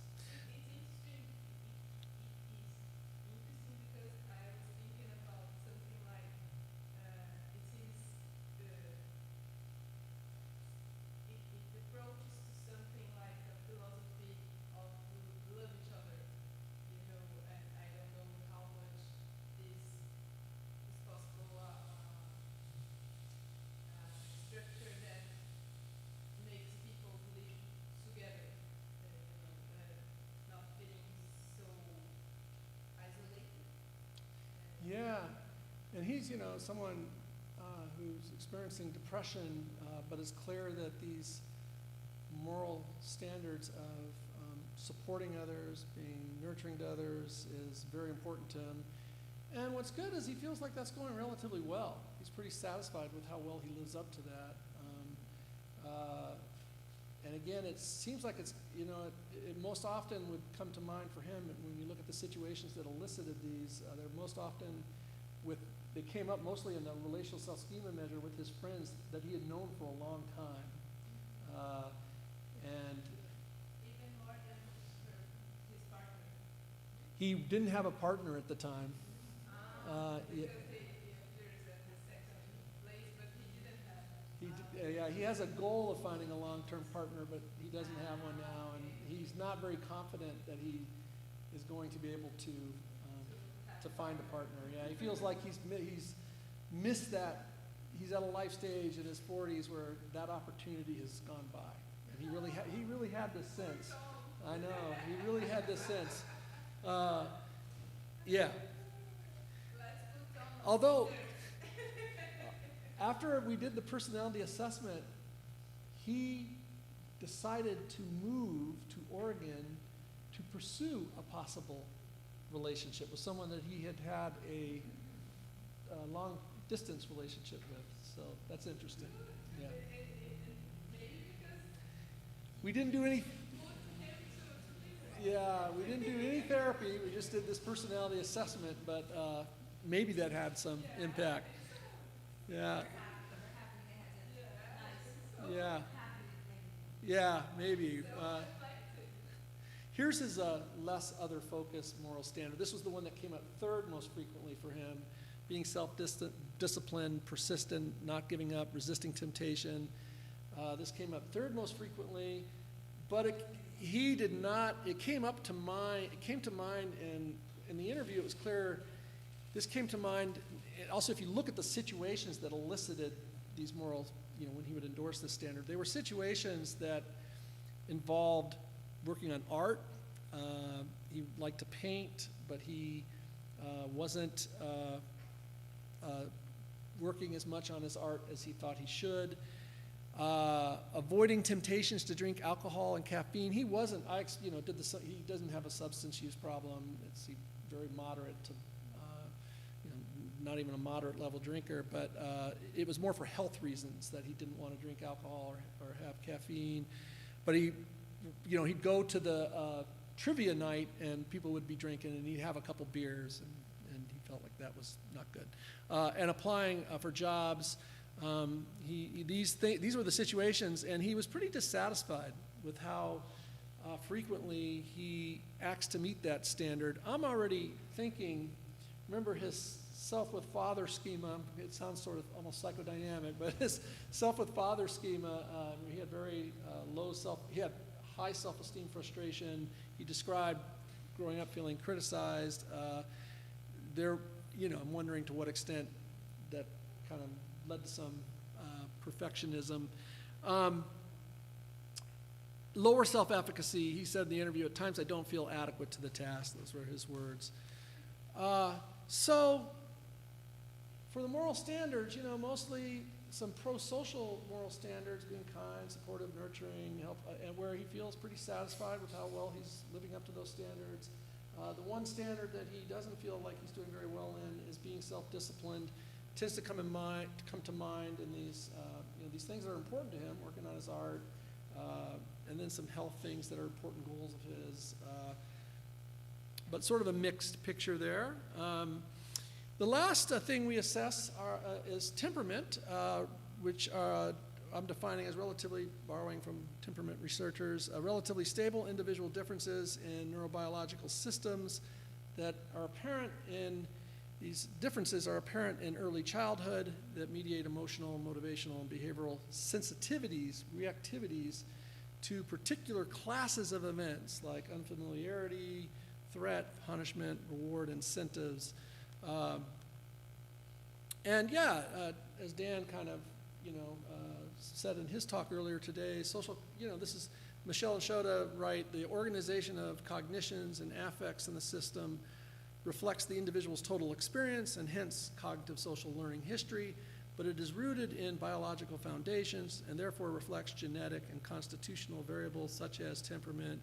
And Dan himself, says personality also includes core affective qualities, as he said today, affective structures that interaction with environmental cues contribute to chronic and transient experiences and actions.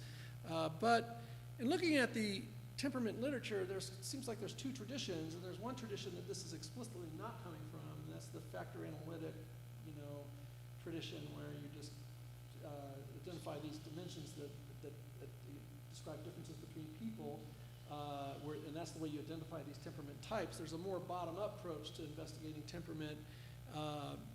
People like Jeffrey Gray, and although I don't know to what extent he was influenced by Ising. I don't know if you know, Dan, but he was looking at even learning in animals and trying to understand the neurobiological systems that were contributing to reward and punishment sensitivities. But this is very much a person and context variable. So for example, the one I'll focus on is behavioral inhibition. To the unfamiliar, this is Kagan's definition, refers to Jerome Kagan, was a developmental psychologist at Harvard, who unfortunately passed away a couple of years ago, but one of the great psychologists of the the last 60 years or something. He described it as the child's initial behavioral reactions to unfamiliar people, objects, and contexts, or challenging situations. High behaviorally inhibited individuals appear to experience more anxiety in response to those classes of events. There is converging evidence of something that looks like, there's disagreement still. I'm not sure we've carved nature at its joints, but there's talks about a flight fear freeze system, and maybe the BIS is, like Dan described, more anxiety, flight freeze system, maybe more fear system, and we have the behavioral approach system. But there is converging evidence of something like a behavioral inhibition system that is associated with anxiety. Some people, like Kagan, would argue, he thinks of this more as a type. It's not a dimension. It's unclear at the moment, but Kagan would argue that, there's some genotype that is the genetic basis for this, and you either have the genotype or you don't. He describes in his research, he would look at about, I think it's 20 to sometimes 30% of 4-month-old toddlers that he thinks they have this unique genotype that results in an overactive amygdala, an enhanced fear response to novelty and unfamiliarity. And there's some evidence of some stability over development in these systems. So if you look at these toddlers who are high reactives, who get physiologically, motorically distressed in situations of unfamiliarity, follow them over time, there's some moderate stability in the way they respond to unfamiliar social and non-social stimuli.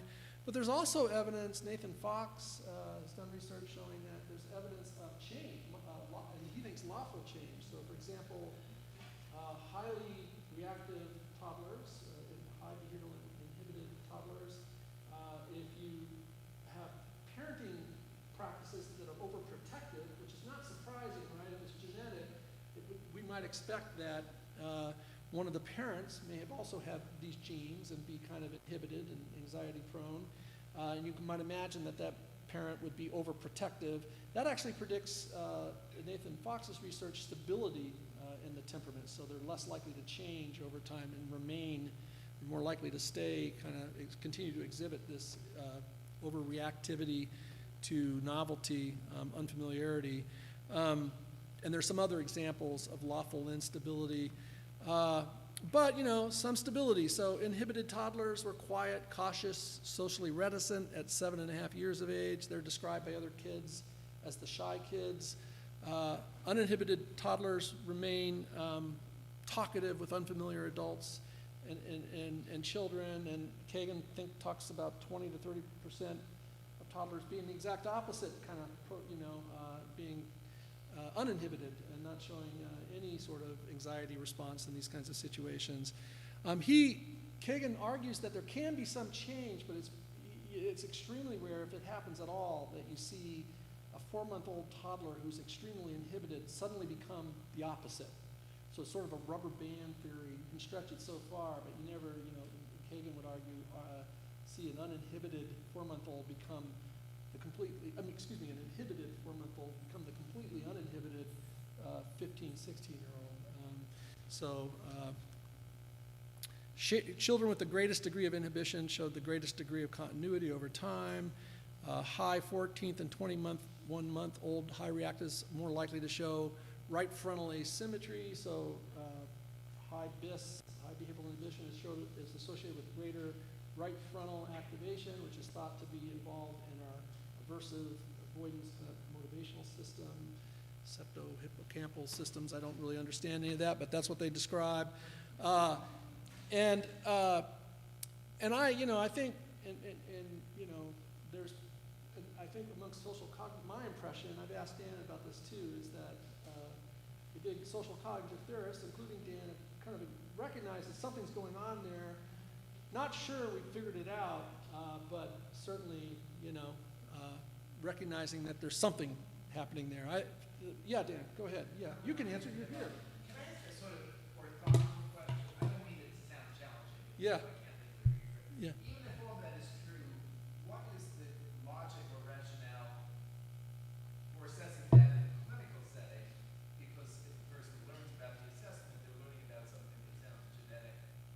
Yeah. unchangeable, which is seemingly the opposite of what we want the person Yeah. to think in the clinical setting?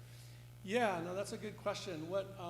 The way we give that feedback, if we have, and by the way, there's studies showing that, especially in clinical context, we see lots of folks that look like they fit this behavioral inhibition system profile, and not surprisingly. I mean, that's what Kagan's research shows, and some of his former students show that this is a predictor of problems with social anxiety, for example, in early adulthood.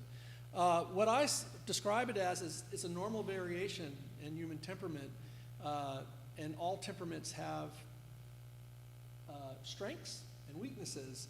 And there's actually some developmental researchers that are looking at highly behaviorally inhibited children, and yes, they're shy, but there's some evidence they may be more empathic. There's some evidence that they problem solve in ways that are more careful, more systematic. So there's some research emerging that there's strengths with this temperament type. Also, remember, this behavioral inhibition system is a system that doesn't necessarily get activated. It gets activated in situations that are appraised as unfamiliar, that are appraised as threatening, challenging. And in cognitive behavioral therapy, our goal is to help the client learn that these unfamiliar, scary, threatening, challenging situations aren't as bad as you think they are. And by exposing to these situations and gaining increasing self-efficacy for being able to cope in these situations, that you're missing out on, the feedback we give is you're missing out on potential opportunities. Potentially, this is the downside of this temperament type. If it's motivating you to avoid situations where you potentially can connect with other human beings, where you potentially can develop mastery, competence, that might be the shortcoming of the temperament. And so what we want to do is work on compensating for that, and even though you might feel like not going there, there's all sorts of reasons to go there. And over time, you're going to find that you're going to feel less anxious in these situations as they become less unfamiliar. So that's kind of the way we give the feedback. And frankly, it's problematic. There's some research showing the other temperament system is this. So I think of the layperson way of describing the behavioral inhibition system is a psychic brake pedal. It's a stop system. You see something unfamiliar, threatening, you're motivated to kind of hesitate, inhibit.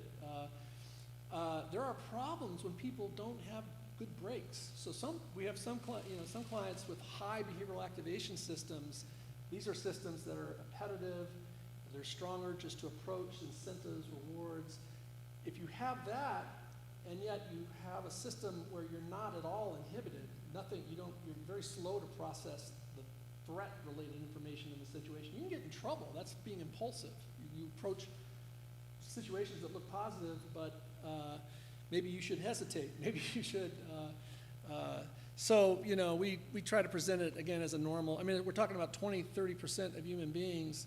This has to be present, for a good reason. My example, my wife is definitely high in behavioral inhibition. I'm not as much as she is. And it's good that we have my wife, because there's all things that, she's much more cautious and thoughtful about things. And so I need that brake pedal every now and then. So I said this, inhibited 2-year-olds were more likely to meet criteria for social anxiety at age 13. And there's some data looking at these at 17, 18-year-olds finding the same thing. So some moderate stability. We have clients complete the BISBAS measure, which was developed by Chuck Carver, who also passed away, personality psychologist at the University of Miami, and White. About the BISBAS measure, I think it's here in my notes, so I'll wait. The other thing we ask clients to do is to have their parents complete. It's this BISBAS measure that was developed by Vervoort, I can't see without my glasses, Vervoort et al., 2015. It's another report measure that parents complete, but it's retrospective, right? So we're seeing adults and we're asking parents, what was your child like as a child, and having them complete these items. But yeah, let me say this since it's not in my notes. If you look at Chuck Carver's, it's a Journal of Personality and Social Psychology article where he first presents this BISBAS measure. what it shows is that individuals who score high in behavioral inhibition are not showing evidence of more anxiety unless they're in a situation where they're being told they're going to have to do this cold pressor task, which is meant to be anxiety-inducing. In the other condition that's not threatening, they're no more anxious than the low BIS participants. So again, it is very much a person in context kind of construct. And he finds the same thing for the BAS version of the BAS scale, that participants in the study don't show evidence of increased motivation, positive affect, unless they're in the condition where there's a promise of a reward. We follow up we only do the follow-up if we see evidence on these measures that the client may have a distinctively high temperament, a distinctive temperament type. But in the cases where clients do, we ask them a number of questions, and this doesn't show all of them, but we ask about their childhood, whether they were shy, and we also try to solicit what situations did they find unfamiliar, threatening, challenging right now as adults. Because remember, we get these situations for goals and the relational self-schema measure in the personality structure questionnaire, but we don't get them in the questionnaire for temperament. So we do this during the interview if they show evidence of having a distinctive temperament. We also ask them, if they were shy, did that change at all? And it did for the client. And I'm going to describe here in a moment. He became less shy in high school. And were there any events that they attributed to their change in temperament? So we just try to get a sense of the developmental course of their temperament over time. So for Tom, he definitely had both Mom and Tom described his temperament as a child as very high in behavioral inhibition. By both Tom and his mother. He, in the interview, confirmed that as a child he was kind of shy, quiet, very introverted, but that did change. The situations that made him anxious currently were driving in traffic, especially driving on long trips, considering new, less familiar jobs. He was down on himself for not being persistent in pursuing job applications. Part of it was he was anxious about doing a new job. Speaking up in classes, seminars, trying new things. There's some developmental literature showing some strengths with his temperament type. He did seem to be a good problem solver, and that was apparent in a number of different settings, so perhaps that was a strength that was related to his temperament. He did seem to be empathic, so he sort of fit that profile in some ways. Let me ask a question. How are we doing on time, and would it make sense for me to go all the way through, or do we take a break and then I come back and go all the way through? Take a break? Okay. Would this be a good time to take a break? Okay, let's take a break, and then we'll come back and finish it up.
guess we're going to resume. We've been talking about Tom. We've kind of reviewed feedback on his self-schemata, his goals, his standards, and his temperament. I want to just remember this is when clients complete the personality structure questionnaire, that's the first step of multiple steps in this assessment procedure.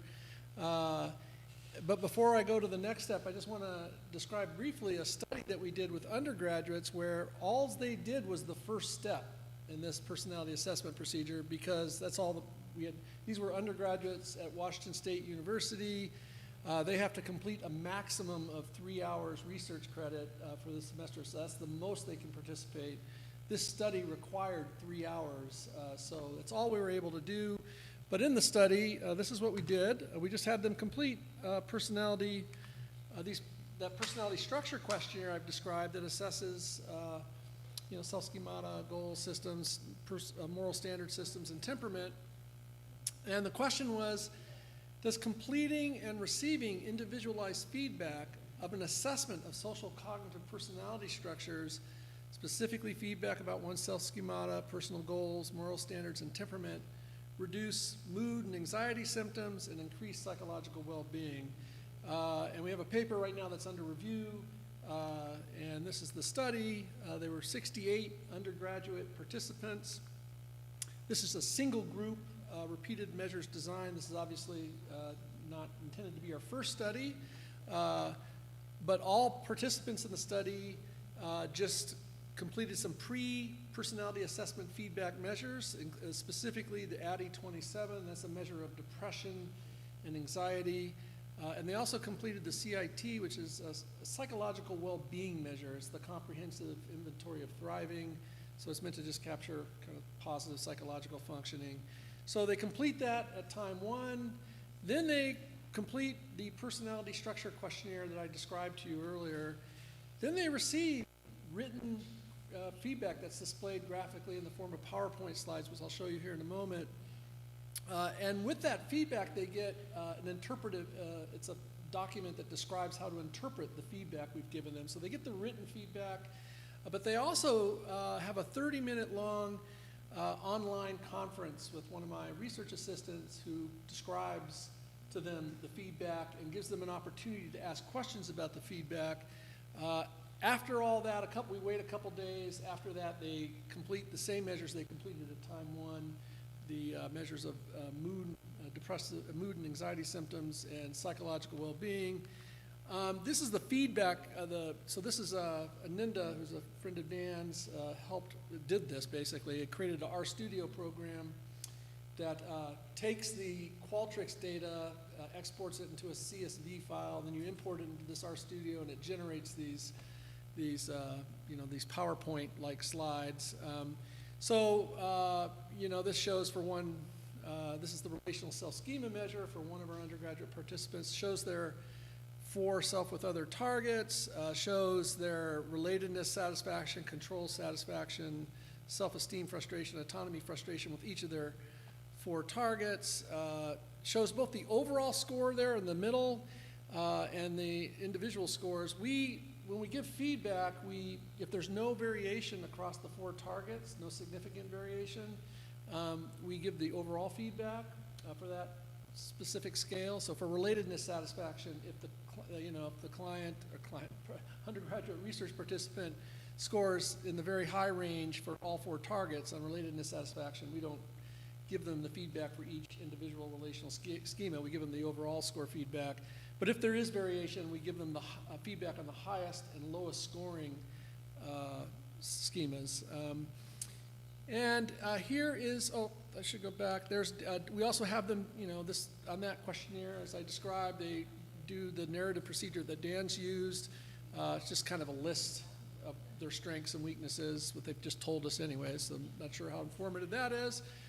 Here's the measure of Ken Locke's measure of based on the interpersonal circumplex model. So this is getting into the sense of, how their self-efficacy enacting different interpersonal behaviors and on the interpersonal circumplex. So we give them feedback on that. The reason we added this, remember that the relational schema construct, according to Baldwin and others, is a self-representation, an other representation, and a script, an idea of what happens. So we're trying to get a sense of what happens in terms of the person who's responding, their behavior, and their efficacy for being able to enact those behaviors. Here's the personal goal feedback that they get.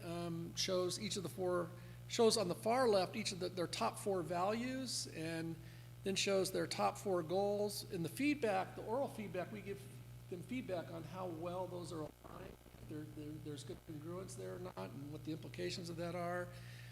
We describe, they've told us what their top 4 goals are. We give them feedback on how they think about those goals. Again, if there's no variation across all 4 goals, we just give them feedback. Oh, it's good to be thinking about your goals, and we describe the research on that.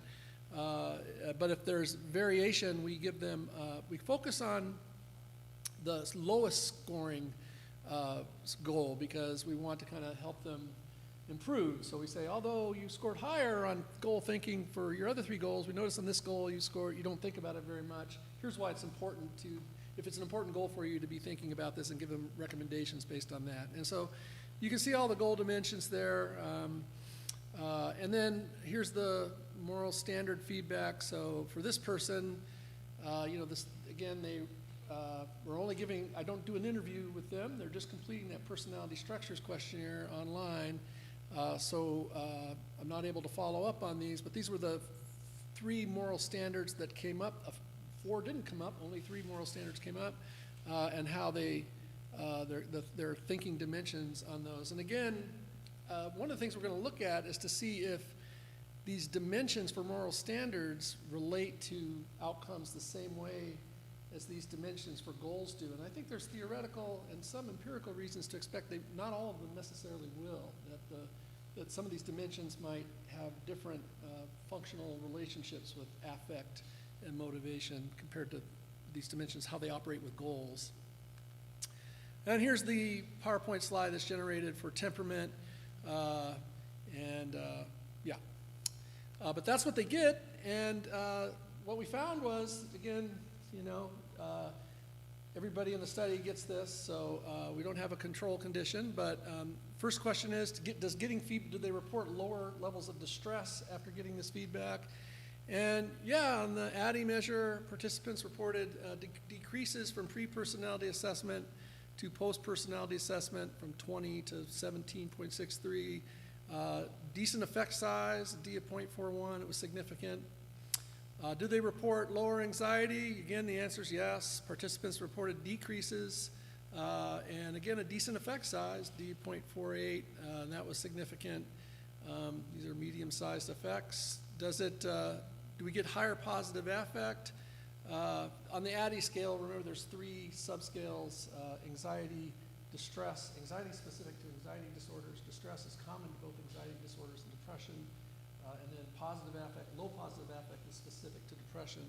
On the positive affect scale, they reported increases in positive affect, somewhat lower effect size, but still significant. So that's promising.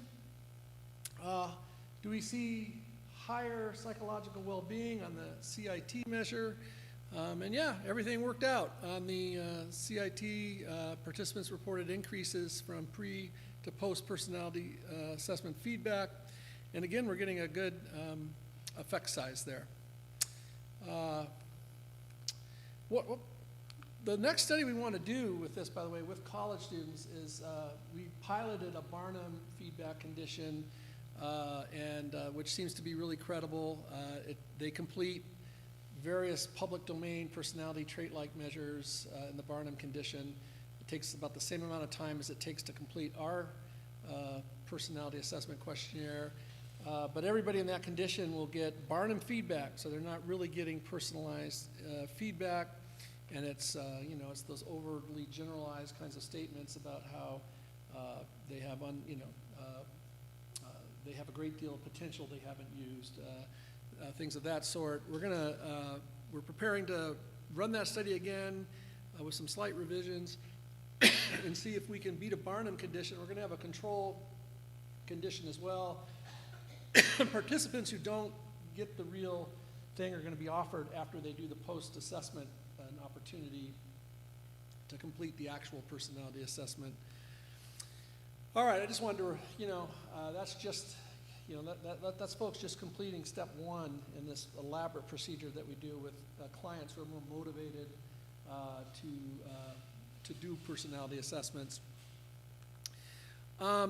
Just a summary for Tom, high behaviorally inhibited temperament, some positive self with friends, negative self with father schemata, some problematic goals in terms of how he's thinking about them, how satisfied, and his efficacy with finding a partner and reducing affective distress.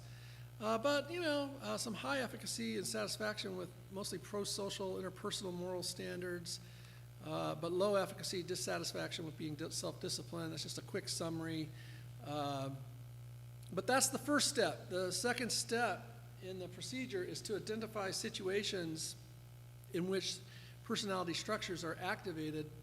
We I've described this, so what we do is in that personality structure questionnaire, we do a couple things. Clients, while they're thinking of these personality structures, and remember, for the goals, for example, they were writing descriptions of their typical behaviors in these different goal domains, and then we're asked to reflect and also writing about what situations they seek out in these different life domains, and then to reflect whether they had a goal, and then they're writing descriptions of the goal, and then we're asking them whether, to recall situations related to those goals. So these are goals by their nature are person and context variables. So I think we're in a position to it's not as difficult. The clients seem to be able to identify actual fairly recent situations that were related to these goals and relational others that for the RSSM. But the other thing we do, I didn't include that too. The other thing we do is the personality assessment interview, which is on the slide, where I ask them for their moral standards, if they have a distinctive temperament. I ask them to try to identify both positive and negative situations. The other thing we do, by the way, is if we had this happen several times in our clinic where the therapist wants us to do a personality assessment. So the therapist isn't myself, usually it's a student therapist in the clinic who their client's not making any progress, and so the therapist comes to us saying, can you do a personality assessment? And I have a form I have the therapist complete based on their work with one another in which the therapist identifies. Because this is a standard part of cognitive behavioral therapy. The therapist, they're doing cognitive behavioral therapy, should be having the client monitor over weeks situations in which that client's experiencing distress. So we're only getting at situations typically that are associated with depression, anxiety, because the client's already doing that as part of their therapy. So I get that information in those cases where the therapist is referring the client to us from the therapist. So all those situations, those are how we identify the situations that are linked to these personality structures we're assessing. So for Tom, his goal to graduate college, he recollected situations that were, he's asked to recollect situations. This is the personality structure questionnaire. This is how we identify situations for goals. As an example, I'm not going to do this for the relational self-schema measure, but they're asked to identify situations that were positive, pleasant, successful for you, that brought you closer to your goal, or a situation when you felt relatively satisfied with your performance related to this goal. And for the negative situations, we recall situations that are upsetting, stressful, or did not go as well as you would have wanted it to. It might be a situation in which you acted in a way that left you feeling dissatisfied, frustrated, disappointed, sad, or one in which you doubted your ability to do something necessary for accomplishing your goal. So that's how we, in the personality structure questionnaire, identify situations. We also, as I say in that personality assessment interview, we did ask, I should have just been patient, the slide was there. We asked the client to recall situations related to each of their moral standards. But, again, remember, the moral standards are identified by by the client reflecting on situations they've already described. So if they recall a situation that's related to a significant other in the RSSM, they are recalling positive and negative situations involving that other, it may be the case that some of those situations involved either successfully meeting a moral standard or not meeting a moral standard. And so we've got those situations, but we follow up also in the assessment interview to try to see if there's more situations they can recall. And then we only do that for temperament if they appear to possess a distinctively high temperament type. Typically, all of that generates about 30 to 50 situations. And then we have, in step 3, the client do a Q-sort, where they group situations into a smaller set of functionally equivalent categories. These are situations that share similar appraisals, feelings, and behaviors. For example, the category might be situations in which I'm feeling rejected. We go through a sample where we actually try to demonstrate the procedure. It's a sample Q-sort set, and then we have the client do it with their actual 30 to 50 situations. We're there to help them if they have questions, which often do come up. Here's, you probably can't read that.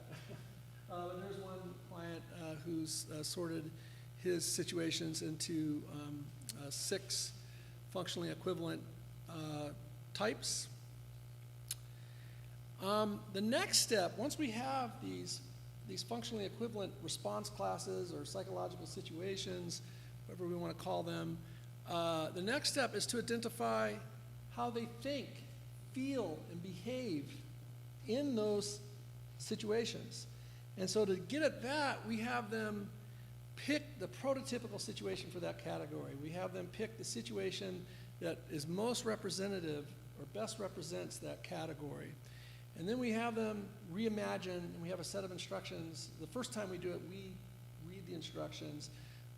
Then every other time, they're reading this on a questionnaire. But they reimagine that the situation is happening. Once they do that, they then complete some measures we have of what they're doing behaviorally. We borrowed a measure that I think Craig Smith used at one point for getting at appraisals, and we have them complete another measure of affective states, feelings. So what this generates is in this prototypical situation, this is typically how I'm thinking about it, how what I'm doing, and how I'm feeling in that situation. So here's a form for this is the situation and behavior form. It's not shown on here. Typically, the slip of paper that we put a P on to represent prototypical, that's taped to that empty blank space there. So the form, I know you can't read, it's probably really small. So it says, now I'd like you to reimagine another situation. Please take a moment, just like before, take a moment to relax, take a deep breath or two. Now try to imagine as clearly as you can that the following situation is happening right now. And so they read the situation. Okay, go ahead, close your eyes, take a few moments to reimagine the situation in your mind's eye. Imagine that it's happening right now as if you're actually there. Imagine the first thing that happens in this situation, then imagine the next thing, and the next, and so on until you have reimagined the entire situation in your mind's eye. We kind of borrowed some of this language from a procedure that Davison, it's this articulated thoughts, the procedure they've developed, but we've adapted it. And then the client describes, okay, briefly describe what you did in this situation, how did you act, behave.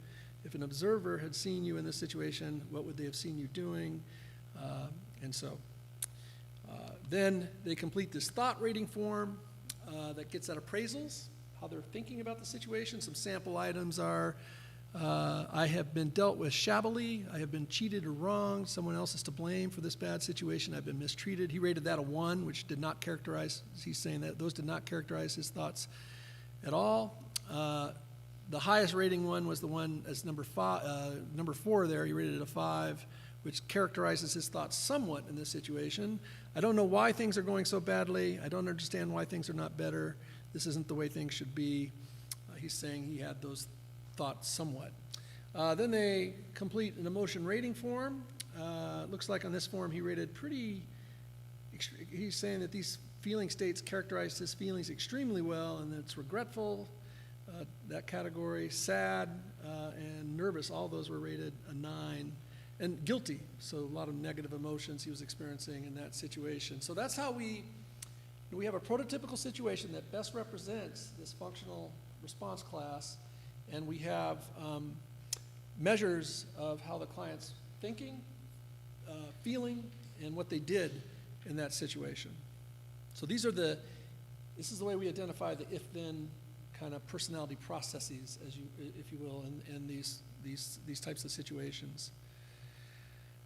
Final step is to actually map personality structures to if-then personality processes. So we know we have the situation types, we have how they think and feel and behave in those situation types.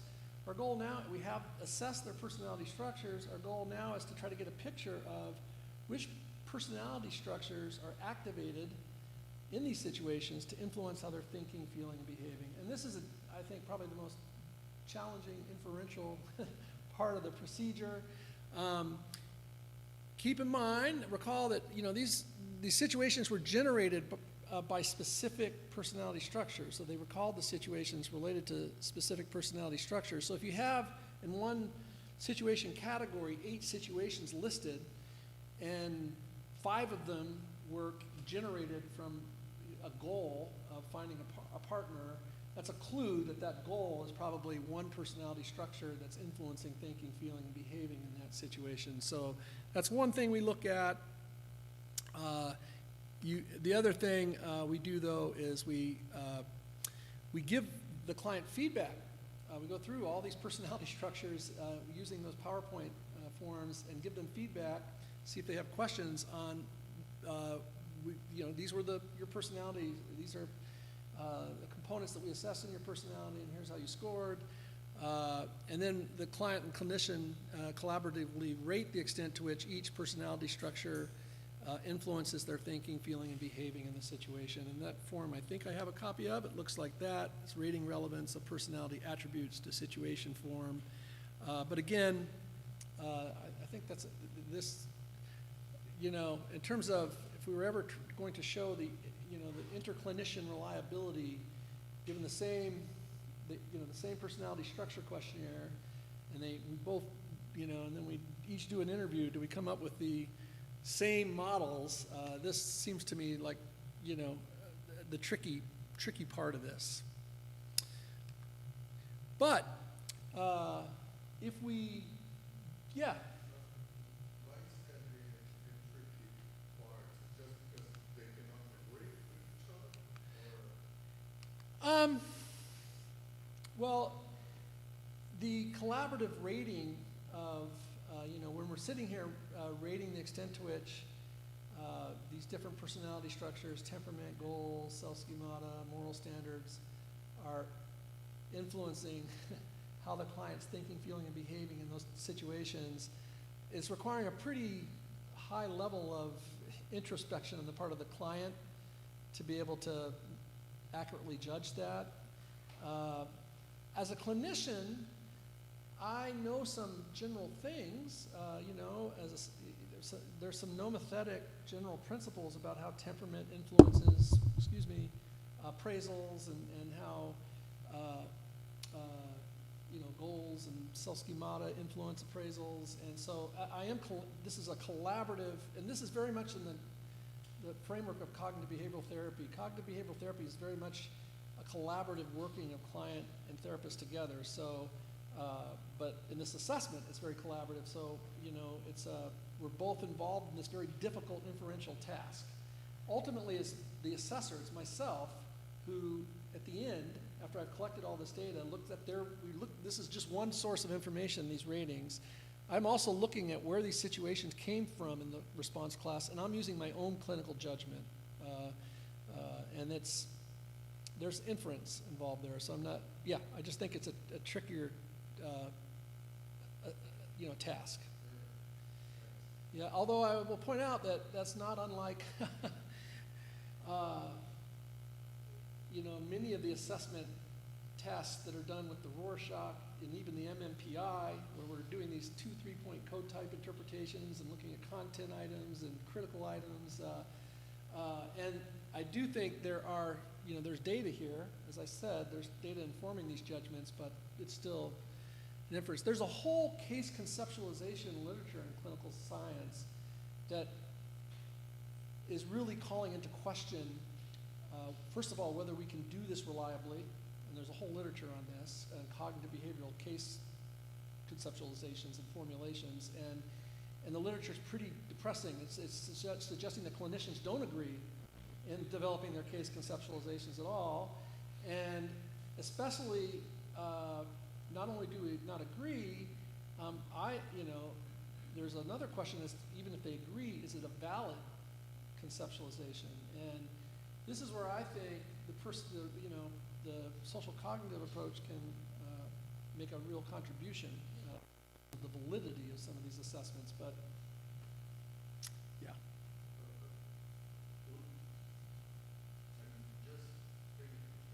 Yeah. We know that you have one assessor and another that have completely different so that's a big problem. But do you have any type of service for example, you collect the data, but then you does the interpretation of some other assessor just looking at the data to see whether you as assessor that's having a relationship with the client has the same judgment as someone that's looking from outside. Yeah. No, that's an excellent question. That's interesting because in some ways, when I've been asked to do these assessments, when they're not my clients, when they're another student, and especially when I'm not a supervisor, which has happened several times, so I have no familiarity with the case. In some ways, that's better because they're looking for a fresh perspective. They've had a conceptualization of the case. They're lost. They're like, I don't know what's going on, and therapy's not working. That's when they come to you to do a personality assessment. Like, we need another set of eyes on this. You know, you have any ideas? Yeah. So, and so I think, I'm not as, that's an excellent question though. And I do think this is again, we're still working on this, and I'm still, I feel like in some ways a piloting phase with this procedure because it's very complex. Dan brought up the idea of like everything's self-report. We have another report measure, but everything's mostly self-report. It would be nice to have some other non-self-report measures as part of the procedure. I was telling Dan, part of the motivation here is to try to get clinicians to actually do social cognitive assessment. And I'm not, we don't have, it would be nice to have some physiological measures, but a lot of clinicians aren't going to have access. Although they're becoming increasingly more affordable, a lot of clinicians aren't going to have that in their office. I'm trying to provide a practical alternative for clinicians because they're doing personality assessment just really badly right now. And so my goal is to get them to begin using something from another approach. But once we kind of have this in a shape where we feel like, okay, this is working pretty well, I think that's a task, is to show whether it's reliable. Can you teach this to people, and can they get the same stimulus materials and construct these models right here that look the same or roughly very similar? I think there's less inferential leaps in this procedure, frankly, than some of the standard personality assessment techniques that are currently being used. So hopeful, but and ideally there would be some program where you just input the data, although there's some data that's going to be, judgments involved in that, but and it just generates this, which reduces the chance for error. And another question is, and listening to Dan's talks here, this is a pretty elaborate procedure. What if we did do something very similar to just the straightforward Kappa thing, that took much less time, would it be as good? In these contexts, would it be as useful? I mean, what we do typically in clinical psychology is we work on something that we think, is based on science and it's going to be effective. If it works, we then do dismantling strategies. We start, this worked, but this is a lot to do. Let's take away some components and see if it will still work. It will be good enough. Yeah. How long does it take the whole process? Yeah. From the beginning to. I don't know how you define the end. Yeah. So it's basically about 90 minutes for the client to complete the online measures, so hour and a half, and then it's two-hour personality assessment interviews. So it's about 5.5 hours.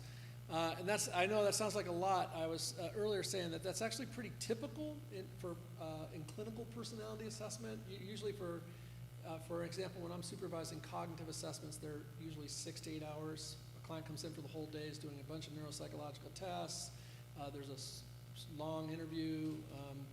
And with personality assessments, it's the same thing. We're usually giving multiple personality assessment instruments. There's an interview. So it's not very different from other elaborate, and this is a very elaborate kind of. And the client do everything at the same time, the same day? No, they do at their own home. They go online, complete the personality structure questionnaire before I even see them. After I look at their scores on the personality structure questionnaire, I incorporate that into the first personality assessment interview. And so I'm reviewing with them to try to see if I ask more questions to kind of flesh out a little bit these constructs we're trying to measure on the self-report on these self-report measures in an interview. And then also we do this life story interview. So there's 2 personality assessment interviews, and they're scheduled usually either 3 to 7 days after they've completed the online questionnaire, the first assessment interview, and then the next one's usually just 2 or 3 days after the first assessment interview. So within 2 weeks, we usually have everything we need and can write the report up. Yeah. So all of that, here's one personality signature for our client, Tom. These are probably, typically we generate 4 to 7 or so of these personality signatures for any given client. And obviously they have a focus because we're talking about people coming to us because they're distressed. But for him, this was the most we always want to target our interventions at the processes that we think are contributing the most to the current client's difficulties. This was the one that seemed to be contributing the most to his distress. There were a number of situations that he Q-sorted into the same category. These situations were reflecting on not speaking up in a class seminar, reflecting on not treating past girlfriend well. Look at how they all start reflecting on not following through on job application, reflecting on slackening effort and creating art. That was pretty easy to Q-sort. They all start the same way. His appraisals could have been different. I missed my chance. I should have done. It was my fault. The future looks threatening. Feelings of regret, sadness, some fear, and even in some cases panic, give up and withdraw, and really engages in a lot of self-criticism. Based on we thought that what was going on here is BIS system, his threat system, in terms of looking at the future, was seeing a lot of things not going well and was very sensitive to things not going well. That future looks threatening is one of his appraisals at the very end there. And there's fear, and some of these situations came from, one of the situations came from the high BIS when I did the interview with him. It was just the not speaking up in class seminar. Actually it was 2, the job application. So 2 of the 4 situations came from the high BIS. His self with father schema, this didn't come up with any of his situations, but he really felt that his self low self-esteem was contributing to a lot of how he was thinking in these situations, which he really strongly felt linked to experiences he had had growing up with his father. And the moral standard of being self-disciplined, that came up with not slackening effort on his art, not following through on the job application, and that was it. Those were the two situations, but we both felt like this moral standard was, and feeling dissatisfied with how self-disciplined he was something that was getting activated in these situations to influence his appraisals, how he was thinking in the situation. Okay. Here's, we're almost done, so just, I think we got one more slide after this. Here's one other if-then signature, when I perceive someone in need. And I just wanted to show this one because I see this commonly, even with really depressed folks. We often see if-then personality signatures that look pretty good. The clients actually, it's an area of strength. Someone mentioned the 2016 paper where, it was a woman, she had, that we used this procedure with, and she had a number of personality signatures that were actually very positive. And we can draw on those in therapy to help the client cope with situations that are more distressing. But these situations, there were several that were Q-sorted in this category. It's when the label that he came up with this was when I perceive someone in need. The situations where my friend encountered several feral cats on her property, and this is when he helped her find homes for those cats. My mom has to close on her house and isn't ready. He is a good problem solver, so he really helped his mom kind of work through the closing on their house. My employer has obsolete and disorganized inventory. He really described this situation where he really cleaned that mess up and got the client, got the employer to get rid of this obsolete inventory and organized it. His ex-wife needed a safe place away from her abusive ex-boyfriend. That activated, these processes for him. And he had a friend who was having serious domestic problems, and it was really important for him that he was there for his friend. In each of these situations, he has appraisals like, they need my help, I can help, I'm good at this, I'm loyal, I'm a reliable friend. You can see some of his moral standards influencing how he's thinking in these situations. Feels good, feels pride, he thinks he's a good friend, and he has that knowledge about himself. He acts to listen, he helps them organize, he helps them problem solve, and based on where these situations came from, how they were generated, and both of our collaborative judgments, we thought he had some knowledge about his abilities. He was good at organization. His mom always complimented him for that, pointed out these strengths, and it was part of, he felt like his self with mother schema was something that was happening, getting activated. He had, remember his being self-disciplined, he generally was pretty dissatisfied with how, remember that was one of his third moral standard, and he had low efficacy, kind of dissatisfaction for that moral standard. But this was a situation in which he felt he was self-disciplined, and it actually, he could help other people be disciplined and get and organize things. And clearly this was these were situations in which being kind and caring were really activated for him. But what's interesting here is when he confronts situations like, not applying for jobs, not working on his art, and he feels like he's, really dissatisfied with his ability to be self-disciplined. In therapy, it's really helpful to have clients say, so it sounds like in these situations you have the thought like you just lack self-discipline.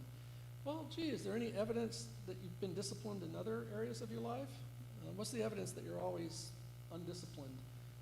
Like, for instance, here, when your friends, when you perceive them in need, it seems like you're able to pull on your ability to be disciplined and organized in those situations. Might those abilities help you in these other situations? So, it's nice having these if-then signatures that are positive, because they reflect some dynamics that are involving personal strengths that the client may be able to utilize in other situations. So that's it. Any questions? Thank you. Yes, we do. Here. Yeah. I actually have a question from our online audience. It comes from the administrator of the Psychological and Psychiatrist Assistance Service here at the university. Yeah. So back to your explanation when you're talking about that evaluation on undergrads. Yeah. So the question it is wants to know a little bit better about how many students do you receive a month for that kind of assessment. I remember you had a whole context about the discipline and everything, but if you have different kinds of services for students. Yeah. So, I'm the director of the psychology clinic at Washington State University. The student fees pay for free access to the counseling center, which is distinct from the Washington State Psychology Department Psychology Clinic. The psychology clinic so most students initially go to this counseling center because it's free. Mm-hmm. Students in our clinical psychology doctoral program, their third year in the program, they're required to do their practicum in our psychology clinic. But our psychology clinic is low cost. Our students only pay $10 a session. But it's mostly, we see slightly more than half of our clients are from the community. They're not students. There are very few, we're in a very rural area in southeastern Washington State, so there's a shortage of mental health services available. We have a good reputation in the community. People know that they're going to get good evidence-based therapy, so we get a lot of referrals. Usually our waiting list for therapy is, we shut it down. It's closed right now because our waiting list is like 30 people, and ethically it's wrong to put people on a waiting list when we know we're not going to be able to provide services for them for a long time, so we refer them out. The study that I presented, I haven't been doing, that was done with an undergraduate research pool. So these students who are undergraduates who take general psychology, their first psychology course, have option. They have to either participate in psychology experiments or read research articles and write summaries. So we have forced labor as researchers. So we have undergraduates who sign up. Actually, my study was actually very popular because they get personality assessment, so I had no problem getting participants. And also, they got all 3 credit. They're only required to do 3 hours, and so in this one experiment, they got all 3 hours. So, but yeah. And what was the other? There was another part to that. Was it? What other kinds of services do this counseling center offer to students? Yeah, so our psychology clinic sees children, adults, adolescents. We, in some cases, see couples.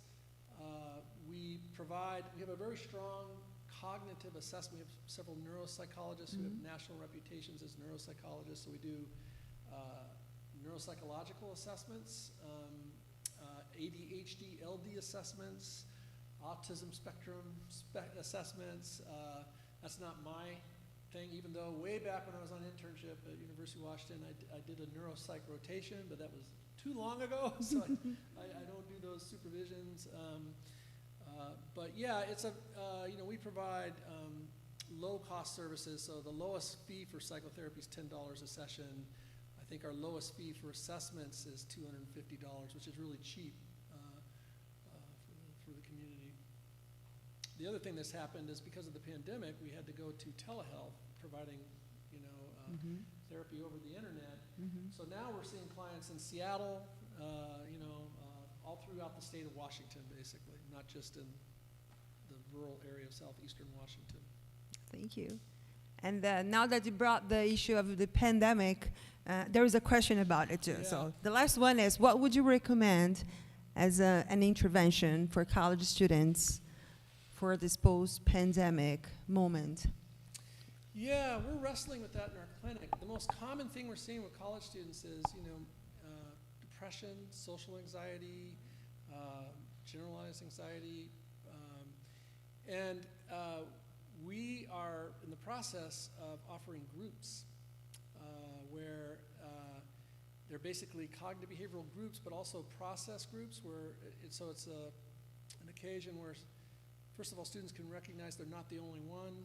They get good basic cognitive behavioral principles, and we don't call them homework, we call them action plans, where during the week they can practice some of these skills that they're learning in the groups.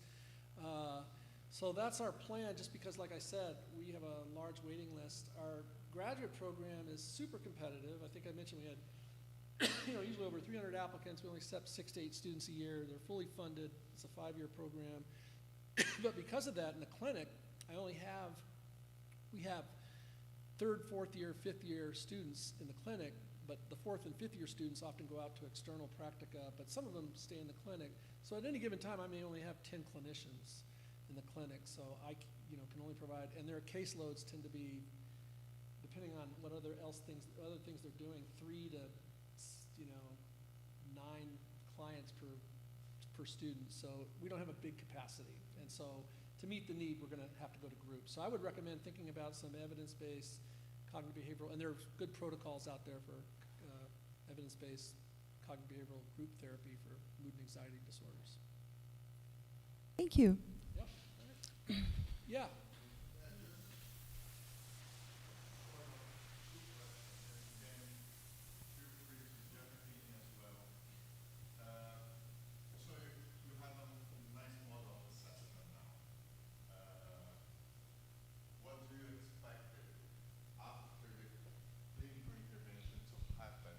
Assessment. Yeah. So, for example, would be changes in the psychological signatures, or in the whole system of personality. So, is there, just ideas? I know this is very theoretical, but do you have any hypotheses? Yeah, like social, like other social cognitive theorists, I think of personality as a dynamic system, and small changes in the system over time can have large effects in dynamic systems. If I can change the way clients think in situations, if I can have clients maybe think about selecting other situations in some cases, but also looking at how they're thinking, how they're acting, those small changes in appraisals, thinking, and behaving over time, we reflect on our behaviors, and we reflect on additional experiences. Over time, that can change personality structures. So it can change, you can develop new schemata. You can develop compensatory schemata. Yeah, I know I didn't feel very good about myself, but I was a young kid. My father was overly critical. I got all this, but I'm actually pretty capable in other things. You start, developing other self-schemas. So I am optimistic. I believe human beings have agency. I think we can, even though these are lawful dynamic systems, we are agents, and if we can change how we're thinking about things, we can change. We have choices in what situations we seek out sometimes, and we can change our behavior, and those can over time have large impacts. The thing I want to do right now, I have a student who's going to be doing a single case replicated design study in the clinic. So with the current version of this assessment procedure, we're looking for clients in the clinic, somewhere between 5 and 10 clients, who have gotten at least 8 sessions of psychotherapy, but in our clinic, all our clients complete routine outcome monitoring measures. So if they're depressed, they're completing each session a measure of depression, very brief. If they're anxious, they're completing measures of anxiety each week. If we're not seeing a reduction in those symptoms by session 8, those clients would be eligible to, if they want to participate in our study, to get a free personality assessment. We've sought therapy for 2 weeks. They would get the assessment. I would provide the assessment to the client and meet with the therapist to give feedback and make recommendations for therapy. And we would then observe whether that changes the trajectory, the symptoms that the client's experiencing over the next several sessions. Based on our experience, what we think we're seeing is the assessment process itself is therapeutic. As a result, clients are, to us anyways, reporting they're more hopeful about change. They have a more specific idea about what they want to do, and so they have more optimism. They say they're more motivated for therapy. So what we're expecting, of course, when we do this research, that we think the assessment itself is therapeutic, and then what we're hoping is that the assessment will lead to better interventions that will also be therapeutic. These are we call these ultimately what I'd like to do is an experiment, or what's called a manipulated assessment design. So some people get this, some clients who are struggling get this assessment, some don't. They get treatment as usual, and what we want to see is the clients who get this assessment show better outcomes, because ultimately that's going to be the data that's going to be necessary to do these kinds of activities. Like a randomized controlled trial. Yep. Yeah. In education, we are starting to use a lot of ideas about dynamic assessment as well. So you move assessment together with, the educational interventions, so far and so on. Would that work for this type of model as well? So the assessment of kappa would be integrated with the intervention, then you would be collecting information about the assessment together with the intervention. Do you know what I mean? So you would sort of combine both of them. Yeah, I think that would be interesting. Also, it would be interesting, Dan and I and Melinda were working on an app where it could be on clients' phones, and they could be actually daily monitoring situations, reporting how they're thinking, feeling, and behaving. And so we'd get, that's not the next study, but at some point those would be really interesting studies to see if in people's actual day-to-day lives, they're reappraising situations differently, we're disrupting personality if-then signatures that previously were dysfunctional or creating a lot of distress. If we're seeing evidence that in those situational contexts, the if-then is disrupted, there's different appraisals, different feelings in those situations. Those things, those would be interesting studies to do, but we're, I think, a long ways from doing those at the moment. Any more questions? I have a final, very quick questions. Because you touched on the physiological measurement, and now you're talking about the app. Yeah. Would be integrating with wearables, for example, to follow, right heart variability, cortisol level, or whatever. Everything is available now, right? Yeah. No, that would be very interesting, very cool. I need a grant. Yeah. Yeah, no, that would be. Yeah, because now with these, you can GPS, you can actually get all sorts of information about physical environments and, Exactly. Number of steps, whatever. You can get all these sort of things. Yeah. Okay, great. Last round of applause for Walt.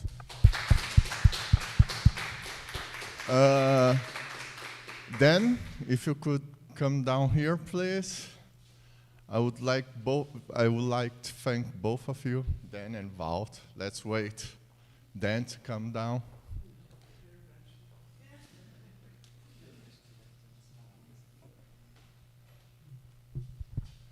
I really would like to thank both of you to take the time to come to Brazil, give 2-day course that I know it's a stretch, so thank you very much for that. Thank you, Walt, to travel 23 hours, free flights to be here. Thanks a lot. We have a small token of appreciation for you guys. They're just getting there. So we can keep talking,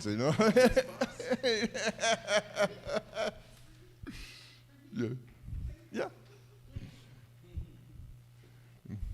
Thank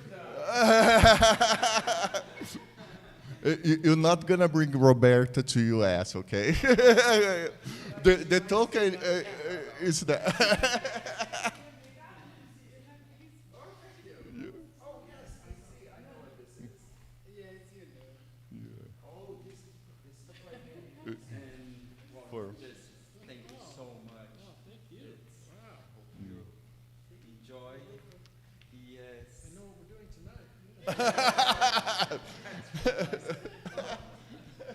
Perfect.